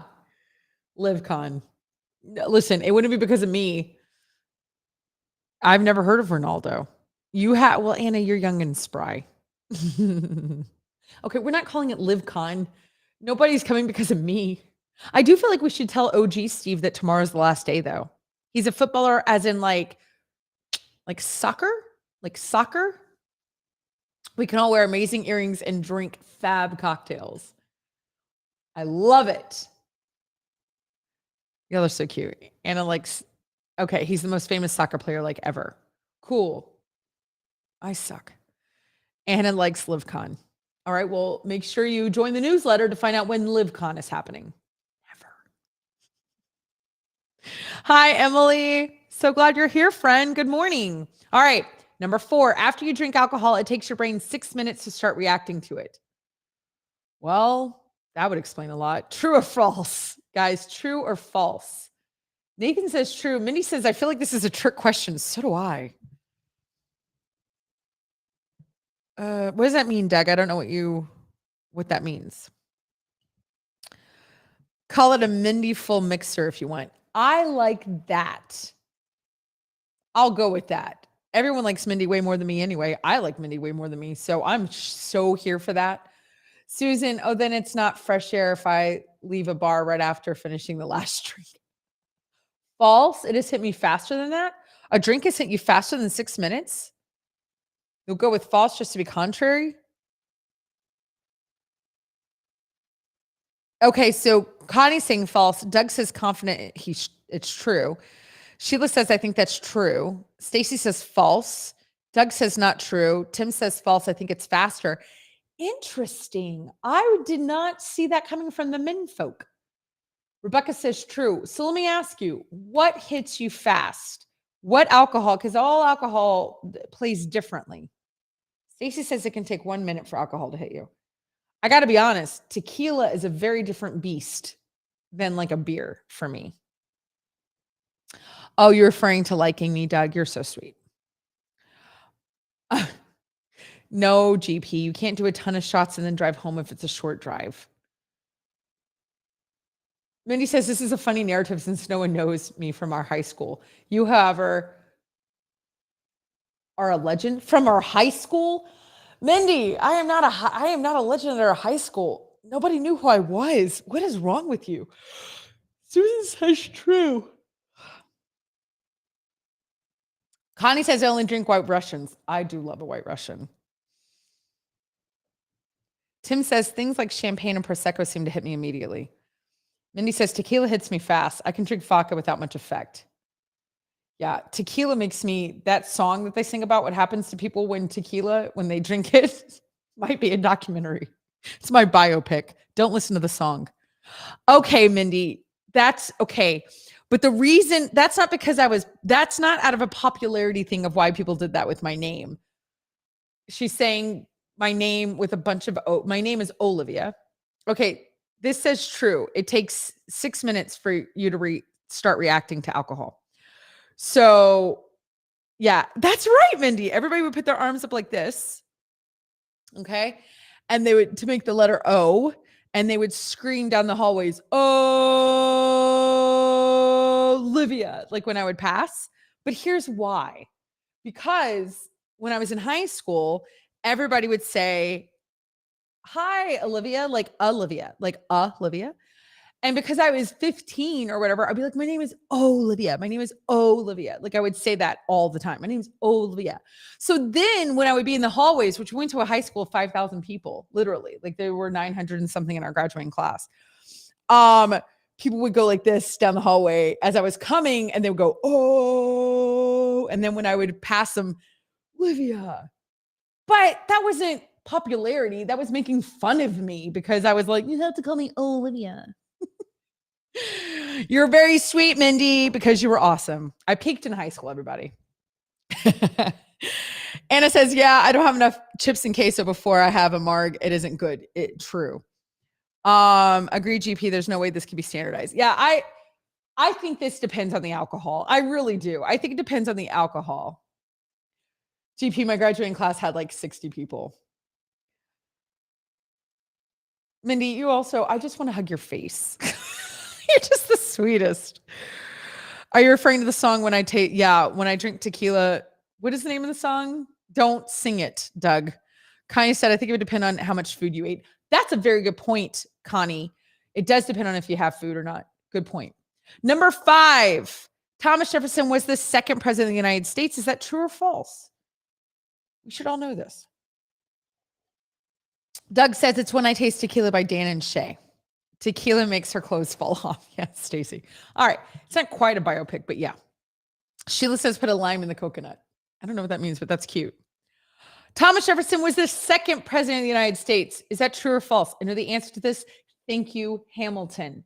Thank you, Lynn Miranda. Karen's here. False. Hi, Karen. Karen, guess what? Tomorrow's the last day of this show, friend. They're changing the whole network. All the talk shows are going away, Karen. So I'm really glad you're here, friend. Mindy, what was the question? False is what she said. Thomas Jefferson was the second president of the United States. Is that true or false? Mindy says false. Karen says false. Stacy says false. Doug says John Adams. So is this true or false? No, I do know the song Put a Lime in the Coconut. Yes, I do. Yes. I know, Karen. They're revamping the entire network. So all of us, every single talk show host, tomorrow is our last day. All of us. They're doing the whole thing. I know. Thomas Jefferson was the third president, Stacy says. Connie says false. Karen says Adams. Mindy says now the president's song is With Me for the Day. Thanks, Anna. GP says false. If this is true, then everybody has been lied to. What if this was in a Mandela effect and we all thought he was the third president and we were all wrong? Ha! False. He was third, right? Washington, Adams, Jefferson? Yes. Jefferson was third. John Adams was second. Who is this John Adams? No, it was false, Doug. It was great. We all got false. All right, last is the last true and false question of true and false on the Live Everyday show, everyone. I know. Thank you, Jonathan Groff, for sure, Anna. Best thing Jonathan Groff ever did was play the king in Hamilton. Okay. This is so sad. All right, I'm going to read it, and I'm not going to be emotional. Number 6, last true and false question ever on the Live Everyday show. There is no way of telling boiled eggs from raw eggs unless you break them open. True or false? Mindy, a moment of silence. No way of telling boiled eggs from raw eggs unless you break them open. True or false? Or they're dyed. I'm just kidding. Rebecca says false. Not going to be emotional. Why? Oh, I've cried so much on this show. Susan says false. Mindy says false. I say false. April says false. Tim says false. Can't you shake it and hear or feel the yolk? Isn't that a thing? Right? We can yolk shake. Okay, Karen says false. Sheila says false. I feel like this is, yes, Stacy says false. Sheila says false because Rebecca knows everything. That's true. Connie says true. GP says false.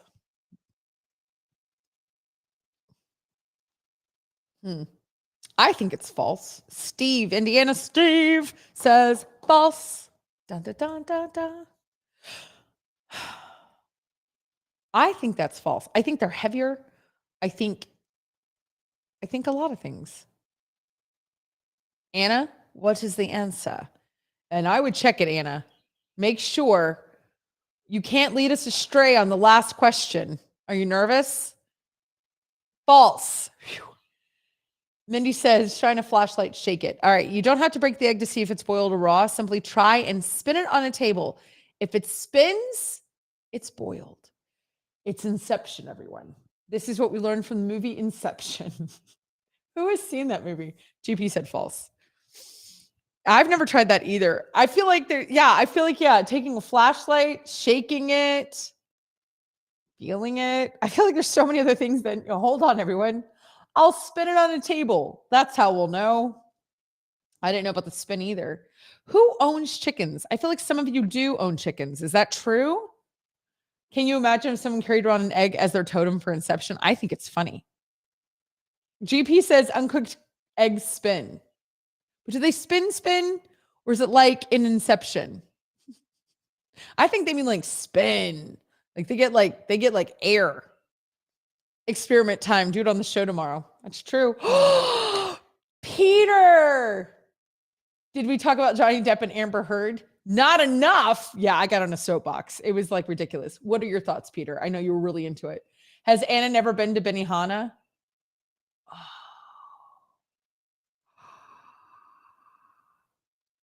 Dang it. That is brilliant. GP coming in as the engineer. Oh, you're right. Dang it, you're right. Anna says, dang it. Yes, GP, I have been. My husband's obsessed. Dang it. But it kind of wobbles. Maybe it doesn't do a nice spin. Oh, Minnie just said, Happy Father's Day, Peter. Chris never brings her. Oh my gosh, that's true. They do. They spin the eggs at Benihana. So that this wouldn't be true. This would not be real, true, or false on this show without some type of conversation with the answers. Chris ordered fried rice for lunch one time and told Peter and not me. The fried rice at a Japanese restaurant is the greatest. Okay, Rebecca says raw eggs don't spin evenly because the yolk sloshes. I feel like that's true. And that's right. They make the egg roll joke. I know that's true. You're right, GP. Okay, Rebecca is our resident know-it-all. And I mean that in a really positive way. You know everything, Rebecca. Trinity, hi, good morning. Listening out of Louisiana. They do spin, but again, I think it's like Inception. Anna just said, bam, from what Rebecca said. Yes, Anna, you're right. Everything you say is right. You're brilliant. You're the greatest. We love you. All right, you guys, that was that. That was it. Okay, so here's a question. We talked a little bit about high school, just a tiny bit for a second, because Mindy and I went to the same high school. And OG Steve, if he was here, he went to our high school as well. And we have friends. And wrote, whatever, GP. Erica sometimes shows up. She went to our high school. Ashley sometimes shows up. She went to our high school. It's crazy. Everybody's so kind. And they're so like supportive, the people I went to high school with, really and truly. So here's a question. There was a massive senior prank that devolved rapidly. I don't know if you heard about this story. And now Texas students will have to pay for it. So my question, while Anna brings up this story, is did your school perform a senior prank? Was that anything that you guys were a part of? Bye, Connie. You're the best too, friend. I know. I need to call Steve and see if he'll come one last time. Thank you, Stacy. I'll be here tomorrow, friend. What is Peter saying? Peter said, Depp 1, can't believe Amber and her lawyers were that bad. GP said a 6-week trial on defamation of raw eggs spinning ability. That would be the easiest trial to win. That's hilarious, Peter said. So answer this. Peter, who would you have chosen? Depp or Heard? I don't know what team you're on. But I do want to hear about everybody's senior pranks. Go to backchannel.tv and tell me, did your high school, whether you're a senior or anytime, perform a prank? Now, I do remember Mindy. Anna said there were little pockets of students that did pranks. I remember there was a tree, Mindy. Do you remember that? That I don't remember if it was our tree, like at our high school or a different neighboring high school that somebody planted in the middle of the football field. Do you remember that? Did I make that up? Susan said, I don't remember that far back about pranks. What were you doing in 1964? I was an egg. Did we steal a mascot? I don't know. Based on evidence, definitely Depp. Based on intuition, I was initially leaning Heard. So you did end up going with Depp with the evidence. Klein Oak. Yeah, I think so. I think we stole like a tree from there. Not I didn't. But I think somebody did that. Stacy says, among high school, I was the one who was a singer. That's right. You do sing, Stacy. Anna says, like, one of the AP classes did a water cup thing. The theater tech kids drove a truck on the stage. Whoa. So here's what I remember about pranks. The only thing I remember about senior pranks is whatever I'm thinking about with this tree, which I think was our high school, but Mindy doesn't remember. I don't remember. And no one else is here today to tell us. But I remember from the episode of Full House, was it Full House that they put a car on the roof? Why am I thinking it's Full House that they put a car on the roof of the school? Did I make that up? Let's see. Anna says, well, and when I was in marching band, there was always a big senior prank at the end of band camp. Oh, and okay, so Rebecca has something, and yes, that's one of the articles you have. Okay, good. Peter says, I'm sure he abused her, but would bet they were mutually abusive. Yeah, she's no evidence. So she's horrible. Rebecca says, did you hear about the senior prank in Montana? There was an old law. Oh, yes, I saw this. That they found if you rode a horse to school, the principal had to take care of it. So they all rode to school one day on horses. I think that's hysterical. Anna said that her freshman year, the seniors stole everyone's underwear and threw them on the practice field. So everyone had to do a walk of shame to find their underwear. Oh, that's awful. Stacy's saying in front of over 20 teachers. That's amazing. Peter says my school released 3 pigs in the school labeled 1, 2, and 4. Oh, no, that's funny. Released. That's really funny. 1, 2, and 4. That's so funny. Did it take them a while to figure out that there wasn't a 3rd pig? All right, here we go. I want to read this. Massive senior prank devolved rapidly, and now Texas students have to pay for it. This happened at a Texas high school, poor Texas. Because of vandalism caught on video at Memorial High School in Frisco, students involved could face charges, and have to pay for the damage. The senior prank occurred Wednesday, May 18th, and students were given permission to use Post-it notes on the walls of the campus. School officials said in a letter to parents obtained by McClatchy News. That's funny. Oh, did you hear about this, Mindy? Staff members were on site to monitor students, but the situation devolved rapidly, and the Frisco police and fire departments had to get involved. A small group of students vandalized the campus to the point that classes were not able to be held at MHS for the remainder of the week. Video shows smoke bombs being released throughout the school, furniture toppled over and destroyed, and debris flying in the hallways. As was originally the plan, the students also plastered colored Post-it notes along the walls and windows. School officials said the walls, ceilings, and floors of the 30,000 square foot campus must be cleaned. The air quality was a factor of the closure. It's estimated that students caused thousands of dollars in damage. I know. What's up with these Texas kids, Grass Puddle? These 2 days are going to be our last days to say goodbye to people that we'll never see again. Say goodbye to our teachers and that we care about. Senior Abby Bandy told KXAS, quote, it's the whole class that had it ruined just because a few kids that decided to vandalize the school. Isn't that the perfect way to sum up school?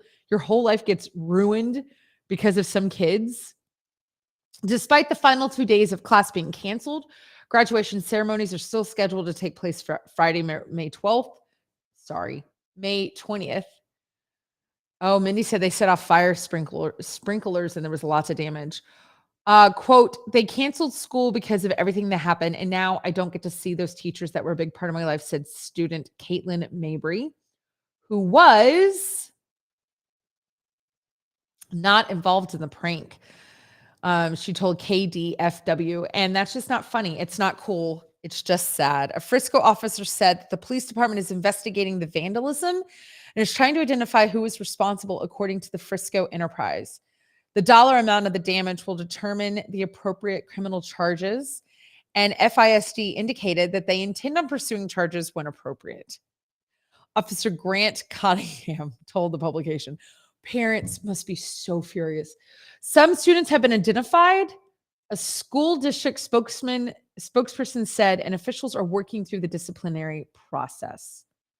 That's horrible. Rebecca said our senior prank was to switch the locks on all the freshman lockers. One kid found a master key you could order for the combination locks. Freshmen couldn't get into the lockers for 3 days. But how? So you found a master key for, that is so mean. That's brilliant. You found a master key for all the combination locks, undid them, and then like switched them for all the freshmen? Hi, Pomeranian. That's incredible. That's what Anna says. That's crazy. All right, listen to this one. High school seniors rely on a little known law to pull an epic prank. A group of high schoolers in Montana just pulled a hilarious senior prank on their principal. On Monday, Raymond DeBruckier, I don't know how to say that, of Conrad High School, was sitting at his desk wondering why so many members of the graduating class were late. Then his phone rang. They said, "We need you to come outside." DeBruckier, who's 32, I don't know how to say his name, told Today parents the reason they were tardy. A dozen seniors decided to ride their horses to school, and they were under the responsibility now of the principal. Quote, Montana has an old transportation law that states if a student rides their horse to school, the principal needs to tend to the horse. But it's been voided in the last couple of years. Still, DeBruckier, who grew up on a nearby working ranch, was happy to play along. That morning, he took pictures with students and watched them race each other around the football field. He also helped tie the horses along the fence. Quote, I was joking to my transportation director that between fuel prices and a shortage of bus drivers, maybe we should start encouraging them to come to school on horseback. That's funny.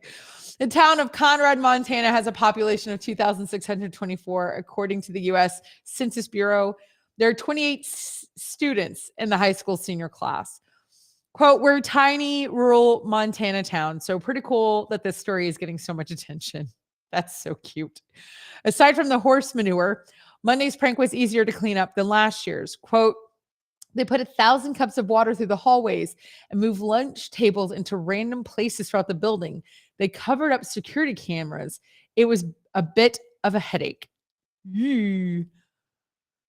God, these kids are creative. Okay, so Rebecca says that when she was a senior, they took locks from all the freshmen, all their lockers, and she said that they mixed them up. The school didn't have a key, so they had to look up all the serial numbers to figure out the combinations and get them back to their original lockers.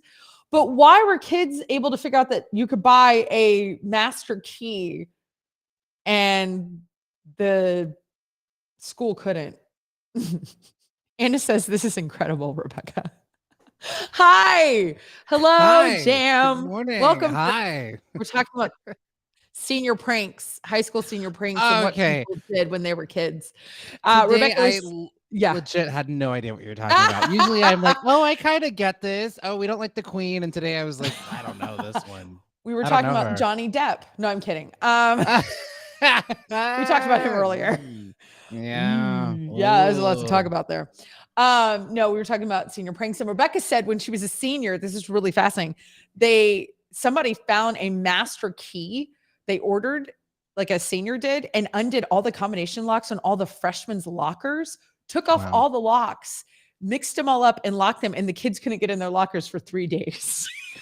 This is why you need arts programs. The kids are so bored. They keep cutting art. I thought it was creative. That's creative. That was artistic. I know, but they need a better creative outlet. They keep cutting the art programs. They're like, I guess I'll just do shenanigans. Well, senior pranks, I think, are part of, I think it's just part of like being a senior. You know, you're like this rebellion. You're leaving school. I don't know. I didn't do one.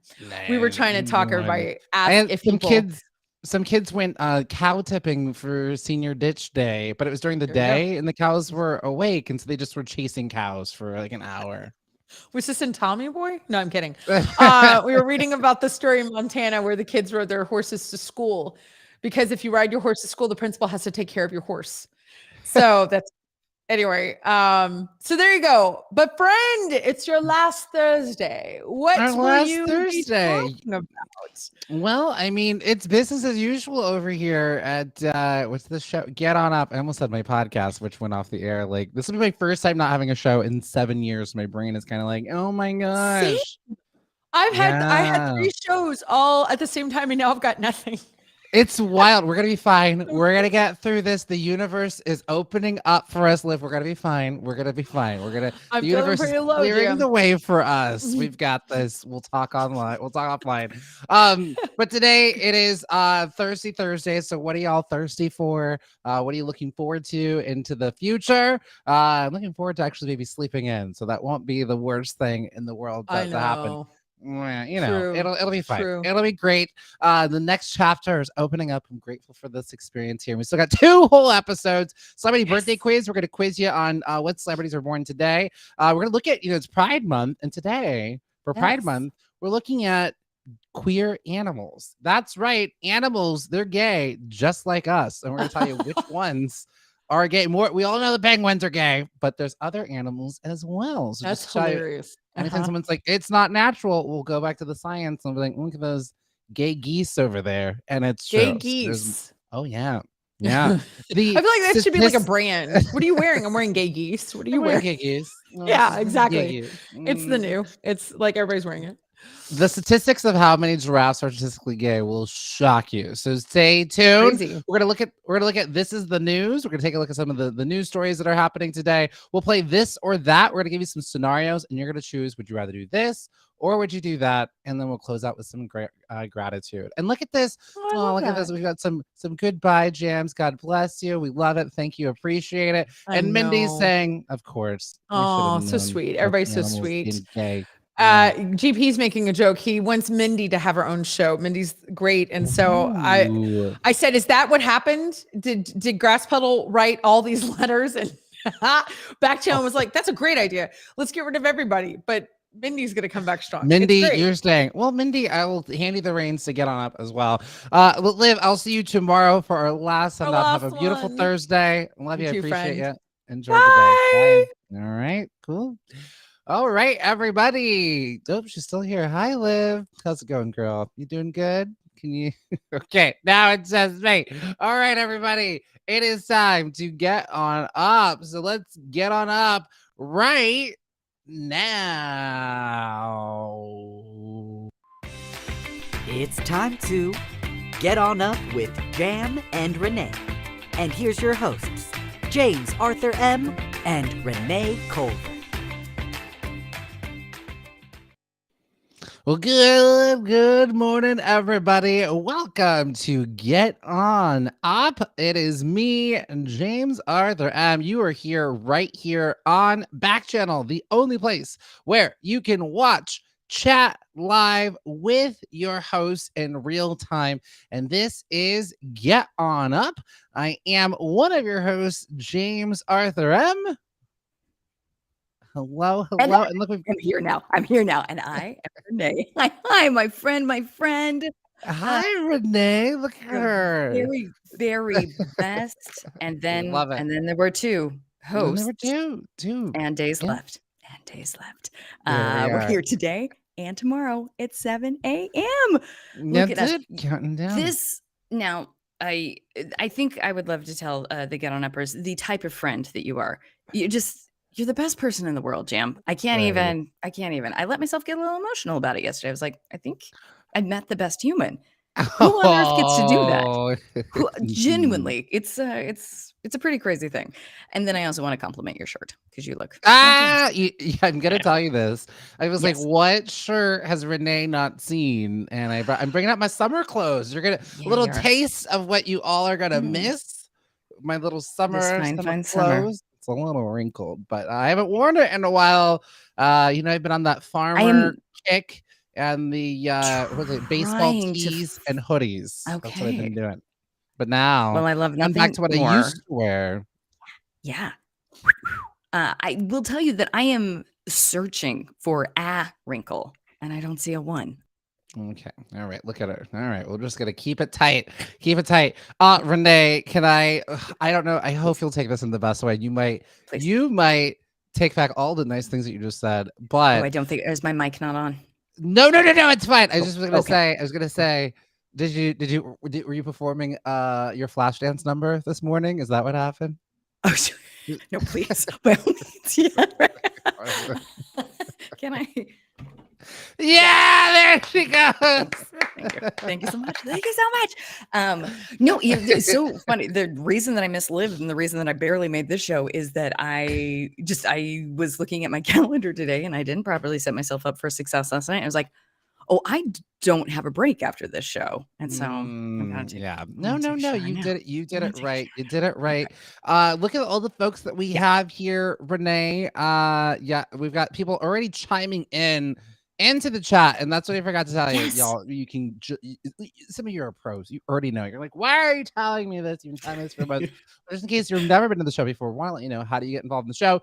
You just say, if you're on an Echo TV or a Fire TV, say is the optimal word. Whatever you say after that, it's then going to appear here in the chat. You're going to join in the conversation. You are the third host, all of you.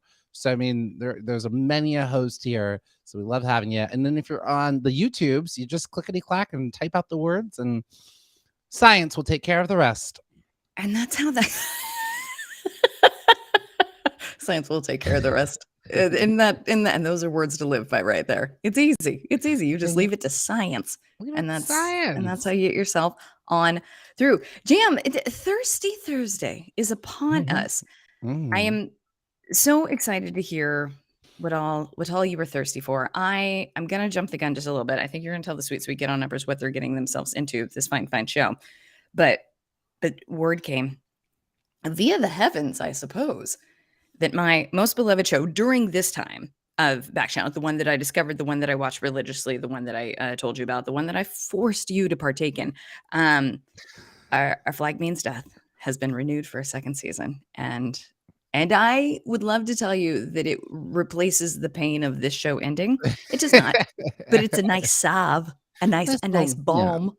Yeah, you get it. Yeah, as Renee said, you gotta replace habits with something else. You gotta get something else. And even producer Sarah has binged 5 episodes of it and says it's so good. So you've got to get on it. Thank you. I do want to get to some of the conversations that have been happening here in the chat as well. I co-sign everything you just said though, Renee. I heard every bit of it. So I mean, I think that you were a little bit more on pens and needles about it being renewed. I knew it was like a slam dunk. Sometimes HBO just takes their time. They just take their time. It was a hit. It was a hit. I always look at vultures buzzing about it and has nothing negative to say about it. It's gonna be good. It's gonna be. It's several people writing articles about it on the same blog. Like someone's like, "What about my take? Oh, did you notice this? And I love this." Then you know. Then you just know. Okay. We've got Stella saying, "Everybody, good morning and hello, everybody." I love that. There's so much greeting in that statement. I want everybody good morning and hello, everybody. We're all here. Doug saying good morning to Jam and Renee. Stacy saying, I'm going to miss you guys. You guys are a very important part of my routine. Stacy, you're going to make me cry. You are going to make us cry. Yeah. You are the very best. You're an important part of our routine, Stacy. Yes. I mean, for 6 months, we've been doing this dance pretty much, y'all. The 6 months we've been helping each other get on up. It's kind of just like it being yanked away from each other. No more. We didn't know this was happening. It just kind of happened. So I know.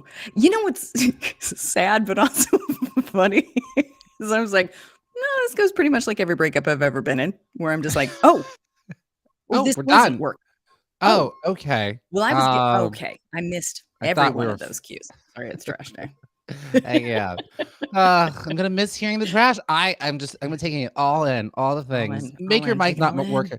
Make your mic not work for a moment. I want to take it in. Thank you. Just taking all those things I took for granted. All those beeps. Doug is pointing out that Anthony Davis is already done. We did not know that yesterday, and so we didn't get to say goodbye to him. I mean, it's just devastating. It feels like the leftover. It's just people just being yanked away, getting plucked left and right. out of the sky. Yep. And we got some highs. We got, this is cool. Stacey saying, Stacey got their Amazon gift card from Anthony Davis show yesterday, so it is possible. And then, of course, when I was talking about it's all just science, Tim was like, I thought it was magic. It's a little bit of both. Science, magic, God, all the same thing. And then look at this. Same thing. Audra quoting you. Happy Friday Eve, friends. Happy Friday Eve, everybody. Thank you. And that is what today is. It's the best way to get through today. I'll tell you that much right now, is just to treat it like Christmas Eve, but it's for Friday. You set out cookies. You get excited. You know that tomorrow's guaranteed to be a fun day with gifts. It's great. Because I got to tell you, this is not on the agenda, but I'm going to shoehorn it in. Yeah. I got something that I am not looking forward to today. We'll get into it. Okay. Audra giving me all the compliments. Jam, your shirt is amazing, which is the most correct way to say it. I love the color for you. Oh, thank you. I'm sad that it took, we're wrapping this up, and I just busted this one out. And you just got, your summer outfits out. It's a bummer any way you slice it, but I feel like there's workarounds for all of this. Do you know how trendy it is for people to show their fits, which took me a very long time to learn is short for outfit? Sure. Not on TikTok, even on Instagram. Do a fit today. Maybe you do some summer fits for us. Let us see. Summer fits. Follow me on @JamesArthurM on Instagram to see what I'm wearing. What are you wearing every Wednesday? Please. Then we've got Doug also going to miss us too. We can't do this now, y'all. We have to save it to the very last 10 minutes of tomorrow. I will just be a puddle. I'll be a puddle. I will absolutely. And then Pomeranian, really gonna miss both you and the show. It's gonna be really gonna miss hearing your voice every day. Doug's gonna miss hearing our voice. Stella's gonna miss everyone. I mean, the whole community. And then Pomeranian saying Backchannel got it wrong. They shouldn't not have been canceled. Oh, you guys. This is really nice, friends. This is so kind. I gotta say that I think when I was like, well, but that's nobody will care. So that'll be fine. It won't work. Our friends, of course, these sweet sweeties. Of course they do. Yeah. These buddies. Raymond, what am I gonna do? Yes, Raymond. I think Raymond was not here when we made the announcement. I think all of the shows they're pivoting into a different direction. So this is our last week. It's our last week. Anthony Davis is already done, so we've got one more day. And my microphone is now matching. We've got a complete set. Thank you, everybody. Really trying to do it up. But there is more to come, as Pomeranian said. Looking forward to hearing all the wonderful things that come Jam and Renee's way. Pomeranian saying we're both so talented. Thank you. Oh, I love my it. Gosh. Oh, and then Audra's saying they're not sure that I can make it tomorrow. So okay. Well, no, Audra, listen. You DM us. We'll do a Zoom. It'll be fine. We'll find a way. We will find a workaround for all of this. And as you guys are being so kind and so sweet to talented and nice, do you realize, my sweet get on uppers, this show is 100% because of you. 100%. Jam and I have seen what happens when there's nobody in the chat, and we have a great time, and it's fun, but it's not a show. It's a glorified phone call. So this show is you. So just so we're clear, and even the trash truck agrees. Can I get a beep beep? Yes. Beep beep. I 100% of Renee's neighborhood truckers agree. So that's thank you. That's it. And Pomeranian said, of course we're gonna care that you guys are gonna be away. Yes, Doug, looks like all the shows will be off. I think they'll be pivoting to game shows. I'm not really sure, not in the loop about next stages, but sure it'll be great. And then Tim says, I learned that change is scary, but entropy is worse. Ooh. So that is very true. Tim, put it on a pillow right now. Let's somebody do it. Yes. And then Stacey says, and I hope whatever comes your way, Jam, matches your microphone. I hope so too. Stacey, and that's of the wishes we've heard. That's the best wish I have. I think that is whatever comes your way allows you to match your microphone with your outfit. Raymond gonna make me cry. Actually, I miss you. I'm gonna miss you all. Like my friends, like we're we really truly are. This 100%. Is a wild. It's wild, but we still have all today. Audra, you sure can propose a podcast idea of karaoke. Yeah. We got so close to karaoke several times. I mean, the show, pretty who's much to say that. it won't still It's pretty much tomorrow that. will just be karaoke Okay. Friday. Lots of We'll tunes. Lots of tunes. Just sing along. There's a way. All right. So now let's Yes. get into what we're going to do today. I teased this on Here we go. Liv's show really quick. So we're going to jump into some Thirsty Thursdays. What are y'all thirsty for? Renee is already thirsty for Our Flag Means Death. Season 2 is coming out. We want to know what y'all are thirsty for. We're going to do celebrity birthday quiz. Some quiz about celebrities who were born today. We got our Pride Month moment for today. And today we're going to talk about queer animals. They're gay, just like us.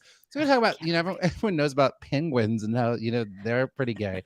But we're also talking about some other animals that be getting their gay on as well.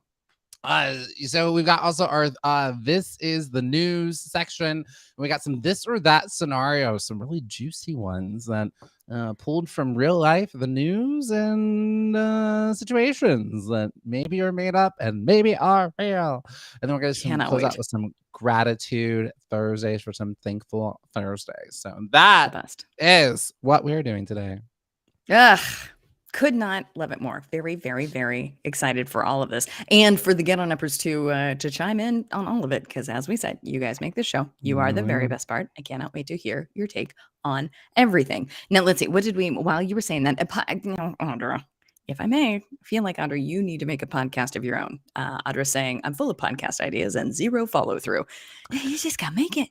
I will say, what's so great about forgive me, Jam. I'm so sorry. Go ahead.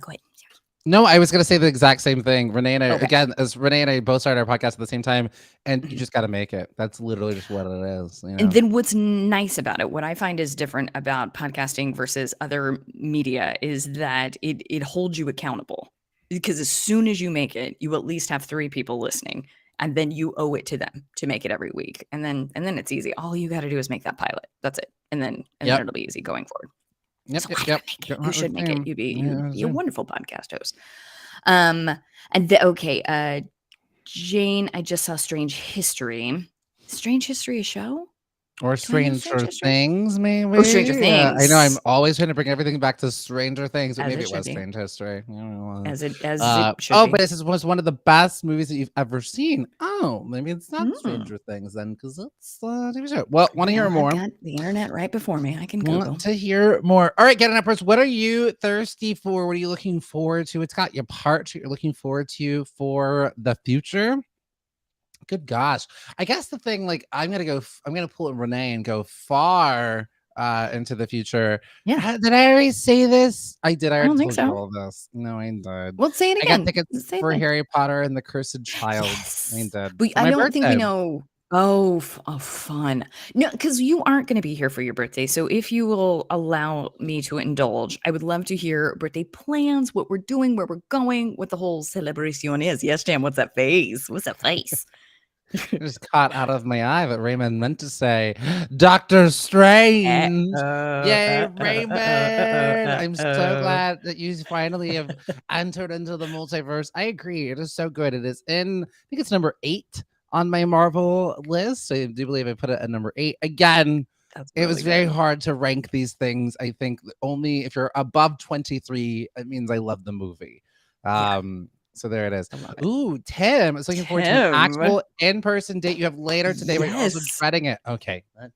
Okay, here we go. All right, hold on. Cracking knuckles, getting ready. Here comes advice from people who don't know how. Yeah. First of all, Tim, it's their lucky day. I say that before every audition that I ever have, interview or anything. I always tell myself it is their lucky day because you are a gift, and maybe it's just a meeting. You're just a meeting, and you're so fun and knowledgeable. You know so much about trivia. So much, Tim. Oh my gosh. I hope you guys are going to trivia. That's my hope. That's what I hope you're doing. Is that the date is at a trivia, because get ready for someone to fall head over heels. And also snaps to you to being brave. It's brave. It's so challenging sometimes to go get out of our comfort zone, go on these first dates. I actually tend to really like first dates are actually my favorite of the dates because it's new. You're getting to know them. It's the other dates that I then start finding things wrong with them. I don't like that. I don't like that. Oh, they're annoying me.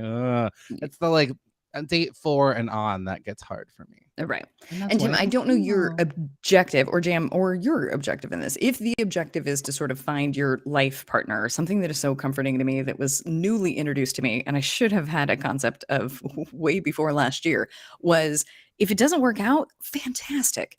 That's not your person. Great. Thank God. Okay. So now we know that's not your person. Great. Moving along. But I think this might be your person. And I'm very excited. Tim, this is exciting. This is exciting. Yay, Tim. You got it. Gonna send you some hot, positive vibes. I did not mean hot, but it came out. So that's what's happening. Well, because it's summer. Because it's summer. Yeah. All right. And Stella said is watching Stranger Things as well. So good. I mean, everybody and their mom. It's like it's Netflix's most watched season of a show ever, beating out Bridgerton season 2 globally. Whoa. It's like number 1, I think, in 90 countries. It is just like, and saving Netflix because they've had a rough couple of months here. And Raymond asked, what's if that's my number 8, what's my number 1? Captain America Winter Soldier is my number 1 Marvel movie. What a game changer. Then it's Black Panther, Guardians of the Galaxy, or Ragnarok. Yeah, and, Jim, it doesn't have to be right now, but before we go, I think we all want to hear your full list. Okay. Before you go, just to conclude. Yeah, and circling back to your birthday on June 23rd. So you're seeing Harry Potter, and then I just want to make sure you're getting properly celebrated. Oh, 100%. Gonna see Harry Potter. I probably will get a massage. My birthday runs into Pride weekend, so I'm throwing there's a huge Pride block party within, because I live in the Castro, which is like gay Mecca. It's like a part of queerness. Anyways, there's a block party, and the block party's a mess. So instead of being at the block party, we throw a party in our backyard, DJ, bartender. So it's gonna be like a birthday party. Yeah, it's gonna be big. You should come. I love this. I probably should come. Last weekend of June. Come on down. Scoots on up. Yeah. Because you're come down. Around. I'm up. Yeah. I don't know directions.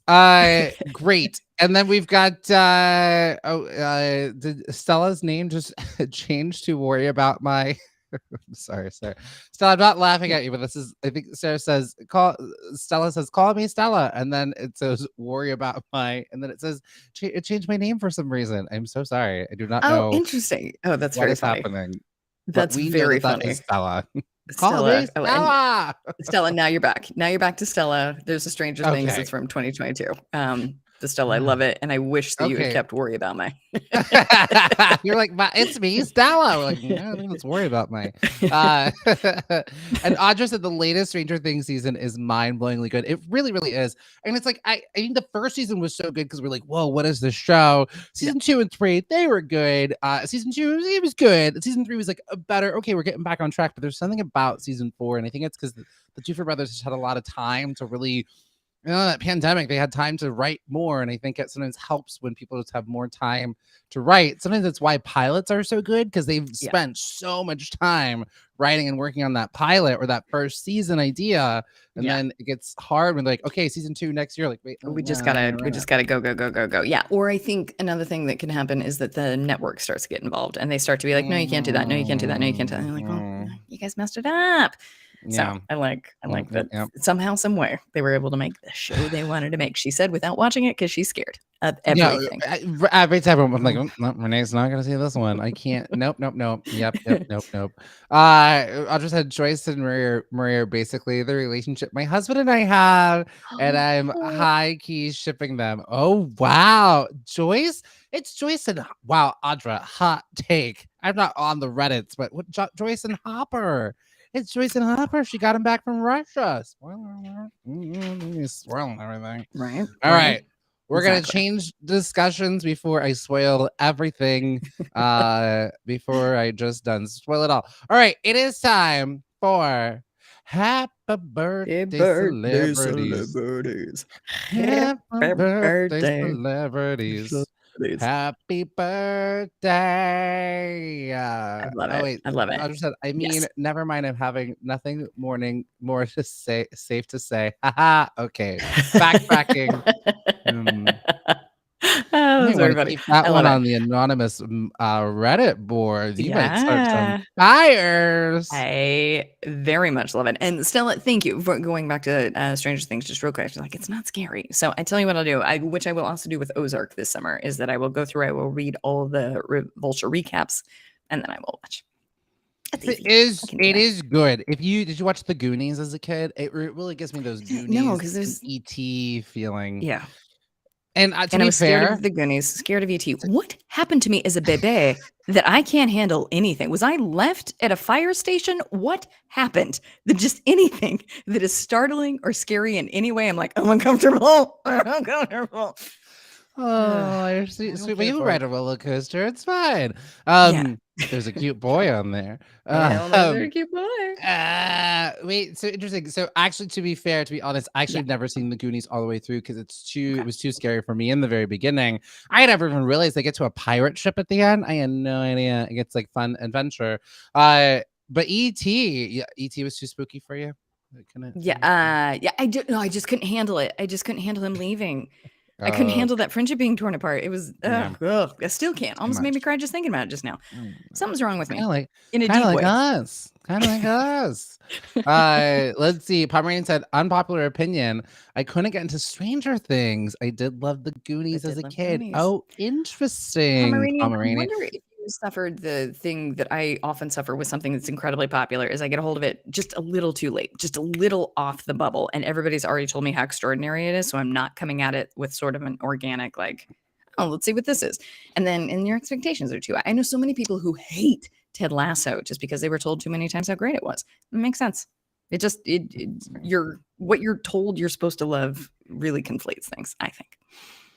They have no souls. Got it. All right. Well,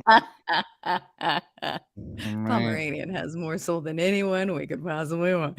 But you mean Ted Lasso, folks, right? oh, the Ted Lasso. Yeah, not the Stranger Things thing. You probably have a soul, it's, on that one. All right. It is Aquafina's birthday. Aquafina's birthday. Aquafina is turning 34. Oh, man, what a 34. baby. My God, she's had a career. That's impressive. Happy birthday, All right. Aquafina, 34. All right. We are going to look at this trivia here. Great. She is the first ever Asian actress to win this. I don't want to put this. I think I might give it away too much here. I'm changing up the trivia thing because I think the one that was on here, Sarah, I love you. I think it was a little too. What is her name? Just kidding. She's the first ever actress to win in this category. She's the first ever actress to win for best. For comedy and musical, what was the award she won? What award did she win? Okay, comedy and musical. Okay, so I think that is a Golden Globe. Yeah, that's the only one that has that category. So ding, ding, ding, ding, ding. I went from there. That's too easy to this is also too easy. But no, and also Pomeranian. Well, all my get on uppers. Forgive me. We should have had a little session regarding what do we think that is. But as far as awards, I think that's got it. Renee's got it. But also, I just so that we can sit with her for a beat. Are any other awards squishing musicals and comedy together? There might be. The Oscars might. I genuinely don't know, but I know the Golden Globes are just like, you want to squish those together because we got to do movies and TV shows here. Yes. Okay, but Golden Globe. Well, follow-up question: what was it for? What project was? Ooh. It was correct. You got it. Golden Globe. What was it for? What did she win? What did she win it for? Okay, Raymond, thank you. Okay, so Raymond's saying the Oscars also squish comedy and musicals together. Pomeranian coming with the answer, The Farewell, the movie about the Nana. Ding, ding, ding, ding, ding. The answer is The Farewell is the answer, which has no scary parts. No scary parts in The Farewell. No, just comedy and musical. There's comedy and musical there. Farewell did suffer the thing that I always have where I was like, okay, get ready. And I've brought exactly 3 Kleenex boxes with me because I am prepared.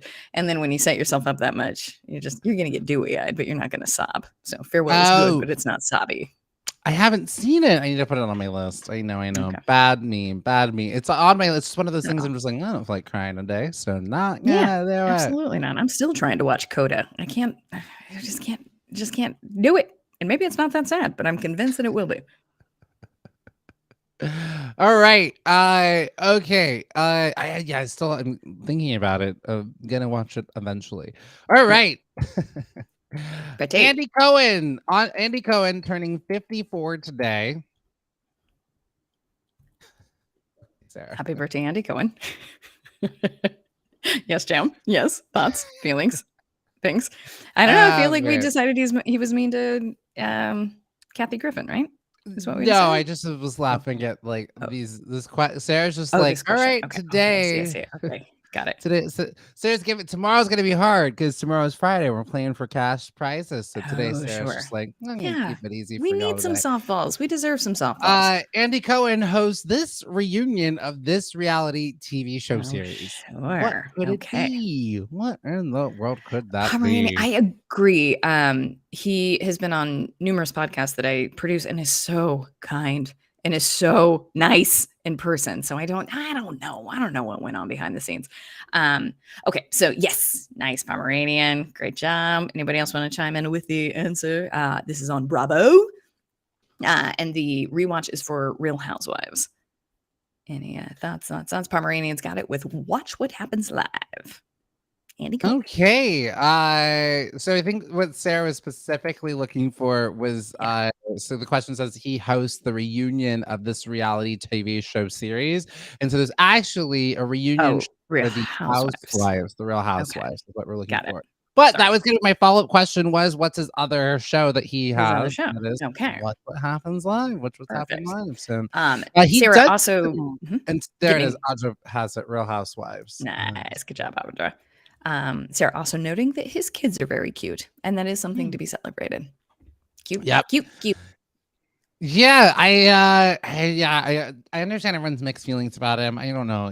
I understand. Doesn't look a nice guy. I don't think he gets it right all the time. He does get people to say such salacious things on his show and get them to talk about things that they normally would never. Very impressive. For example, Miss Patti LaBelle. Tomorrow is our last day to play a clip from Where's My Backup Singer. Sarah, make a note. Tomorrow is the last day to play a clip. Oh gosh, Patti LaBelle's Where's My Backup Singer. Sarah, please. And if we could play it 3 or 4 times. Make a note, Sarah. Please make a note. Okay. All right. But so Patti LaBelle, her whole entire, Where's My Backup Singers? Yeah. You can also, it's also on the internet, Sarah. If you just Google Where's My Backup Singers, you can download it and then we'll have it on the show. It'll be great. So he asked Patti LaBelle about the whole entire moment on C-SPAN where she didn't know where her backup singers were. She didn't know the words to the song. She was like, she had no idea. She doesn't remember any of it. Hilarious. Which and honestly, I would too, because this is, you go into a fugue state when you know it's live and it's not working. Like you did. I also would have no recollection of what happened. Audra also coming in with a fantastic suggestion. It is also our last day to look at Dionne Warwick's tweets. Yes. Ooh, yeah. Yes. All right. Okay. Tomorrow it's greatest hits. So what do you want us to do? You take the reins. Yeah, exactly. What were your favorite things? It's going to be a hodgepodge of show. So get ready. Love it. Our favorite things Friday. That's what it is. I can't wait. I feel like we also need Dream Girls. We All Got Pain. Sarah, if we could please, Sarah, make a note. Can we find? We all got pain. Just be a clip show. Yeah, it should just be a clip show. Oh, let's watch this clip. It's so messed up. I'm not feeling too well. I've got pain. Hey, we've all got pain. Great. And that was the motto of the show. That was our log line. We've all got pain. It's true. Delightful. All right, Justin Long is turning 44. I mean, this kid has been around forever. My oh my, did I have a crush on him? Really? Ooh, boy. Tell us more. Justin Long? He's a sweet boy. Ed, that I was upset. Did anybody? No, nobody in this chat's gonna be old enough to remember. No, that sounds familiar. It had Tom Cavanaugh and Julie Bowen before she did Modern Family. Oh boy, he was cute. Oh, I do remember this Ed show. Yes, It was about a I'm bowling looking at alley. it. It's great. Yep. Oh, that's right. He was on it. Do you believe Justin Long was also in I think he's in Jeepers Creepers. That's what I remember. Which I know Renee did not see that one. She's like, you cute, but I'm not watching you get run around chased by some creature. But I won't do it. He's got a clever title for his podcast. It's like Short Story Long, I think, or something like that. He invokes his last name in there somehow. It's adorable. Oh man, he's good. Been around forever. We love him. Yeah. All right. So your question about Justin Long. All right, Renee, it's gonna test your I will not get it. Crunch. You might. What was the name of the movie that he starred in alongside Ben Stiller? Oh yeah. No, I don't know that. Maybe I do. But I don't remember. Okay. You plug your ears, Jam, and I'm gonna talk to my Get On Uppers. Get On Uppers, was it Dodgeball? I don't think I watched that all the way through. I think I've just seen clips of it. Was Justin Long in Dodgeball with Ben Stiller? And was Ben Stiller also in Dodgeball? Is there a movie even that exists called Dodgeball? Oh no. Simulation, you're tripping. You're tripping. You gotta let's see. Yeah, Audra, I agree. I think I want to say Dodgeball too. Okay. Audra and I would like to say Dodgeball. To quote Stacey, Renee, trust yourself, because ding, ding, ding, ding, ding. It is Dodgeball. Even Stella came in and said Dodgeball. Tim said, I think you're right, Renee. Renee, you got it. You had it. You had it. Look at you.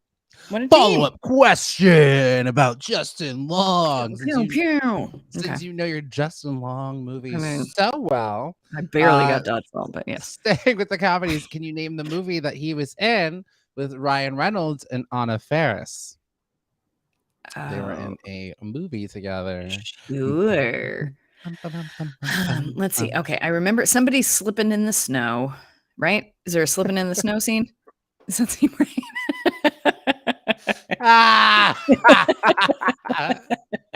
But I definitely don't remember the name of that one. Even says like it's called Guy or something. Yeah, maybe. And then is it the concept like a reunion? I don't know. Jam, I'm sorry. I don't know. Oh no, it's so fine. Do you want to do this? Do you want to give us multiple choice? I bet we could do it that way. No. Okay. You want to just tell us?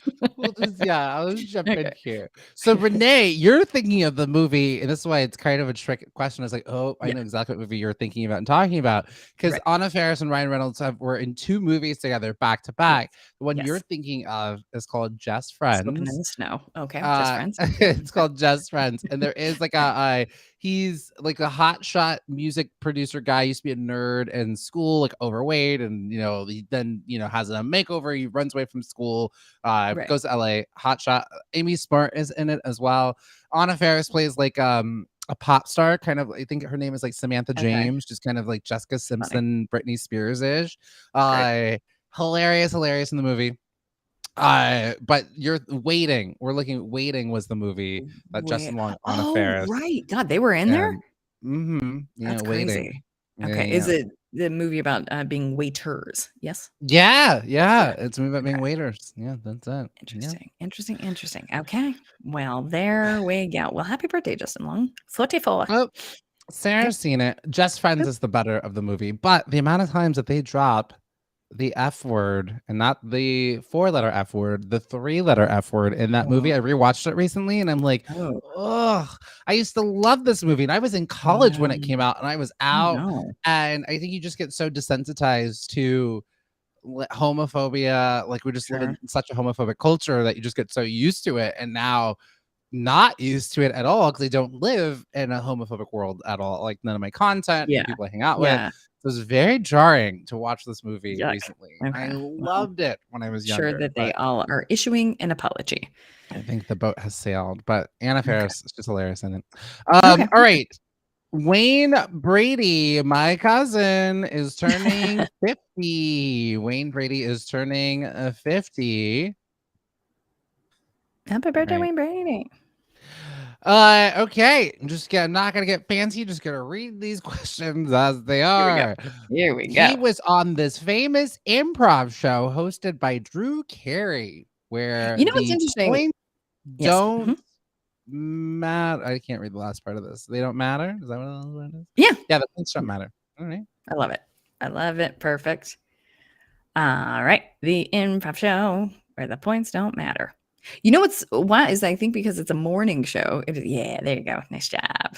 Audra's got it. Anybody else want to chime on in with what the show is called? I was obsessed with this show. Audra coming in with the good. All right, Stella, you got it. Here we go. Yes, it is Whose Line, or Whose Line Is It Anyway? Loved it. Ding, ding, ding, ding, ding. Follow Brady was brilliant. Yeah. He's so good. No, he was so incredibly talented. It was one of those things back when, like, I guess there's more Black people on television because I don't get it as much anymore. But when I was young, like 10 years ago, people were like, oh, you look like Wayne Brady. But that's because like people are like, who's that black guy that I've seen before who has a smile? And I would get that all the time. So when I do stand up, I'd have to tell people, no, I'm not Wayne Brady. That would be the thing. Another question about Wayne Brady. What was the Broadway revival that he was in? He was in. Sarah, that's such a good question. Is this yours, Jam? That's yours, Jam. I'm so sorry. Jam, that is such a good question. I don't remember him being in a revival. Pomeranian. That's very kind. Pomeranian has invited more CIPYDers to get in here, but to their extremely strong defense, it is impossibly hard to figure out how to get into this show. Actually, so I appreciate it. Yes, it is so hard, and it's part of the thing is like like trying to tell people how to join the show. I gave up. It's so hard to have people get in the show. You know what? I'm not actually even sure. He might actually not have been in the revival. He might have been in the original version of this one, actually. I love it. Mother of Handsome, I'm so happy to have you here. This is great. I love it. What a fun time. So Mother of Handsome, Pomeranian, all my friends that are here, we're currently playing Celebrity Birthdays, wherein Jam will ask us a very good question, and we will try to answer it. Current question is, what Broadway musical revival was Wayne Brady in? And actually maybe would have been the original version. I know I'm going off the seat of my pants, but I think this is the only Broadway musical that he's actually ever been in. Okay. Is the musical revived? No, I don't think it was. I think he was in the original. He might have been the original version of it. Okay. I'd tell you who wrote the music, but then it would give it away. But that would give it away. Okay. All right. Okay. Pomeranian, Chicago? Was he in Chicago? All right. We were looking for Kinky Boots. Kinky Boots. I would have killed to see him in Kinky Boots. Oh, he's the one I saw him in Kinky Boots. Oh man, I'm so jealous. Okay. Okay. Yeah, I feel like he was trying to like lean away from like the queerness of it. Yes, he was Lola. It's like he kind of John Travolta'd it. It was like, John Travolta and Hairspray. I was like, come on. I see. Yeah, lean it. No, that's a fair critique. But how was his voice? Was his voice incredible? I bet his voice was amazing. Voice was amazing, but it really just felt like a man in a dress. It just didn't feel like, really coming into the dragness of it, the drag culture. I'm sure Billy Porter is doing a phenomenal job in it. Yeah, certainly. Yeah, but I gotta tell you, as someone who is now chasing a Broadway musical around the country, sucker for a good voice. What I will do to follow good voices around. I love it. I don't understand the cousin reference, but I really appreciate Wayne Brady. Mother of Handsome. Check this out. So poor Jam, when it was doing stand-up comedy, everyone would say that, do you look like Wayne Brady? Not even just stand-up comedy. My entire life. One time we were waiting to go to The Price is Right. It was a college bus of us. The entire dorm went to go see The Price is Right. Wayne Brady's then daytime talk show, now canceled, was on the same lot as. And of course, I ran over there and told him, "It's like, oh my god, your show is canceled. Your show is about to be canceled." As I do, I always tell people how their show is being canceled. Anyways, he walks by us. We're waiting in line. He walks by, and this older white couple just they're so amazed because they look at me, they look at him, They look at me, look at him, and just like, yeah, it's my cousin. Like, what do you want? Like, they just, I don't Yeah. know. Maybe they thought I was him, or they were like, wait, you guys look alike. Anyways, but now there's more black people on TV, so I get it less. Yeah. You know. Do you have, because doppelgangers are fun. They are fun to participate in. Do you have a notion of who you think you look like? I always think it's interesting. Now, across the board, racism aside, I think it's always interesting to be like, ooh, just in I general. do understand the David Diggs thing. Again, have I gotten coffees from my barista before? Yeah. Have people taken photos with me thinking that I am him? Absolutely. Yes. So I get that one and see that. Because I remember seeing him on TV and I was like, oh, that's exactly the part that we would be up for the same roles. Yeah. Like it'd be the same thing. It's like, okay, cool. When anytime there's a picture of him, I do a double. I'm like, Jan? And I feel like I deeply know you. So I think that there is a lot of similar face structure. I don't see Wayne Brady, but I do think you look a little like David Diggs. I guess I could see Paul reading the smile if we were just to do just lips shots, you know. Drew, I do think, though, it is a curious thing, and I'm sure science has explored this for me, I think it's just one element of things. I think it can be hair. I think it can be foreheads, because I will get Juliette Lewis and I will get Holly Hunter. And I think it's just because of our foreheads, I think. I think the Juliette Lewis thing, I could see I think it's the hair. You guys have some more hair. That's what I see. Possible. I see the hair. Yeah. And I think the same eyes. And Juliette Lewis, I love her. So that's quite the very, very good. She's in something. Yes, Yellow Jackets recently, which I think is scary for Renee, but it is else. But I was like, how is she in this? Oh, wait, is she going to be in the new Queer as Folk? Does that seem right? Oh, I lost Jam. Where'd he go? Oh no, he's gone. Wait, okay. So Get On Up as I turn to you. Is Juliette Lewis going to be in the new Queer as Folk? I just saw her in a preview for something, and I think it was that, but now I can't recall. Now I don't remember. Hold real quick. Jam will be right back. Don't you fret. Don't you worry. He'll be right back. Just had to check something real fast. Now, again, I would love to check in and see what he said. I really don't see a resemblance of Wayne Brady, Audra says. Audra, I feel like we've talked about this before. Yeah, we probably have talked about this before. Sorry. When I had a pixie cut, I was told I looked like anyone with a pixie cut. Yeah. Get on numbers. I would love to know, who do you, and this is going to be tricky because I can't see you. I can just read what you're saying, but who do you get a doppelgangered for? What is your sort of person that you are told, you know what, you look like them all the time? And do you find it flattering, or you're just like, well, now you're dead to me. Now we're not friends? I would love to know. Anyone? Yeah, I think it is just one pixie cut or thing. Yeah, and hold on real quick. We are trying to figure out where our sweet Jam is. I think he'll be right back. That we're checking on him. I think he's going to be fine. We will continue with our celebrity birthdays. Sarah's on it. She's texting, making sure we're okay. Okay, we got you back, my sweet baby. I was like, I have to go. You were talking, and I was like, okay. She's like, I have to go to the bathroom, and so he was like, all right, she'll know. Okay, I had to go. I was like, okay. Oh, we're okay. I'm sorry. Okay, fair. That's more than fair. Well, I'm glad you're good. Both Sarah and I was like, is he okay? More than fair. I'm glad you're good. But Juliette Lewis is going to be in the new Queer as Folk, to circle back on that one. Okay. Raymond gets Tom Cruise. Wow. Love it. He is the same height as Sarah, and Sarah is what, 5'5", 5'7", 5'6". Oh, interesting. Yeah. Raymond, that's good. Tom Cruise is good, Raymond. Yeah. Did you guys see upload Top Gun Maverick? Amazon Prime. Sorry, I'm trying to whittle it out. Upload on Amazon Prime, a show about, like, in the future, when you die, you can like upload yourself so that your family can still visit you. Point is, lead character in that, you were deeply convinced the entire time. You're like, is that Tom Cruise? It's wild. It's wild how similar that actor is to him. And Pomeranian, thank you for checking. Yes. Yeah, that's exactly what I was going to chime in. You've been checked and accounted for. All right, we have Zachary Quinto, but we'll save him for tomorrow. We'll add Zachary Quinto into the pot for tomorrow's last celebrity birthdays. We'll be playing for $25 Amazon dollars. So sure to be here tomorrow. We're going out with a shebang of prizes. So be sure to be here for that. All right. Well, happy Pride Month, everybody. Happy Pride Month. I'm coming out We are the gay animals, and we got this too. Da da da, gay, gay, gay. All right, so it's Pride Month. Like, I would be remiss if, like, we've done, history and culture for Black History Month, Women's History Month, Asian Pacific American Heritage Month.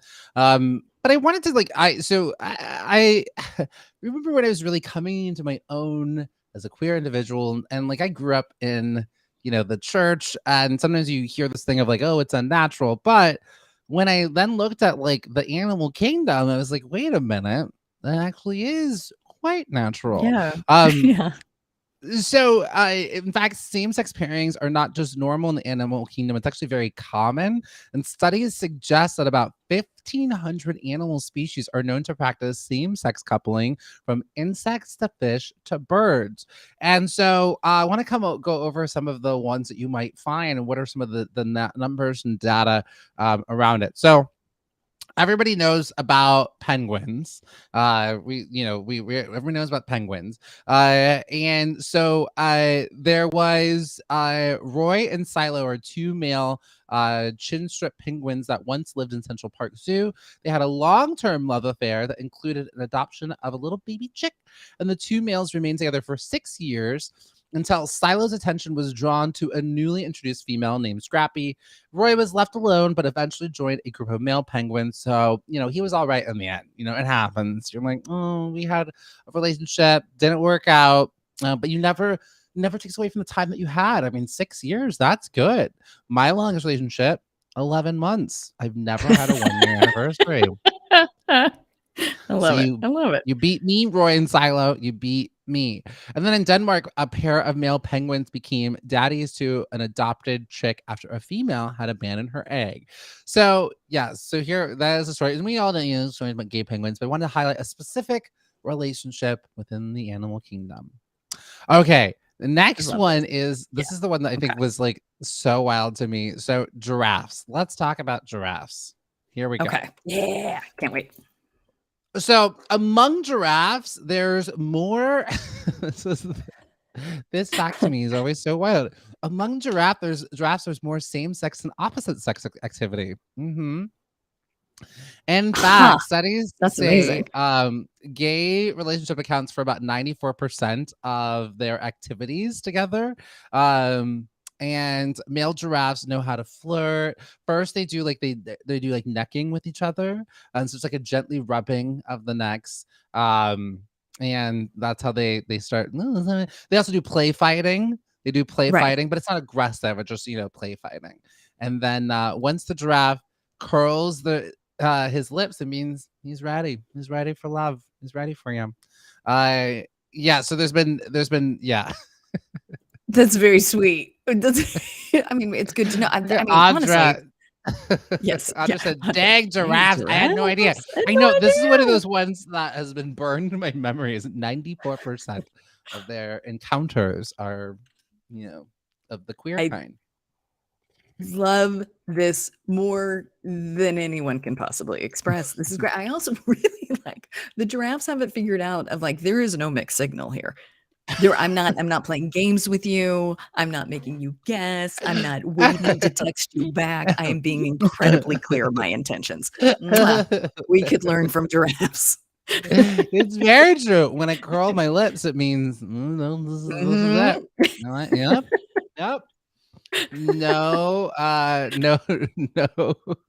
misreading anything. Giraffes have it figured out. I want to go be a gay giraffe so bad. Take me. Yeah. I don't know. Okay. All right. Let's see what we can do. We'll figure it out. Is this a genie that's going to make this happen? One request, please. Okay. All right. Dolphins. So both female and male bottlenose dolphins display homosexual behavior. Wow, this article really goes into some details that are not morning television appropriate, but they love each other. And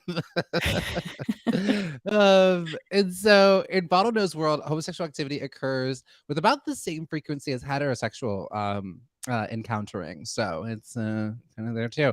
It says male bottlenose dolphins are generally bisexual. They do go through periods of being exclusively homosexual. Apparently their relationships are really intense. I don't know what that means, All but right. that's what it says. I've Intense. heard Maybe I'm a that. Yes. Okay. dolphin. Maybe I'm a dolphin. Uh-oh.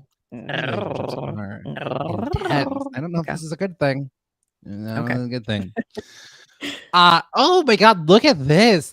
Have you ever heard anything more queer? Males will form pairs, trios, or large groups. Like that, sometimes they're just, I mean, I've never heard thruples. Dolphins be having thruples. No Open way. relationships. Yes, All absolutely. right. Yeah. Okay. hmm Okay.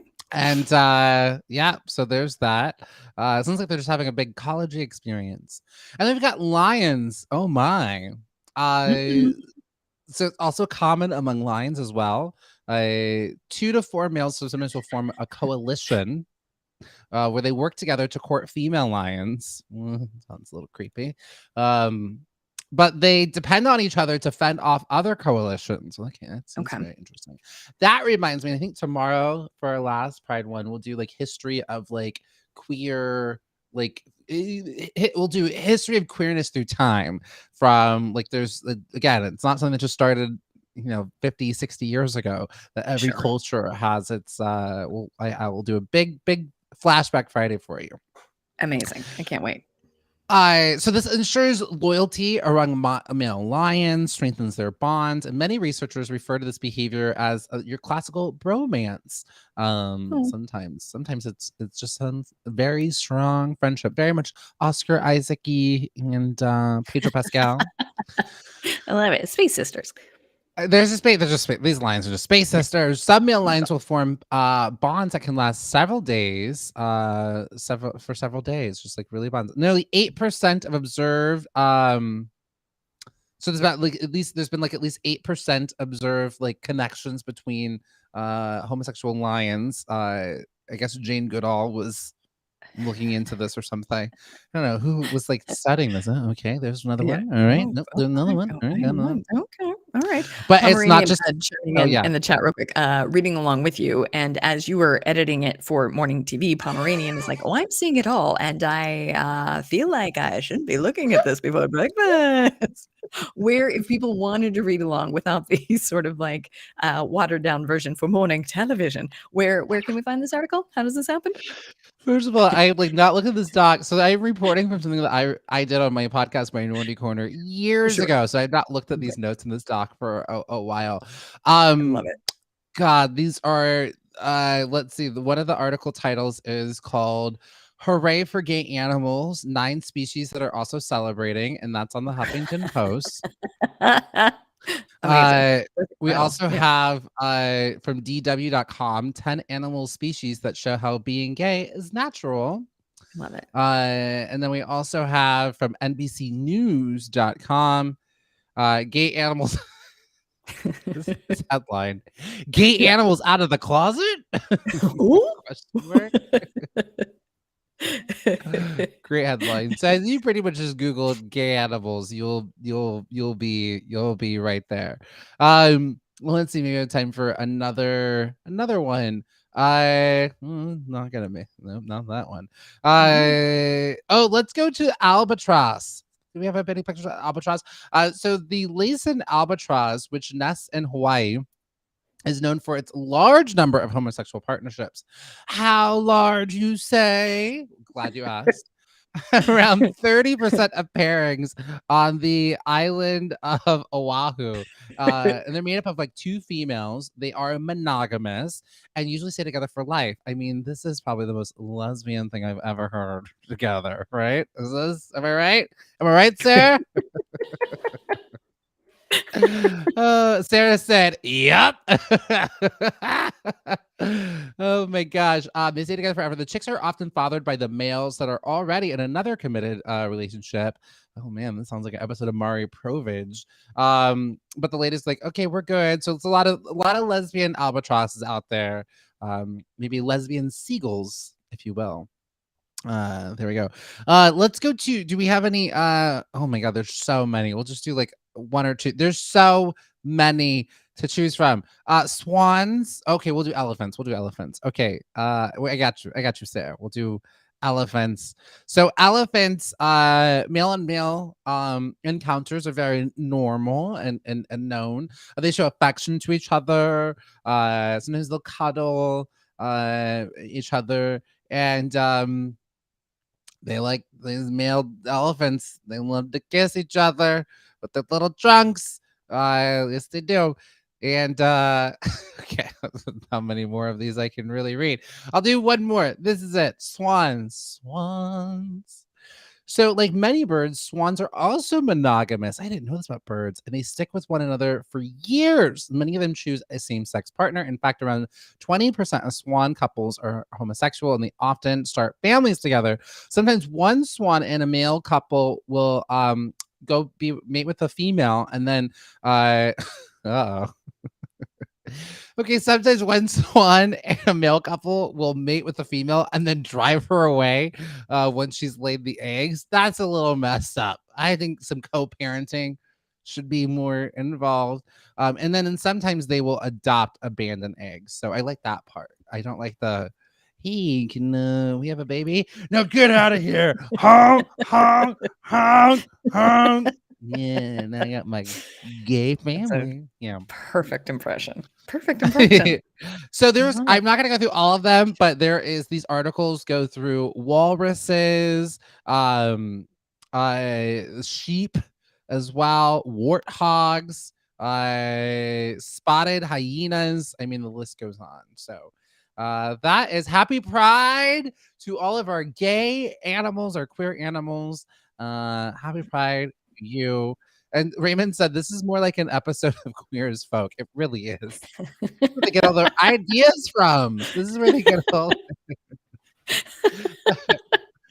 I love it. I could not love it more. Absolutely. Pomeranian said, OMG, Jam and Renee, the next pick, it's so explicit, those bonobos. Yeah, you know. I'm proud it's of been a while them. since I've looked at this. I didn't know. I think we found the morning way to do this show.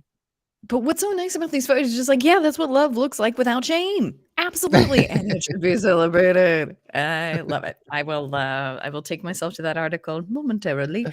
And it should be more in our lexicon. As you know, I was not able to get through that dinosaur natural documentary on Apple TV.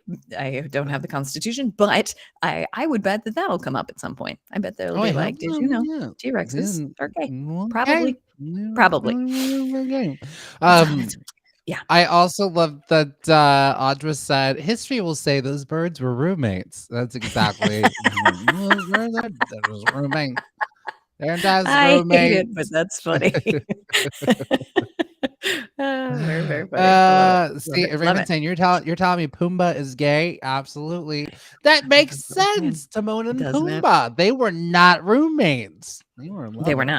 They were not. I feel like that was maybe brought up a little bit when the live action version came out. Version. Oh, no, they're not. Maybe. Yeah, right. Yeah. I love it. I love it. Yes. Stella says I can't stop worrying about missing you because it's tomorrow and I'll miss you guys. Everyone, Stella, we still have a whole entire hour together today. So it's sort of like this does remind me of most of my relationships. Like I think data will show you 85% of relationships have been long distance. And so it reminds me of like when we're with each other for 2 weeks, like I'm in Amsterdam, we're together, but once you start getting to those last 2 days, are just like, it's hard to be present. It's so hard to be present. Yeah, exactly. Because you're just worrying it. And I think you're trying to like weirdly set yourself up for it won't hurt as bad if I start pulling apart now. You're like, that's not true. There's nothing you can do to prevent that. It's just gonna be sad, and that's all right. I also love that Pomeranian saying, right, love is love. The animals don't care. Why should we just let people love who they want? And Pomeranian, I think you've hit the nail on the head. By us holding, it's the same thing with like gender, us by holding gender constructs and like rules about, sexuality and all this sort of stuff. It puts so much stress and pressure on everyone. I honestly think you would have less war if people could just, I think it's a lot of pent up energy and angst because, men feel like they have to fit into a certain gender identity or love a certain person, and they can't just explore their fluidity more so. I think everyone would just have like that freedom more so. I think we would just be, it just takes so much energy to hold up all of these constraints and these efforts, and our planet is burning. So let's put our energy towards something else. Couldn't agree more. Mother of Handsome, thank you so much for tuning in for just a little bit. That was so kind of you to make time for this, even on a work day. It means the world to me. You were the very best, and if you've already And now left, you can tell. I will find And you now you later can tell to tell you all your coworkers about the gay animals you learned about. Did you know giraffes 94%? Really fun. It's fun to celebrate. You'll never forget. You'll never forget. 94%. It's pretty high. It's pretty high. Right? Could not love it more. Well, listen. Now it is Thursday, in which we're celebrating things in the news. Are we celebrating them, or are we saying that they're thriving? Are we saying that's This is the something that happened? news. This is the news. The news. This is the news. Now, this is a public service announcement, and I know that it is silly for me to really, really double down on this, but I think, okay, Audrey, yes. You can't tell your coworkers everything about the animals. Oh yeah, I work in HR. You can't know. I wouldn't even slack that article to somebody. I am going to share this article in our Pride channel, but we'll see. What I think you should. Oh, I absolutely think you should. And you can put a little not safe for work, but just be. Open it, read it, but don't read it. I love it. Hilarious. Okay, so my public service announcement, just because it is fun to have your thumb on the pulse of something before it explodes. This is going to explode. I'm telling you right now, it'll be on all the radios. She will be winning Best Artist at the Grammys next year. Renee Rapp is coming out with a song tonight called Tattoos. She is signed with Universal Music. So this is going to blow up. And Jam, you're going to love it because it's a breakup album. I'm telling you right now, this song is going to explode. So when you hear Tattoos by Renee Rapp, you can be like, man, I've known about it forever. I've known about it forever. And then her follow-up song will be called In the Kitchen, and you will also lose your mind for that one. I'm telling you, when it comes, you're going to be like, oh yeah, no, we knew about that. We knew about that. I have enjoyed the moment to moment as if it was like a new Marvel release. Renee has been like tracking this, and I am so into it. Like it's rare to get so excited about like music and artists. So this is like, it's great. I love that is happening. Thank you, Renee. I love it. Right? Thank you, Pomeranian Nose. It's so good. It's so good. See? All right. If you knew about Lady Gaga before she came around, you'd want to be like, I think this is about to blow up. So it's exciting. It's exciting to have you on the pulse of something. She played at some local drag queen night around here back in the day. It's just some little lady on a keyboard, and people are like, oh shit, this is weird. Yeah. So look forward to Renee Rapp winning Best New Artist at the Grammys next year. We called it. And so did the industry. All right, I have one. This is coming from them.us. So NYU's nursing school finally has a course on queer and trans health. So this is exciting. So at NYU's nursing school. So again, LGBTQ people are facing challenges all over the place. And after successfully piloting a new course at NYU that focused on affirming and inclusive LGBTQ plus health this spring, NYU, their Myers College of Nursing, announced this week that the course will be offered as an elective to all students in the this coming fall semester. And so this course will be taught by clinical assistant professor Jeff Day, who's like doing the work. And so in a press release, Day said that he was approached by students in 2019 who were interested in learning more about health issues specific to LGBTQ communities, and they pushed for this course. So really exciting that is happening, and very, very necessary. There's so much bias, and Pomeranian said, let's get other universities and colleges to follow suit. Absolutely. And I think it's really nice when you have like a prestigious university that does this. Usually the other ones will also tend to follow lead as well. And they're really uncovering this, but there's such bias in health practices. for medical students, they have to log in a certain practice hours, and they hire actors. They have like a setup. I don't know if any of your actor friends in LA have ever been hired to do this, but it's very common in New York. I did it all the time. Oh, This you one know what I'm right talking here. about? Yeah. Yes. Okay, Renee, you know. Oh God, that's intense. You have to study like a huge script of like Yeah. your Yeah. ailments and all these Yep. things. But you learn about like how, and Renee want to unpack like your experiences with this. And so they give you like a script of like, okay, you have like, you know, you have stomach pains, you have this, and they have to try to figure out what it is. And it's also it helps them to understand their like bedside manner. You're videotaped and recorded the entire time. But part of it is there's bias in these practices of like the treatment that they give. You know, this is why like the Black female maternity rate is like 333% higher than white women, because again, it's just like, oh, she's tough, she's strong, like we get misdiagnosed, we don't get the same treatment. And so Right. and the same thing with the queer community, like it's so important for, you know, these doctors to dive into the specifics of all different demographics and groups. So glad to see this is happening. I'm thrilled that this is happening. That's incredible. Do I love this 2022 that it's happening? Nope. No, I do not. But I like that it's happening. So that's also, I did not know that you could do a Gollum voice. Was that? Did I hear? I don't know or what some that sort of Muppet?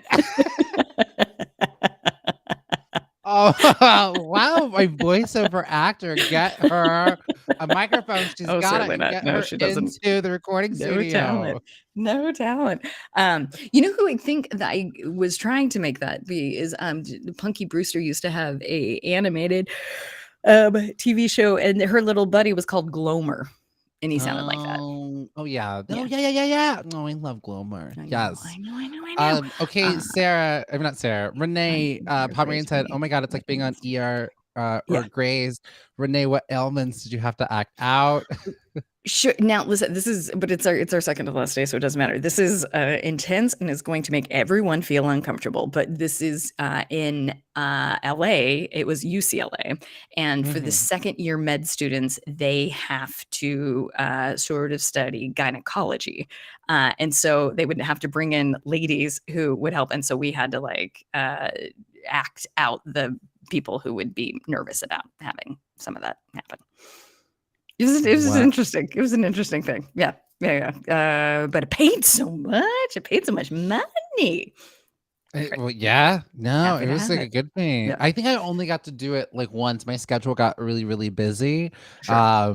But man, we had to do. There was so much training to do involved in it. But yeah, I only got to do it like one time. But I think I had like some stomach pains. My pain was at a 7.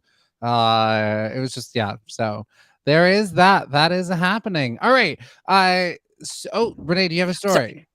Well, yes, I've always got new stories, but I think did I just do mine or I need to do one? Well, no, you did that. So now it's my turn. I just did. Lord. Oh my Lord in heaven. Okay. This and Jim, I think we can sort of do this collectively, or even get on numbers. We can do this collectively, but I definitely want to talk about this because it sucks, but is also a good thing. So obviously, big Star Wars thing came out over the weekend. Obi-Wan is the new show that is out on Disney Plus, and it is incredible. Obi-Wan Kenobi is the name of the show. It also stars Moses Ingram. Moses Ingram is not a white person. And oh my good gracious almighty, did the racists come out to say what they needed to say about that. A lot of it was directly to her DMs. So there wasn't evidence of it. But Jim, how are you feeling about it? How are we feeling about such a thing as we smile and be like, right. I'm excited. We did talk about this yesterday, but I'm happy. Have we talked about Ewan's response? We haven't. To it? I'm excited that you're going to talk about this. This is why I'm just laughing. I'm like, I can't believe it's still happening. It's still. No. Yeah. We talked about Mosey. Yes. Love her. Okay, so we're all familiar with the story. I'm just catching anyone up who didn't see it. You guys get it. Okay. So Ewan McGregor, the star of the show, did a really beautiful thing of because I think like he's a star. He's a big star, but took time in his car to create about a 2-minute video saying, I'm so proud of this. This is so great. So we're clear. If you have participated in giving Moses any hard time at all, the DMs, the whatever, I am disgusted by you, and you are not a Star Wars fan. I know you think that's your identity, but you are not a fan. You are not a fan in my eyes. And it was just so good and beautiful, and I think hit them where they need to be hit. Of, oh, no, nope, you're not part of this. If that's what you were doing, then you are not part of this community. I don't know the response to it just yet, but I thought it was really beautiful for him to take the time to do such a thing. And I think it wasn't just a wagging of the finger. It was a, this equals this. This equals this. There are this many different species in the Star Wars realm. So if you are a Star Wars fan, then you cannot do this. And that makes you not a Star Wars fan. I loved it. I thought it was great. Isn't it? It's so wild that Disney even had to like prep her that this was going to happen. Yeah. And like she even said, she's like, you know, they can prep you, but you're never going to be prepared enough for it. Like they were going like personally messaging her, like taking their time. What are you doing? I don't understand. And it's so weird because it's something specific to Star Wars. This doesn't happen in Star Trek.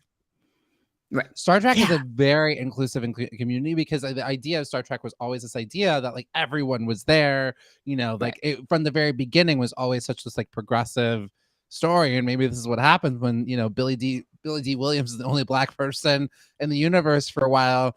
And Leia's the only woman, you know, it does kind of get a little bit singular. So I don't understand. It's frustrating, but I love this response. And I wish that the other actors had that same support. Daisy Ridley didn't have that same support. Kelly Marie Tran, John Boyega, like people Disney didn't really have their back in that same way, you know? Yeah. I hope that they do. And I would love to see them take it even further. I want to hunt, and I do mean that word, hunt them down. And then you were banned from all things Disney. You don't get to go to the parks. You don't get to go to the movies. You don't get to, sorry. Nope, you can't. That was misconduct in a way that you are now banned for life. I don't know how they're going to implement such a thing, but there's plenty of people who are banned from Disney who have behaved bad. Like they got drunk. They did whatever. They caused people harm. This is causing people harm. So I would love for there to be punishment that follows this so that people stop, because there has to be consequences. You sound like an inquisitor, which is like one of the it's the role that Moses Ingram, who plays Reva, she's an inquisitor, and so she's on the hunt. She's, you know, that's what Renee sounds like. And Pomeranian is also saying, you know, she's such a bad mamma jamma in this movie. She's evil, but she's so, I don't know, like you love a good antagonist. Like she's got layers to it, and she's also so menacing. You're just like, ooh, like you're nervous when she's on the screen, but you also like, I don't know, you can just feel the complexity that she's playing with. It doesn't feel one note, but she is also incredibly terrifying on the show in such a great way. And so I love it. I think it's often that you get to see Black women in particular get to be the villain or the antagonist, and not a like weird way, you know, like it's done very, it's like, okay, good, we can play all different facets, and because there are other Black women who are there in the Star Wars universe, so it's not like, okay, the only Black woman is an evil woman, but like she's great, she's doing so great. But, I love it. And Pomeranian and Audra coming in with such perfect takes on this, just like it's mind-boggling, and it's very bizarre that Star Trek has none of this. So weird. No. All right, next story that we're gonna give to you. I have two that I hope I can get to. One's kind of a fun. I'm gonna dip into a fun one real quick. So Miss Marvel's coming out next week, and the star of Miss Marvel, Iman Vellani, so she's on this like site called Letterboxd, and you can review a bunch of movies that you've seen. And she was in an interview, and I think she's like reviewed over like 800 in 10 movies, and it's like everything from like 820 movies, everything from Taxi Driver to Lady Bird. And when it came to Marvel's 2019's Captain Marvel, she gave it 2 stars. So what? Right. And so her character, Kamala Khan, is obsessed with Captain Marvel. Like that, her whole entire thing is like she wants to be her. She's like a super fan, Right. and then ends up getting her own powers, and that's how she gets the nickname Miss Marvel. In honor of that. So just is kind of really kind of hilarious. But she did write, she said, "These stars are not for Brie Larson. I will sacrifice my own life for Brie Larson." So I do love that she did write that, and like she gave it 2 stars and then wrote in the comments that these stars are not for Brie. That's Like hilarious. because Brie Larson experienced tons of sexism. Again, course, guys, of like, and course. I'm saying guys, and I mean guys. I'm not The saying men, like as you for everybody. I am saying the guys, inclusive, men. cool it out. What is your deal? What is your deal? You know what it is? Yeah. It's these, I'm telling you, these gender constructs, and they can't be who they just truly want to be, and whatever fluidity of it is. I'm not saying that they're all, queer, but like they're just not able to, they're having to fit into such a stringent identity, and you're wiling out. You're wiling out. Let the world just breathe. Let the world just breathe. Let them breathe. Just let them breathe. Because Brie Larson's a very strong feminist, and she was just getting like this is when Rotten Tomatoes had to change it that you couldn't review a movie if it wasn't already out yet. So the audience reviews were already like 0% for Captain Marvel, because they just didn't like that she was a strong woman, both on screen and behind the screen. And so yeah. I think you're right. I think it has a lot to do with gender fluidity. I hope it's mostly that, but I also do think it's a lot of wanting something so bad that doesn't want you back, and that the hate that comes from that. This rejection has sort of manifested itself in a way that is now spewing out in really, really gross ways. But these women don't owe you anything, my friends. They don't owe you anything. They don't want you. They don't want you. That's not on them. Oh Lord, have mercy. I want to get one more opinion on something that you were talking about the other day, and someone wrote an article about this, and I was just curious about. So Bradley Cooper, you mentioned, is playing this composer, right? Right. But there's this article written, this blog post. Who is he? He's playing Leonard Bernstein. Yeah. So there's some folks who are actually kind of having issue. And Sarah, I don't know if you have, I don't want to put you on the spot. But Sarah is Jewish.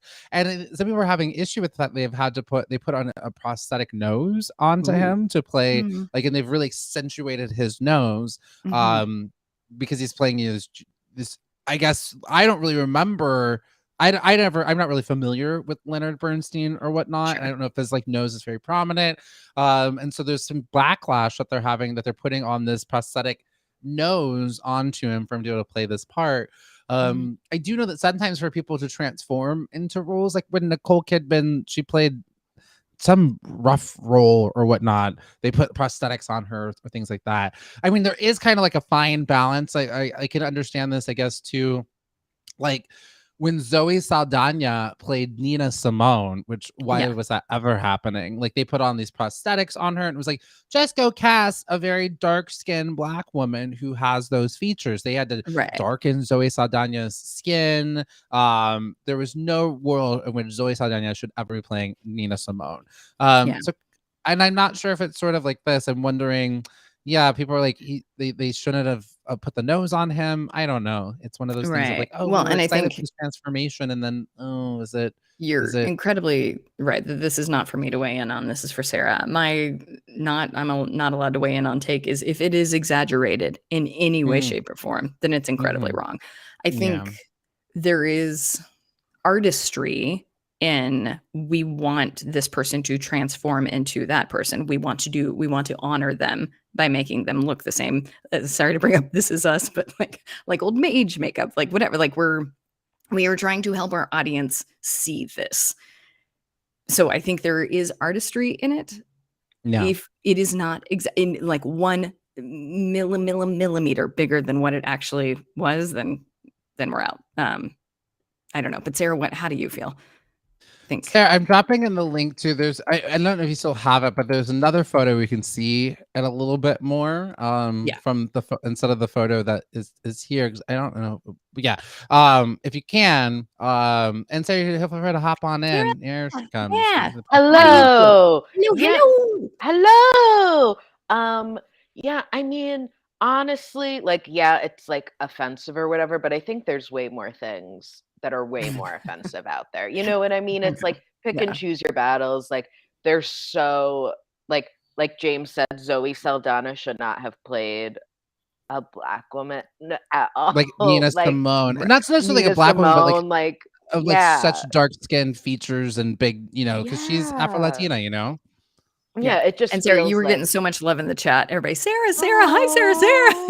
Hi guys. Very sweet. Yeah, I mean, it just feels, yes, I get it and I understand. And I think this is coming from a place of privilege because I'm not as offended by a lot of like mean Jewish things or whatever. But I think that like there's definitely, like, if you look back historically, Black people, other people of color have been way more made fun of, and there's been more racist things in film, and like I honestly thought Bradley Cooper was already Jewish, so yeah. Well, it's also I think it's also interesting because they Oscar Isaac has been cast as Jewish like so many times. It's interesting. I find it interesting, and it's not the oppression Olympics. Like no one's gonna win. No, of course, no one's gonna win the race here. I just think I was like, if it. Yeah, was that nose necessary? But to Renee's point, is it art and transformation? Exactly. I don't know if it's quite the same level as Zoe Saldana playing, Nina Simone, but no. Yeah. All right. Goodbye, guys. I'm going back to Thanks, Sarah. Goodbye. Someone's gonna miss Another you thing too. that I wonder, and I don't know if these people need to be defended or not, but in stand-up comedy for women in particular, they're like bundle up. Mm-hmm. Don't let them know any curve of anything so that they can just hear your words. And I think Bradley Cooper is so handsome that maybe the intent was innocent of, we want you to be able to hear the story, not focus on how handsome he is. So maybe who knows? True. Who's to say? All right. Well, Renee, should we do? Did you have one more story you wanted to do? No, not that matter. Yeah, it's just various things in the news. I'm like, all right. Well, maybe this. I just think this is fun, and I will need your help in telling the story. But I guess Kate Bush is having like a huge resurgence because of Stranger Things, which I think is great. My Kate Bush, like, oh God, I love it so much, is her song "This Woman's Work." It's so melodramatic and wonderful, but I understand. So there's a character that has exquisite taste in music, and one of the songs has been featured via Kate. Help me tell the story. Yeah. So one of the characters, Pomeranian, it's such a good song. You hear it so much. So one of the characters is essentially in danger from Vecna, which is like the main villain for this season from the Upside Down world, and get pulled into this trance, and people get pulled into this trance, end up getting killed by Vecna. Like, it's sort of kind of Nightmare on Elm Street. They get pulled into like their worst fear. Terrifying. How do you people watch this? They get pulled into their worst fear, and then it gets even worse. And Renee, in our world, like if it was me, all you would see is me going like this. Oh God, no, absolutely. How?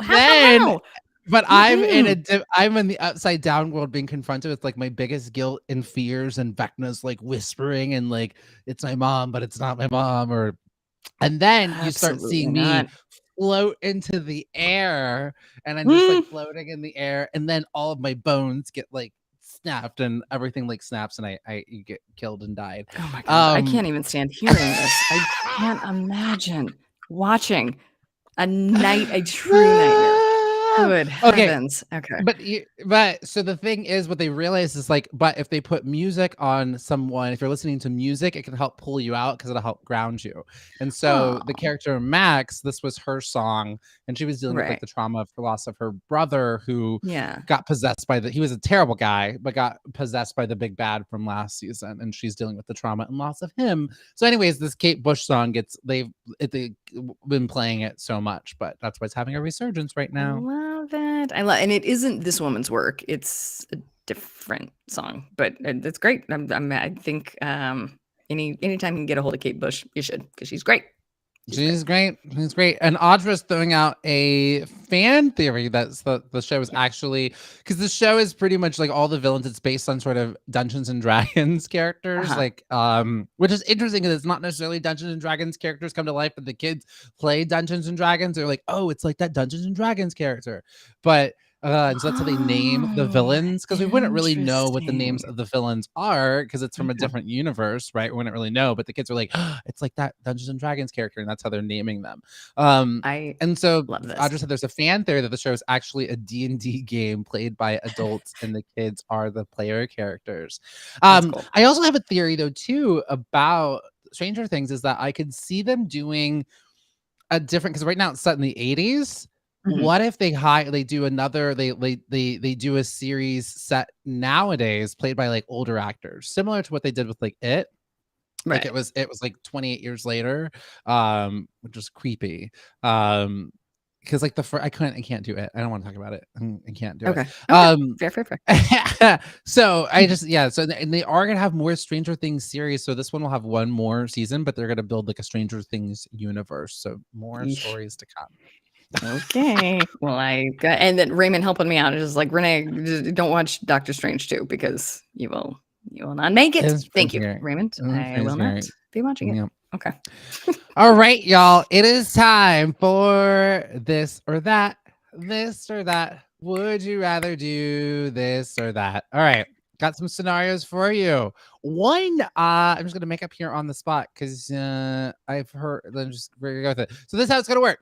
I'm going to read you a scenario. I'm going to tell you a scenario. You all are going to decide if you would do this or you would do that. That's the way the scenario is.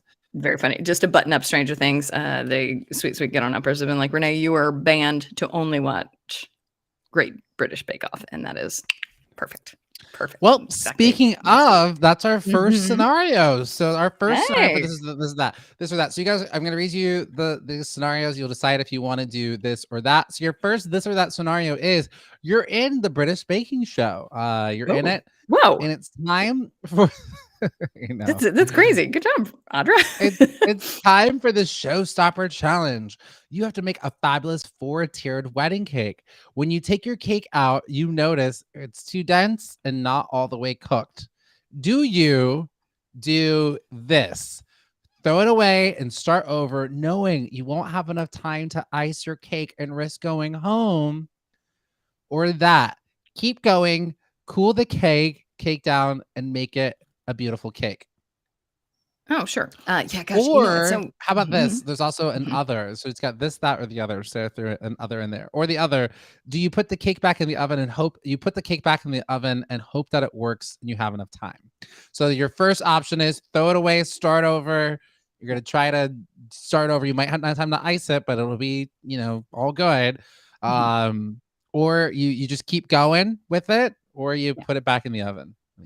You know what's so interesting about these baking competitions is that I can't watch Great British Bake Off because I can't handle anyone being in distress of any kind. Whether it's a monster or they're baking a cake and they might get thrown off a show. It's an extreme problem that I don't think it's Renee, you're such an empath. Renee, so I think it's just I never practiced feeling anything. I just shut down. And so when I am forced to feel things, I don't have my reps in. I can't handle it. So I can't handle the competition at baking shows. It stresses me out. It makes me very sad. And so let's go with, I want them to win. I think, God, what would I do if I were doing it? I guess back in the oven.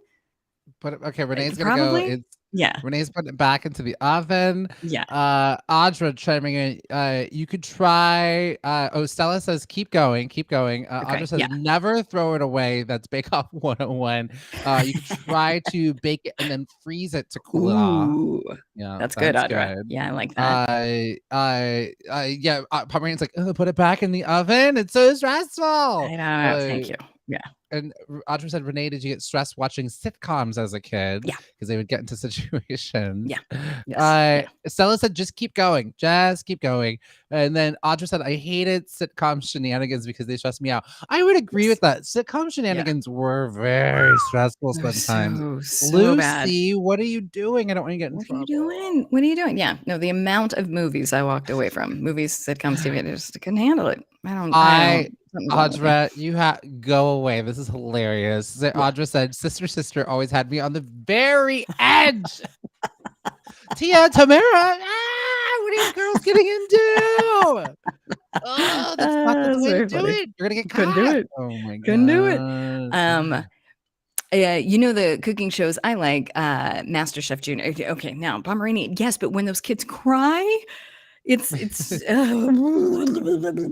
I do like how sweet they are to each other. But I can't handle when they cry. Raymond's gonna just keep going. I think I'm just gonna keep going as well and just try to make the cake beautiful and just, hopefully someone else did worse than I did. And maybe I tripped them, I love it. I love it. I love it so much. All right. Yeah, it's okay. Go ahead. Next, we want to get another one. I got a few. Here it is. Please. I would love nothing more. Yes. Okay, here's your next one, everybody. All right. You are the star of a nightclub. You're in love. You're getting out of this town and you're going to go be with your lover who you just found, who's a writer. You're getting out of this crazy circus, this city, this town. You're going off, but your boss just told you you're dying. And he needs you to stay here and marry some jerk to save the club. And also, if you don't do this, this jerk is going to murder your lover. So that's the scenario. This what is the situation. Movie is this?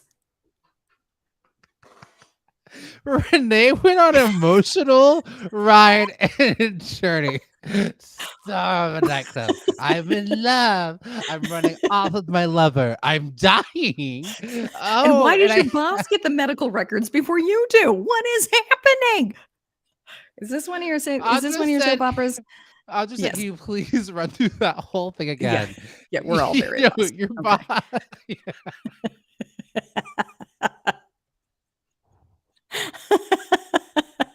Yes, the owner of the nightclub told you that you're dying. So again, you're the star of a nightclub. You're the star of a nightclub. You're in love. You're getting out of this crazy town to be with your lover, who's a writer. Okay. You're going to settle down. You're about to go. You pack your bags, but your boss says you're dying. And he needs you to stay here to save the club because this jerk is going to give the club all this money and everyone, the club will be able to continue insane. I see. So you have to stay here to marry the guy with money to save the club. To save the club. But also you're dying. And if you do run off, this guy is so powerful, he's going to murder your lover. Okay. He's going to murder your lover. All right. Raymond coming in with, hello, Moulin Rouge. Okay. All right. I see it. I see it now. You are the sparkling. I guess I should have said you are the sparkling diamond. Everyone's like, how does your boss have your medical records? This is how it works. I don't know. He just knows. But we're putting you in this situation. All right. Yeah, you're okay. Here's the scenarios. You're this or that. You're this. Whatever. It's love. I'm dying, and I'm gonna spend the last moments with my lover. I'll tell them what's happening. I'll be honest with them. I'm dying, but we'll be together. We'll be poor, and this will probably rip their heart out watching me die. But we'll be together. I should definitely at least. I'll definitely at least tell him. Or that. Oh wow, the club, my people, they need me. And I don't want my lover to get killed or have to watch me die. I'll lie to him and tell him I don't love him and go on with the show. Do either this or the that. Yeah. Okay. Get on uppers. Let's see here. Oh my God. I don't want to shine bright like a diamond in this scenario. Is there any other choice? Couldn't agree more. That's it. This is what you get. Okay. I think I don't put someone I love in harm's way, meaning having to watch me die. So I think I got them off sooner rather than later so that they can go on their merry way. And I'm dying anyway. And a lot of people will get joy out of seeing that club. So I guess this one's hard. What would you get on uppers do? What would you do, Jam? What's your choice? Yeah. I think that I would probably. I don't think I think goes to show that Satine made the right and brave decision. Because my heart would be like, no, I'm just gonna tell them, and we're just gonna run off and go anyways. But it puts them in danger. I am dying. They're gonna just then watch me die, and the club will then close down for what? Yeah. So I could have just been happy. And so I think it's like. I think that's probably what I would do, and I don't think that's the right thing. I think I think the choice is get rid of him. Say, hey, listen, and you have to lie to him because if you just tell him the truth, he'll stick around. Of course he will. Gotta get him out. Of course, yeah. You gotta. Stella, is there another choice? No. Please, can we have another one? It is so funny that, like, I think all of us, I'll get on uppers. Excuse me if I'm speaking for you. Would be like, Melandra is just so good. But then when you described that premise, I was like, oh, this is the most bad shit I've ever heard. But it's okay. All right. How does her boss get her medical records and she doesn't know? I don't know. How? Yes, I would love to know. How? Bananas. Oh my gosh, you are so funny. Oh my gosh. All right. Yes. Here's another scenario here coming at you. All right. Okay. Ready. You have been asked to speak on a panel for pride or community that you're really connected with. You've been asked to speak on a panel. But you just found out last minute that this panel, it's going to be 3 hours out of your day, not just one like you thought it would be, where you just show up. You have to show up for a virtual tech, and it's going to be 3 hours that you're there. And then you also found out you're not actually on the panel. You're moderating it. Oh. All right. Yeah. Okay. Do you do this? All right. Well, they asked me to be a part of it. I'll do it. It's a lot of my time. Oof, there's a script and moderating. It's a lot of energy and I'm not being paid, but okay. It's, a good cause and good conversation. Or that, tell them you got COVID and you are too sick to do it. Yeah, I think. Who is this panel for? Who's the audience? Will there be anyone in the audience benefiting from seeing it? Yeah, there's like thousands of students. It's a master class program. They're trying to understand how to build inclusive environments in the workplace. Okay. But you're not part of the panel. You're just moderating. Okay. But that's even harder because then you have to do the research on every single person. You have to come up with clever questions. You have to watch videotape of them to see what they answer. Yeah. The questions have been created for you. So you have a script. Questions have been created for you. Right. But you're moderating. Right. You're not being paid, Raymond. Yeah, no, they're not being paid. Nobody's getting paid. It's just to benefit. Now, I'll tell you honestly what I would do. I would absolutely still do it and then be a little resentful. I'm just like, I gotta stop saying yes to these things. But I would absolutely still do it. Let's see. Okay, let's see what Raymond said. Well, forget that. Raymond's going with that. Yeah, are they paying me? Absolutely. I got COVID. I can't. Sorry. COVID for more. Thank you so much. Moderators are important to keep the discussion going smoothly. Couldn't agree more. Pomeranian, definitely this or that. So yeah. So I think we're getting some do it's and some forget that. I don't know how do you feel, Jim? Well, this is why I'm asking advice. This is for me. So this is the thing I'm not looking forward to today is I am so tired. I have so many things that I'm doing. I thought I was going to dip into an hour-long panel discussion. This is how you create inclusive environments in the workplace. And then they're like, okay, so you'll show up at tech at 2:30 and then the show's not until 4. And it's like, well, why am I at virtual tech at 2:30? And then they're like, here's your script as the moderator. And I just wait, I'm moderating when? Yeah. So don't skim read your invitations to things. I just saw a panel inclusive and didn't read that it said we want you to be the moderator. Like something moderating is so much energy. I'd rather just think of like, here's my answers. Bye. Yeah. That's that's what I would have done. I would have done the exact same thing. Beep, beep, beep, beep, beep, beep, beep. Could somebody else moderate if you have COVID? Of course, I'm sure. Absolutely. Okay. Well, yeah. You No. don't have to do it. I also think there's a third option of just like, I can do it. I can't show up for tech. I'll see you Yeah. at 5. Yeah. I'm sorry. You'll be wonderful at it if you choose to do it. But you are not obligated. You owe no one anything. Don't I have so many things I want to do, and I just also think like as a moderator, it's like, all right, into some you gotta pay up a little some bit. competition here. The decision that always helps me, or the thing that always helps me make a decision, is how am I going to feel after this? And I do it in a proud of myself base, which is very stupid. No. But the night that I had tickets for Hadestown the second time around, it was a crazy day. I was so busy. The dog clearly was feeling a little needy, and I was like, I'm just not gonna go. And then I sat with, how are you gonna feel about not going? So you're not gonna get that money back. You're gonna feel like a recluse. The dog's fine. I was like, yeah, no, I'm gonna regret that. I'm gonna feel bad. So then you just sit with how you'll feel both ways. If you do it and if you don't, for some reason, it helps me. Probably I'll probably feel like, oh, good, I did that. Yay, me. I probably won't regret doing it. I will regret the time that I will have lost, but be a little bitter. But I feel like either or makes perfect sense. And Raymond's suggesting that come up with a better excuse because it's COVID, because if you have COVID, you don't get that's true. Make sure that there's nothing else you want to do for the next 5 days. If you say COVID, well, I'll never see these people ever again. They'll never. It's all virtual. Okay. I don't work with these people. They don't know me. That's they messaged me on LinkedIn. They're like, we think you'd be great for this panel. Do you want to moderate? Oh, I thought this was for work and people you were going to see again. No, get out of that. Absolutely not. This is not for work. This is for some other company. No, and they're not paying you? No. Yes. Yeah, I'll tell them no. No. Okay, never mind. Sorry, I thought this was for work or people that you knew or no. This is for some other company. I don't know these people, and they're not paying me. And no, Audra, they're not paying me to be a moderator. That's so audacious to reach out and ask somebody to do something without even mentioning compensation. Very weird. That's odd. Okay, so yes, you have permission from all of us to get out of it.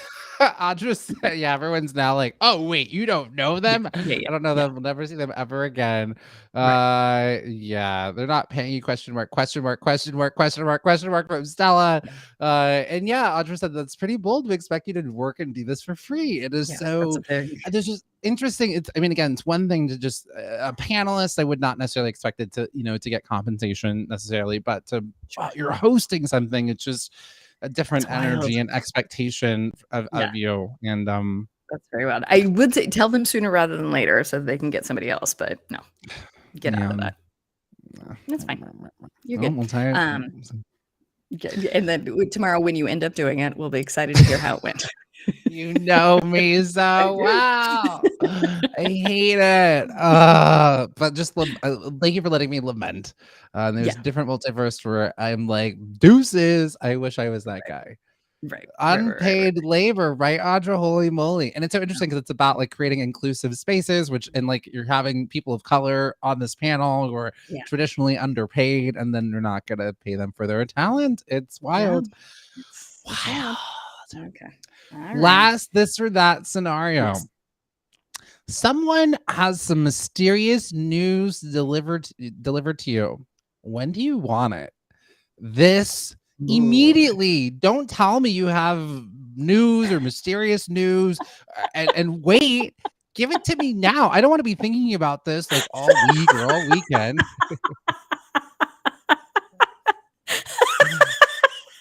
This is a good one, Jam. This is a good one. Or that later. I don't want this to affect my weekend. Don't ruin my weekend. Let me have some good times before you potentially rain on my parade. So someone has some mysterious news to deliver to you. When do you want it? Either this immediately, If you tell me that you've got news, you tell me right away what it is. Otherwise, Yeah. why did you tell me that there is news? Tell me. Yeah. Or, okay, thank you for the heads up. This is that. Thank you for the heads up. Let's do it after I have my fun times. I love it. I would love to drop even more information. So you're getting this email that's saying, hey, we have some mysterious news that is a little ominous. Like, you know what the news is based off this email. But not like you're like 99, like you're texting your friends and being like, this is what this means, right? But it hasn't explicitly been said. And this comes to you on a Thursday before a long weekend. And they're asking to meet on Tuesday. So you're sitting all weekend long of that long weekend with just like, we're pretty sure it's this. Or do you email them back and say, no, man, just tell me now. How do you feel? Do you want to sit with that hanging over your head all weekend? This is great. Chat. What do we say? Immediately now. Yes. Yeah, Audra said I get terrible anxiety the moment someone says I have news later. Oh God. No, absolutely Keep it to yourself. Yeah. Yep.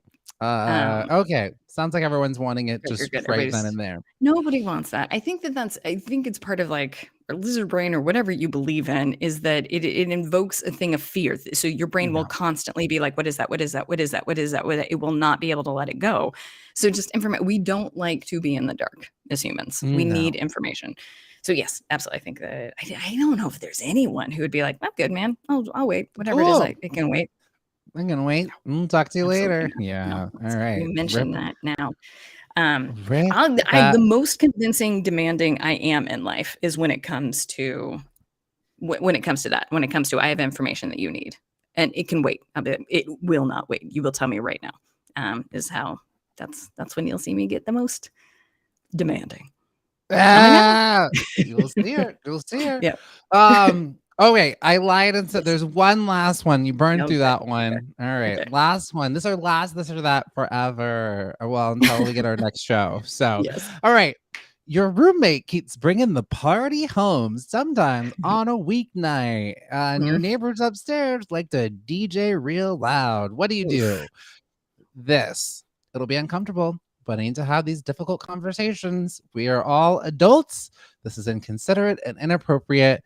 The question might be, what happened to them? Are they okay? But stop this mess. I'm trying to sleep. Yeah. Or that, grin and bear it. You're moving out soon. Never going to see them ever again. In the meantime, just ignore them. Establish boundaries. Be short with them. And maybe even slam the door as you're leaving, since their room is right next to the door. I love it. If I'm leaving, I won't bring up anything. But if I'm made to stay there, then of course we're having those difficult conversations. The amount of things I will let go when I know something is about to be over, glorious. The best. It's pretty interesting. Yes. It was pretty interesting. I call it the fester and dash. The fester and dash. Audra said adult me would have that convo. College me would be avoidant. Of course. Perfect answer. I can't think because I'm on the way out. I'm just like, whatever. Like it's sort of the things that I'm able just like, all right, whatever. I don't care as much. But it'll get, I don't know. But also it might turn a point where it's like, because I'm leaving, I might just start being like, hey, listen, have that conversation. Yeah. I don't like this. And actually, this is part of the reason why I'm leaving. Yeah. Yes. 100%. Absolutely. I think that is very good. In general, man, I just don't understand people in apartment living. The most audacious thing in the world to me is an instrument in an apartment. I just can't compute. How on earth did you think that would work? It's bananas to me. I don't understand. So I shouldn't buy a guitar and move to LA. Fair, I mean, fair. by that notion. I've lived with roommates who had a guitar, and it is pretty annoying. Just like there's like I guess a time and a place to play it, like 3 to 4, and then that's it. You got a moment. You got a moment too. French Harmon apartment. I never went to actually. Yeah. Yeah. Yeah, exactly. Audra, I'm the same because I like to sing. Never, ever. But I also think I'm hyper sensitive towards sound, and this apartment is pretty paper thin. That's one thing I feel like about like LA apartments. All the walls are so thin. How does anybody enjoy their lives. Like I not It's looking forward tricky. to It's that. very tricky. Yep. Yes. And Okay. Raymond said I would leave as soon as I could. And yes, this is straight out of the headlines of my life. And yeah, don't worry. I'm out of here in 2 months. So much change happening. Yeah.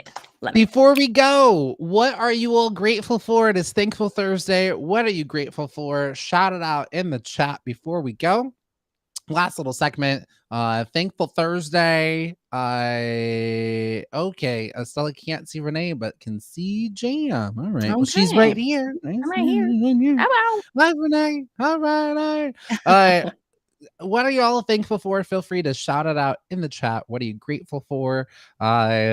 Renee, over to you. What are you thankful It's the for? same every time, but especially this week, Jam. So the only reason, Get On Uppers, you should know this. The only reason any of us are here is because of Jam. Jam created the show, created the audition for it, created the curriculum, created the show structure, created most of the games. So put like all of it is 100% Jam. So we are here because of Jam. That needs to be known.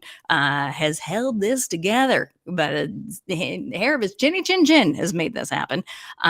Sarah, our incredible producer, has created the stories and the docs. So all of this is because of them. And then you, sweet Get On Uppers, like the only reason the show is not a phone call is because of you guys. So grateful for Jam, grateful for Sarah, grateful for our listeners. That's it. Otherwise, I would just be on a long Zoom every morning. So thank you. Audra said, I'm so grateful for, and co-signing everything. I'm going to repeat everything you're going to say. You said in a moment. Audra said, I'm so grateful for you both. I'm going to miss you all. See you so much. Raymond said, I'm grateful for you guys and this show. I had so much fun. Stella saying, I'm grateful for having this show that we get to have together. Thankful for, your family as well. Absolutely. Yeah, that's good, Stella. That's Also, a good one. Great to be thankful for things outside of getting up. It's possible. That's true. I too, following and Renee's, like, again, this show's been such a dream come true. Like, I didn't realize how much I wanted a daily show. This is like literally childhood dream. I grew up listening to the radio, playing radio DJ when I was a kid with my friend. We would, on my karaoke machine, we would record ourselves and listen to our tapes of us being radio DJs. I'm like, next, here's the Spice Girls. And we would just we would sing it, or sometimes we would like play the song because you could record the song and we would come on there.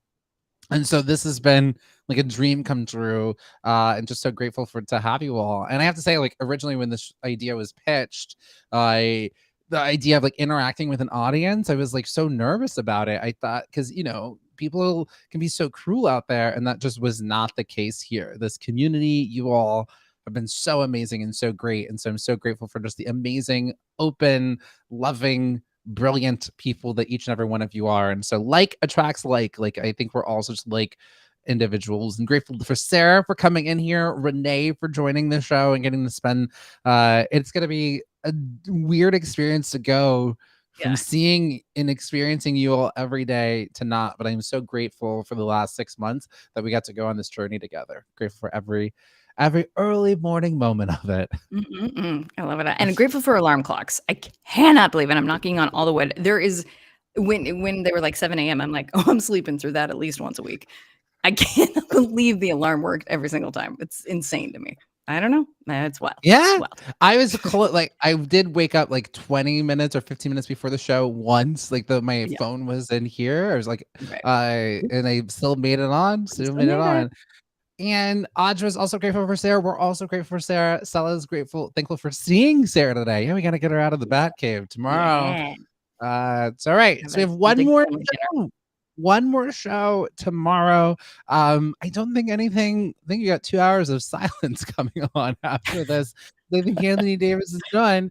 But I do think after that, your pal Hal will be on, and then back with Mario Smith. So I think we're all closing out our last week of shows.